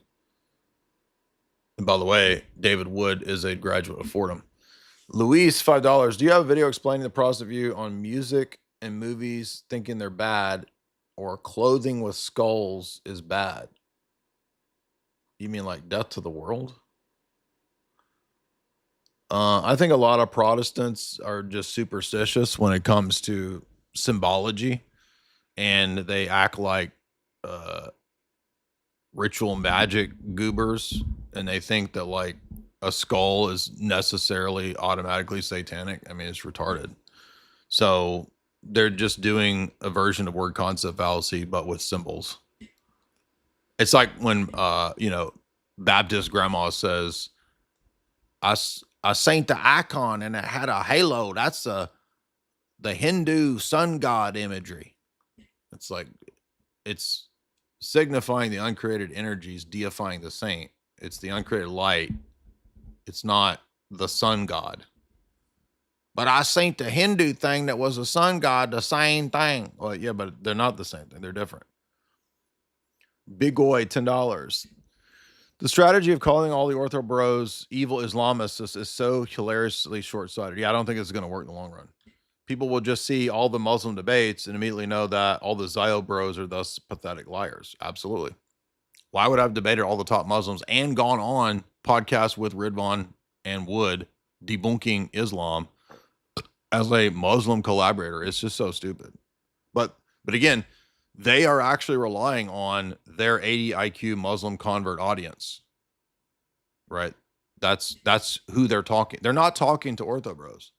They're shoring up their cult against us. And their cult, just like Christian Prince's army of 80 IQ Muslim converts, they don't think in terms of fallacies and argumentation. They think in emotion. They're emo. So they respond to, why do they dare say that Muslim correct? That mean he Muslim. Jay Dyer said Muslim correct, therefore he Muslim. It's so stupid. It's like, you're talking to people that are like 80 IQ. Noah says Schrodinger's ecumenism. Protestants only view Orthodox as Christians if the Orthodox isn't attacking Protestant doctrine. Exactly right. That's why as Cleve pointed out, that's why they're not attacking Orthodoxy. They're attacking Ortho bros. But in reality, they just disagree with Orthodoxy. Zombie, $20. I listened to the dude named Alton Johnson. Oh, that black dude. Yeah, I tried to get him to debate. He wouldn't come do it. He is the black dude on X that has the laser eyes PFP. Yeah. He and Gay P spent an hour tone policing and crying about the words that were used. JP said, the same thing that Ruse-lan said, Jay has to repent. Yeah, exactly. Like, I'm going to repent to these dudes. This is so gay. Notice, like, they don't believe in confession to a priest, even though they bring a schismatic priest on their dumb show. And then Ruse-lan demands that I publicly repent to him. I thought you don't believe in confession to people. MKG, $30. You have many in your corner. Our prayers are with you. Thank you. John, $5. You are killing it. They won't debate you. Make a chat GPT version of Hess to debate you just for shits and giggles. Who's Hess? Rudolph Hess? MKG, $14. What is true piety? It is how well you can signal it on Twitter. That's true piety. Spit on the West, $2. In 1800, John Edwards became their bishop. Who's they? Who's John Edwards? You mean Jonathan Edwards, the Puritan? No days off, $10. Don't think agreeing with a Muslim. Do you not think agreeing with a Muslim will give them enemy power? No. I think it shows intellectual honesty.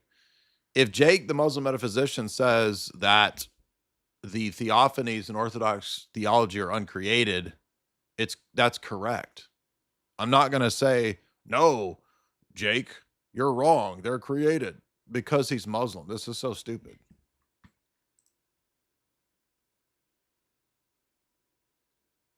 Anthony, $5. What are your thoughts on Orthodox Christian academia?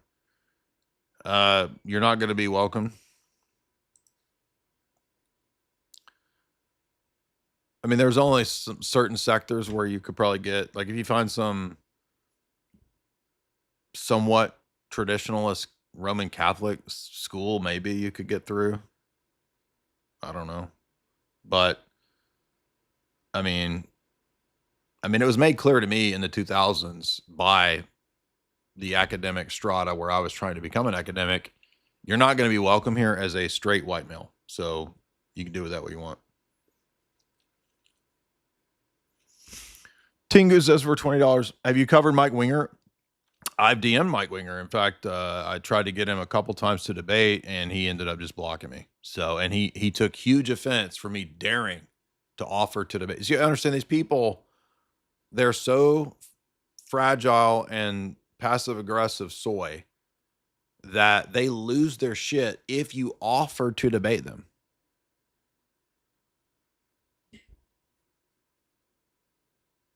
I used to watch Mike Winger, thought he was intelligent, but I don't watch him anymore. Well, because he's not. Mead's World, $5. In Genesis 4:8, the Orthodox Study Bible cites the Masoretic text. This makes it hard to read the why? The notes of the Study Bible citing the Masoretic. So what? Graham, $5. Dr. Pooper, $5. The pro-Germanic orthobro Constantine hated pop Christianity. What? Are you talking about somebody today? Or are you talking about Constantine the Emperor? I don't know what you're talking about. Son of Salazar, $5. Keep pressure on these clowns. Okay.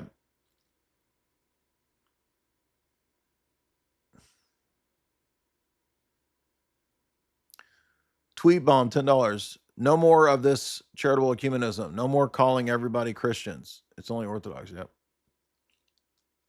Fernando, Wigzantium rising. Kolob Wiggas ain't got nothing. Forgive your moms. Exactly. Flavius, $20. Hello, listeners. Cringecore rap song slaps. Of course it does. It was great. They impressed me with the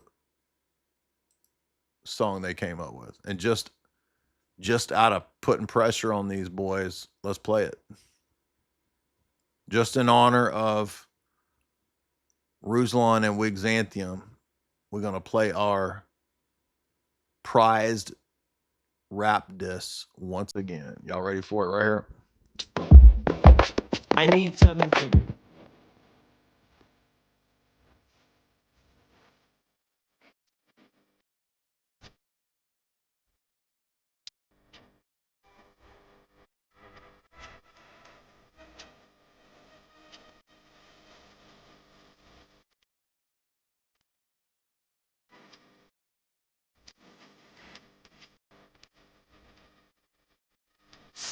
supreme.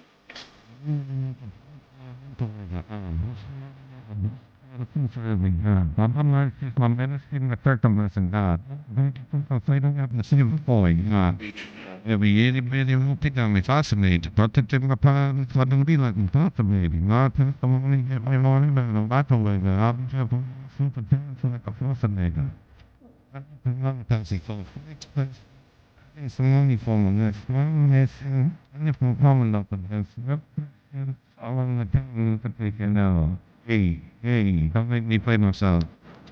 I'm gonna take your brother to the bell. That's why I'm gonna think please don't make me fail.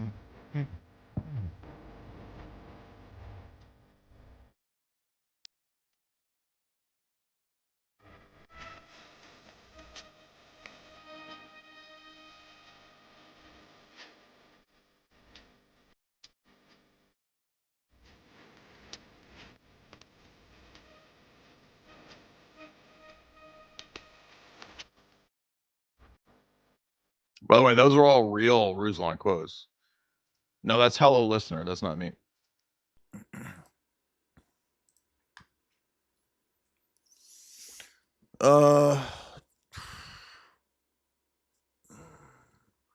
Whosoever, $10. What do you think about Little Season Revelation 20? I don't think about it because it's nothing to do with Orthodox Christianity. Tip 8, $5. Tyrants create the conditions and impetus for revolution. The error of papal supremacy of one man holding absolute power was always going to produce the aggrieved clergymen like Luther. Absolutely. This is what St. Justin Popovich says. The Pope was the first Protestant. He made himself a Pope and then led to the personality cult church, which we see today. Absolutely. Vondier, $3. Jay, I recently watched Mulholland Drive again. It made me wonder, do the elites have plans to make humans into pets? I think they already view it that way. But perhaps.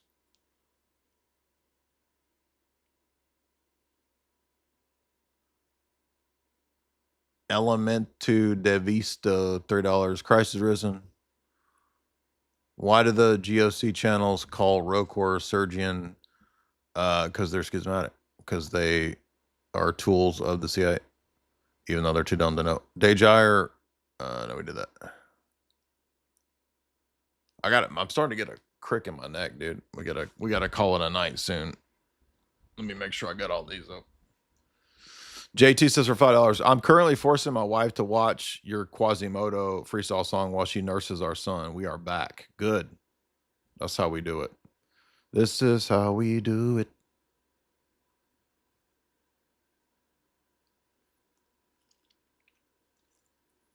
I need 7 figures. I need 7 figures.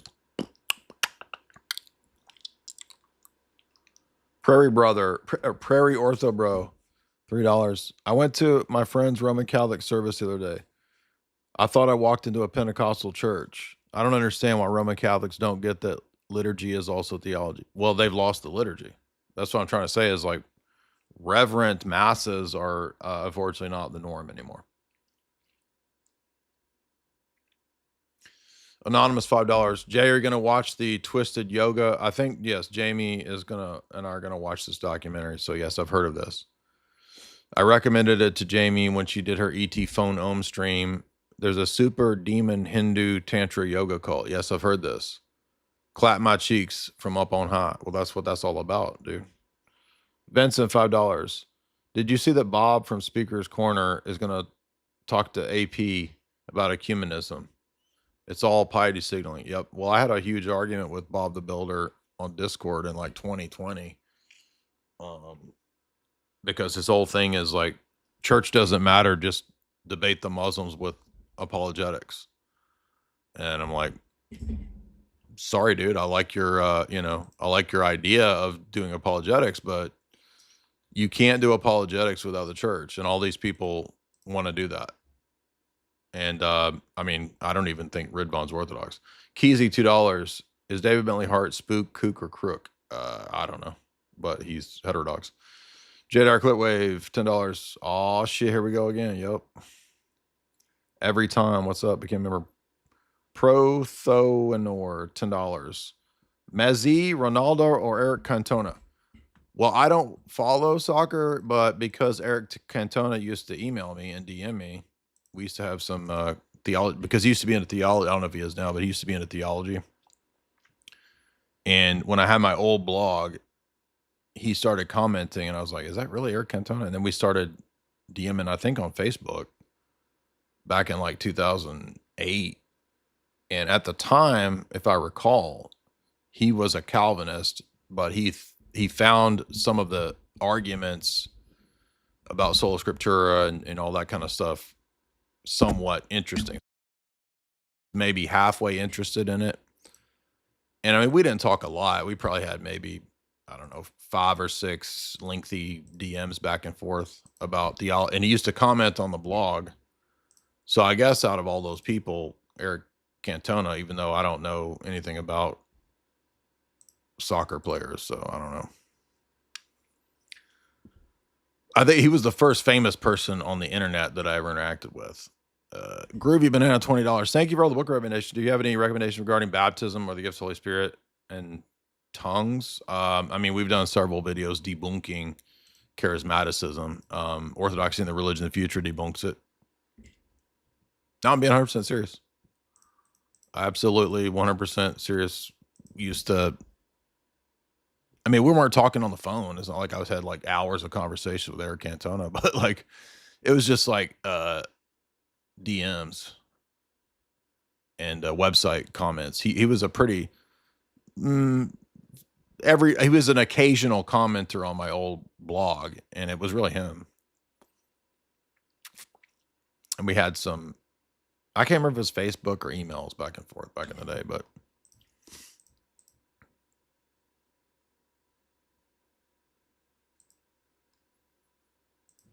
let me see if there's,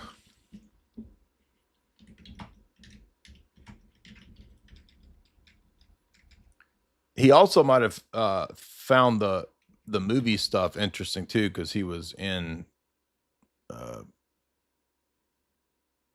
the Elizabeth movie. Doesn't he play a Jesuit assassin in the movie?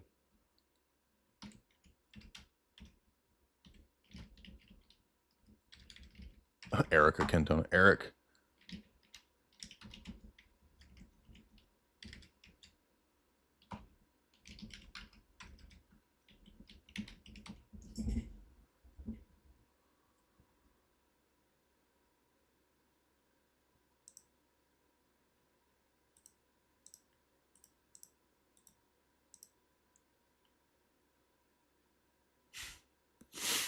Maybe he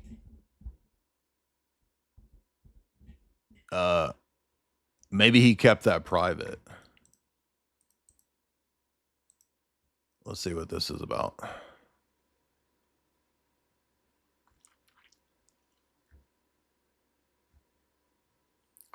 What the hell's that about? Yeah, it doesn't look like there's a lot of public stuff about any of his religious beliefs.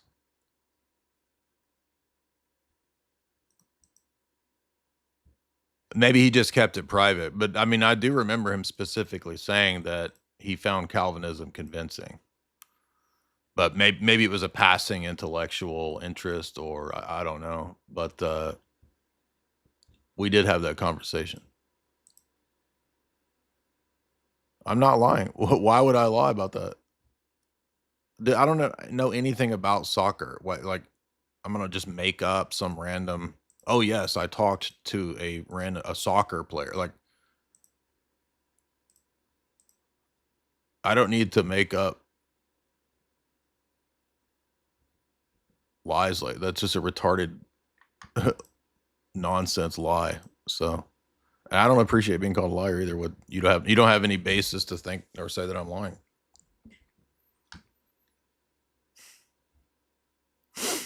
You missed my super chat. De Palma. Gravy Banana, $20. Thank you for the book recommendation. Do you have any recommendation regarding baptism? Oh, we did that one. Basil, $5. Jay, would you or Andrew or any of the other people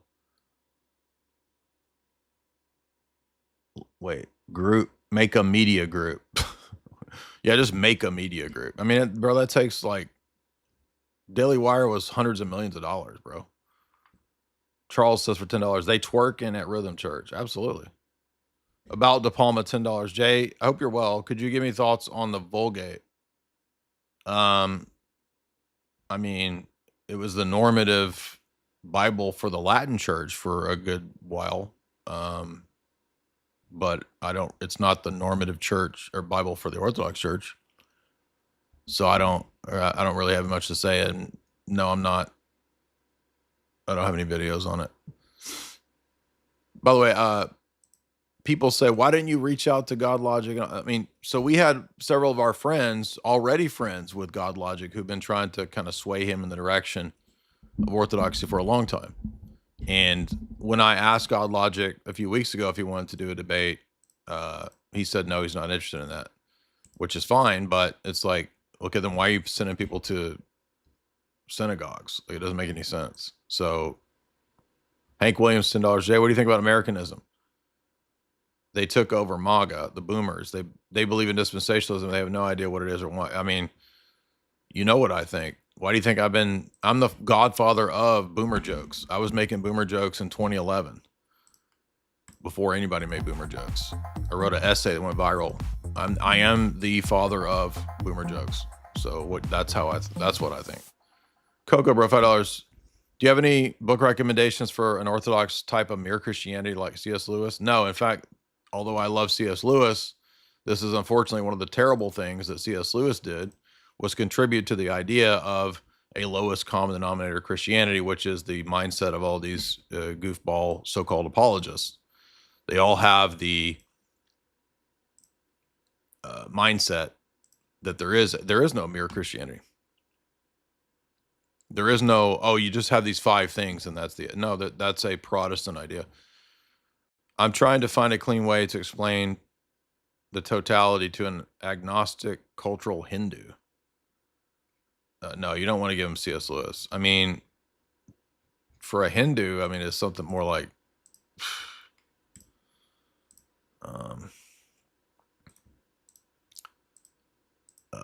maybe something like Jason Lyle's book on tag. I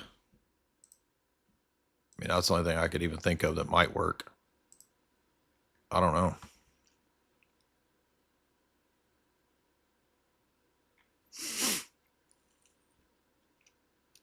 Like, again, all of you people don't understand, like, there is no Christianity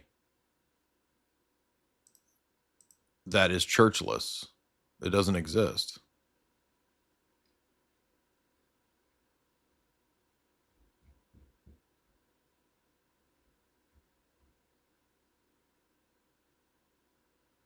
God Logic has already said he doesn't want to do a debate. Like, he said that personally to me.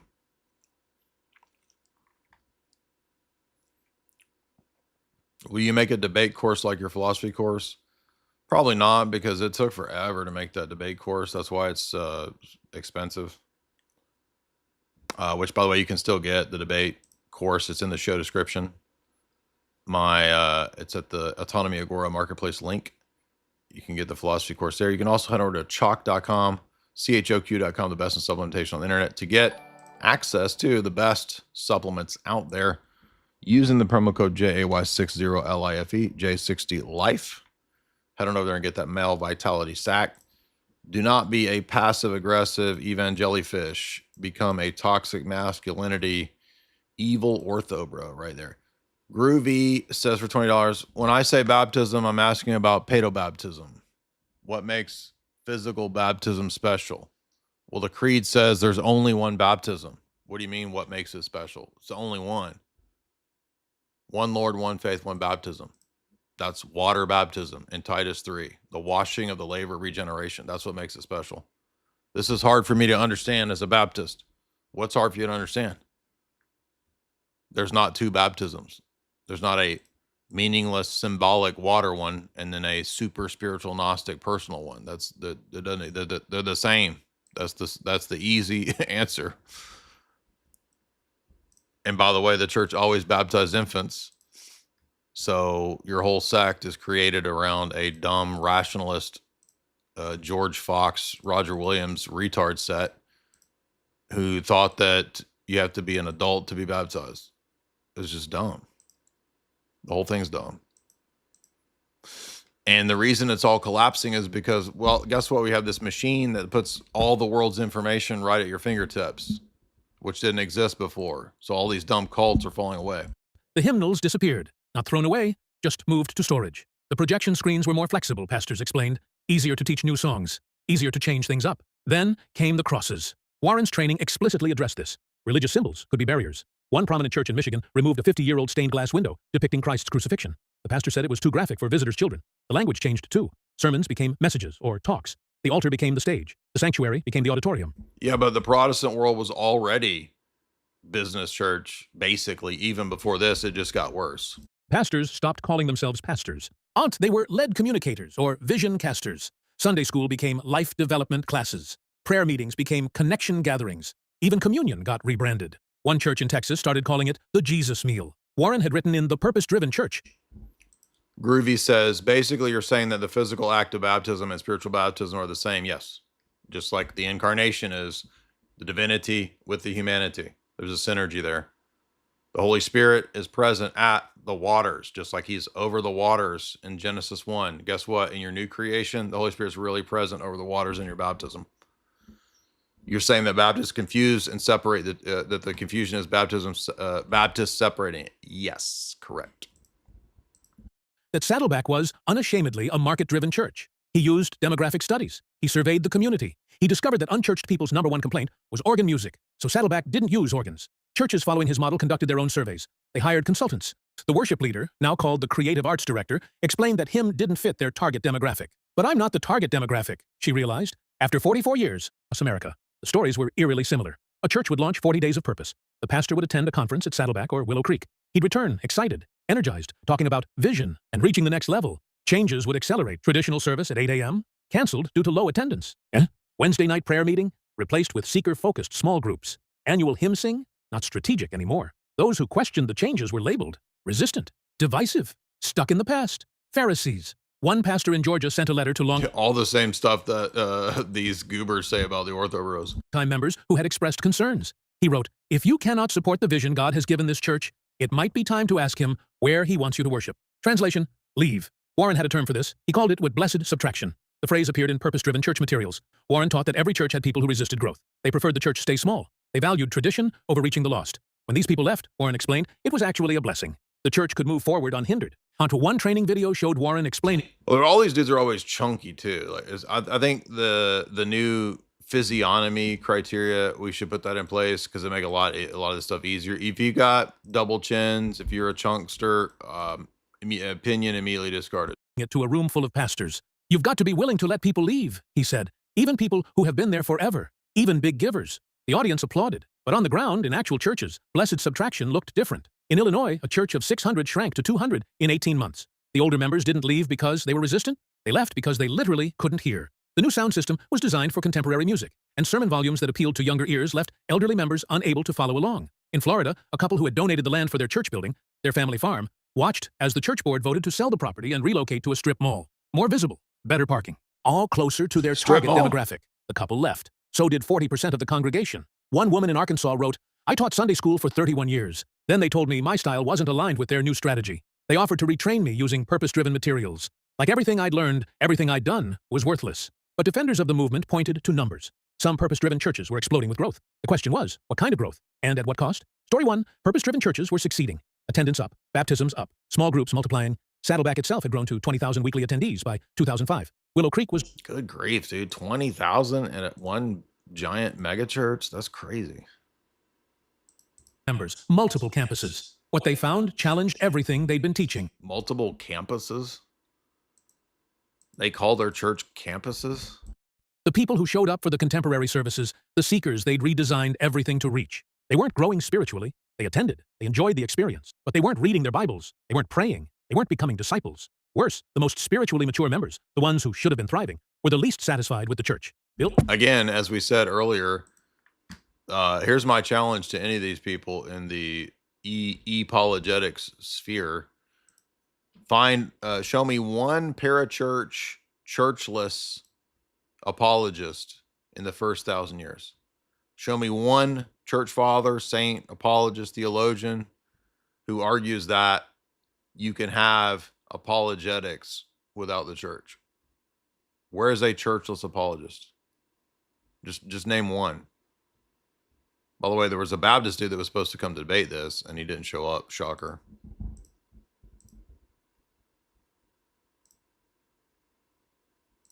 Hybels, Willow Creek's founding pastor, called it the wake-up call of my adult life. He actually said this on stage to thousands of pastors. Some of the stuff that we have put millions of dollars into, thinking it would really help our people grow and develop spiritually, when the data actually came back, it wasn't helping people that much. He went further. We made a mistake. The study, called Reveal, found that church activities, the programs, the events, the services designed to attract seekers, had almost no correlation with spiritual growth. People might come for the show, but they weren't encountering God. Other research confirmed the pattern. A study by the Hartford Institute found that seeker-sensitive churches had lower member retention rates than traditional liturgical churches. People would attend for 6 months, maybe a year, then drift away. The Southern Baptist Convention studied their purpose-driven churches in 2008. They found that while attendance initially spiked, giving peer member dropped 18%. Yeah, these mega churches, they found this out even in the 2000s. They have a huge turnover. Volunteerism declined 23%. Most telling, these churches were conducting fewer baptisms per 100 attendees than traditional Southern Baptist congregations. One researcher called it spiritual consumerism. Churches had become so focused on removing barriers that they'd removed the very things that created commitment. No demands, no expectations, no cost. Just come, enjoy the show, and leave when something better comes along. Even Warren's home state of California was seeing the cracks. By 2010, several prominent purpose-driven churches had closed or merged due to financial problems, but nothing compared they're closing to what would happen at Saddleback. Franchise went out of business itself. For 20 years, Rick Warren taught pastors how to build churches that weren't dependent on personality. Don't build around the preacher, he warned. Build around the purpose. Then came 2022. Warren announced his retirement after 43 years leading Saddleback. He had handpicked his successor, a younger pastor named Andy Wood from Echo Church in San Jose. The transition was meticulously planned. Warren had been preparing for this moment for years. It should have been seamless. It wasn't. Within months, Saddleback was bleeding staff. Key leaders who had served under Warren for decades quietly resigned. Attendance, which had already struggled to recover from COVID, began dropping faster. Then came the earthquake nobody saw coming. The Southern Baptist Convention voted to remove Saddleback from fellowship. The issue? Saddleback had ordained women as pastors, including Warren's own wife, Kay. It violated...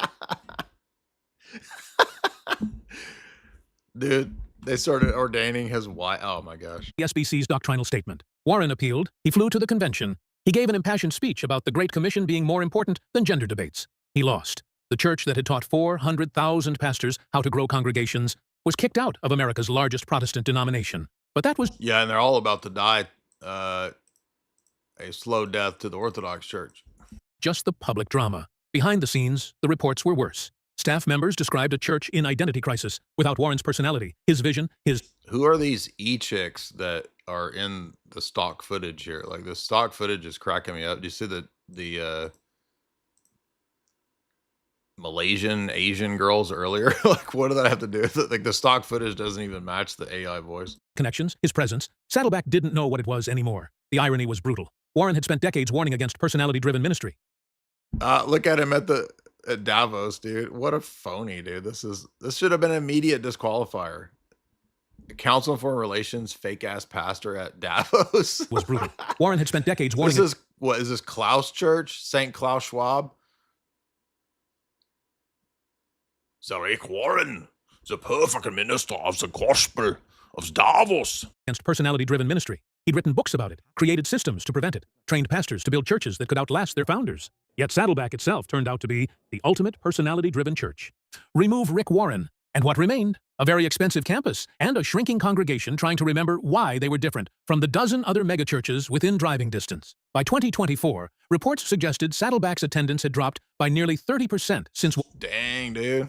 Bleeding. Warren's retirement. The church stopped publicly reporting numbers, something Warren had always advocated for transparency and accountability. One former staff member put it bluntly, "We taught everyone else how to build purpose-driven churches. But when our purpose walked out the door, we realized we'd been person-driven all along." Critics who had warned about the purpose-driven model for years felt no satisfaction. These weren't just numbers or theories anymore. These were real congregations, real people, real pain, which raised an uncomfortable question. Teet, this isn't a story about whether Rick Warren was sincere. By all accounts, he was. When Purpose-Driven Life became a bestseller, Warren did something unprecedented. He paid back his church 25 years of salary. He stopped taking any income from Saddleback. He reverse tithed, living on 10% and giving away 90%. He and his wife, Kay, threw themselves into causes that mattered. AIDS relief.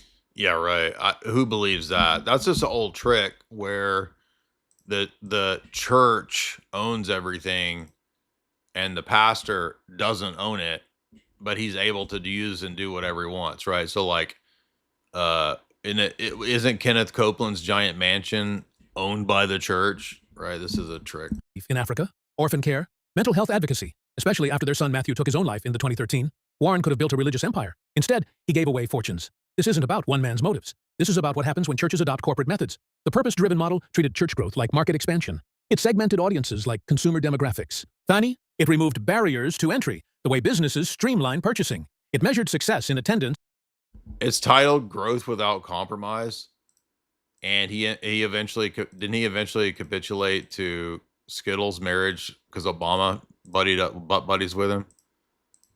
And then his wife becomes a pastor. And square footage, the way corporations measure profit margins. But churches aren't corporations. They're communities. The hymns weren't just old songs. They were the words mourners had sung at... Yeah, I mean, there's no telling what he made from that dumb book.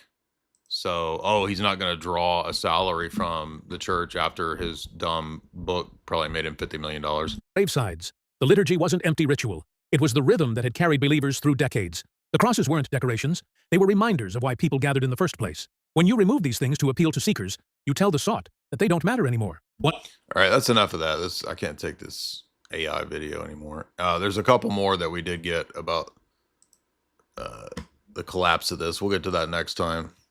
Shadow Man, could you say baptism is a manifestation of spiritual baptism? I don't know about manifestation.